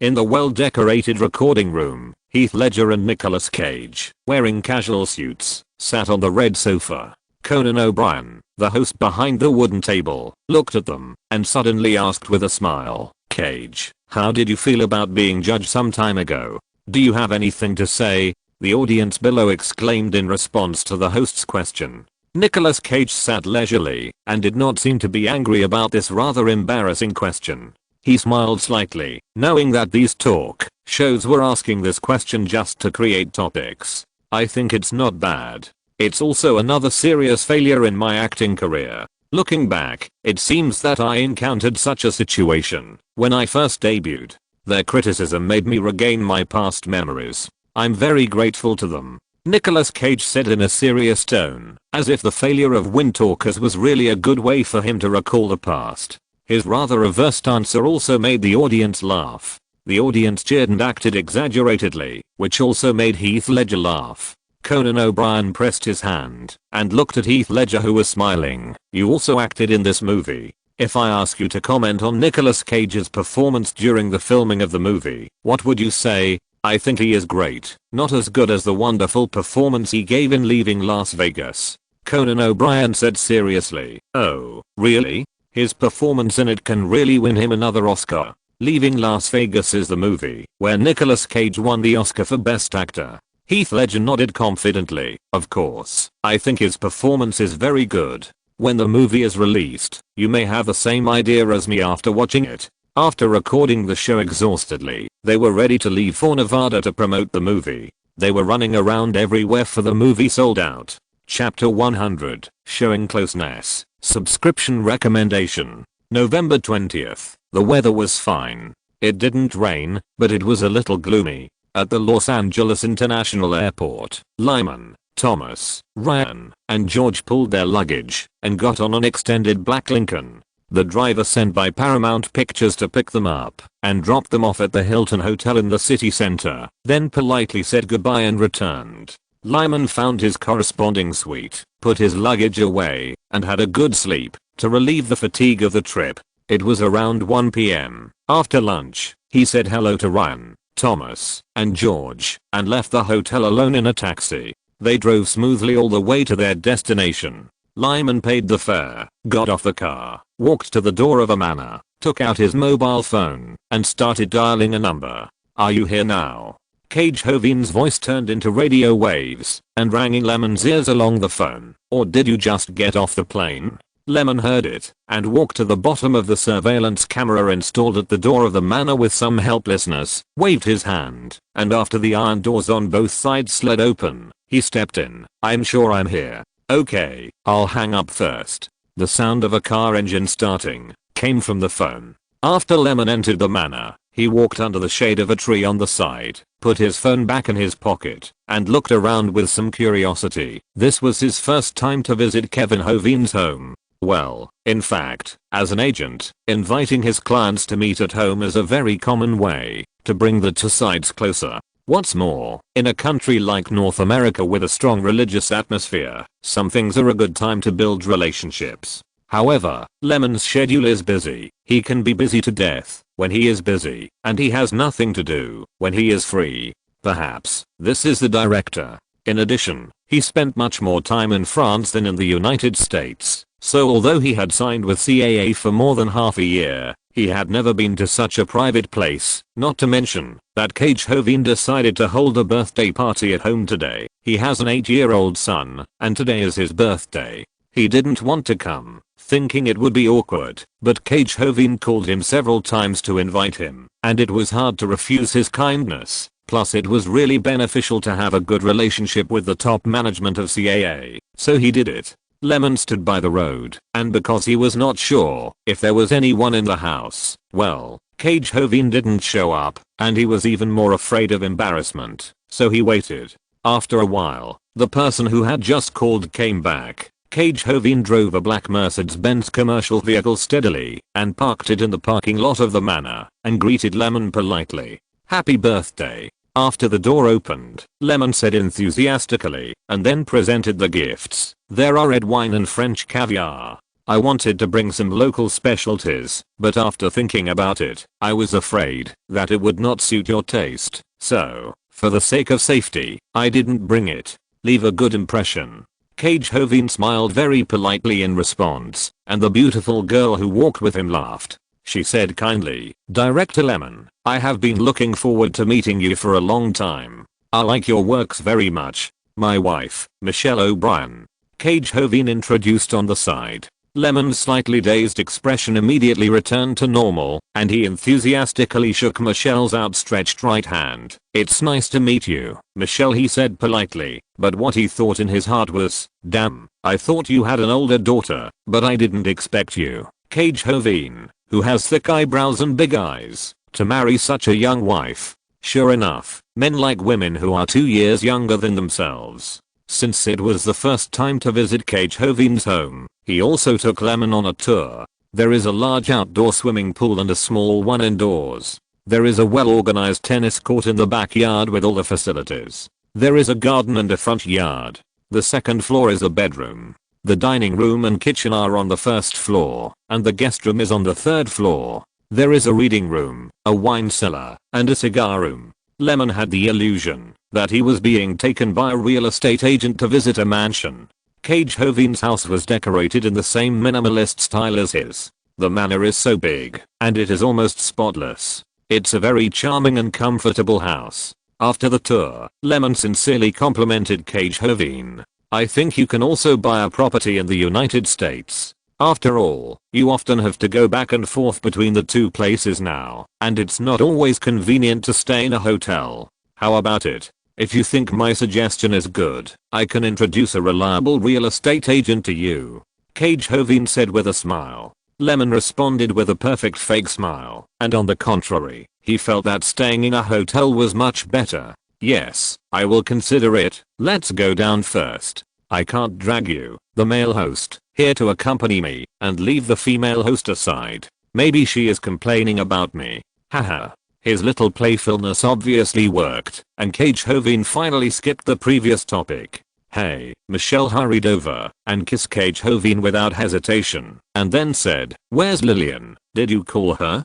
She's still working at the law firm, and it will probably be later."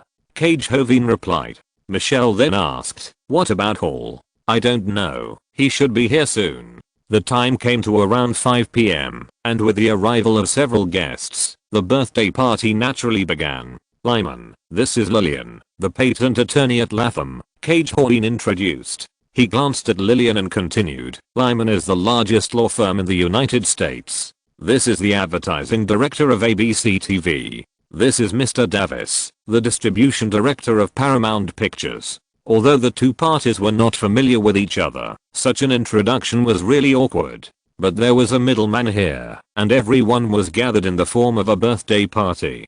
Cage Hovin was obviously a master at adjusting the atmosphere. After the whole process, the atmosphere of the banquet was actually quite good. Lemon was busy being introduced to the circle of people built by Cage Hovin. They actually had the intention to show their goodwill, and were very willing to chat with him. This birthday party can be said to be a large collection of Hollywood film and television resources, and the host was good at talking, so it was always lively. In the end, most people left after dinner and went to continue their own satisfactory nightlife, but Lemon stayed at Cage Hovin's suggestion.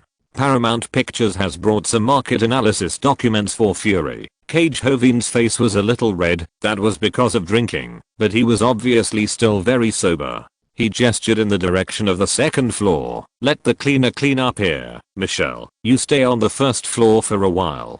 Then he looked at Lemon. "Let's go to the second floor and chat for a while." "Of course." Lemon nodded to Michelle beside him. "Is there any news?" "You know, I just came here recently." He walked up the stairs with Cage Hovin and vaguely heard Michelle's complaints. "But dear, why do you treat me as an outsider?"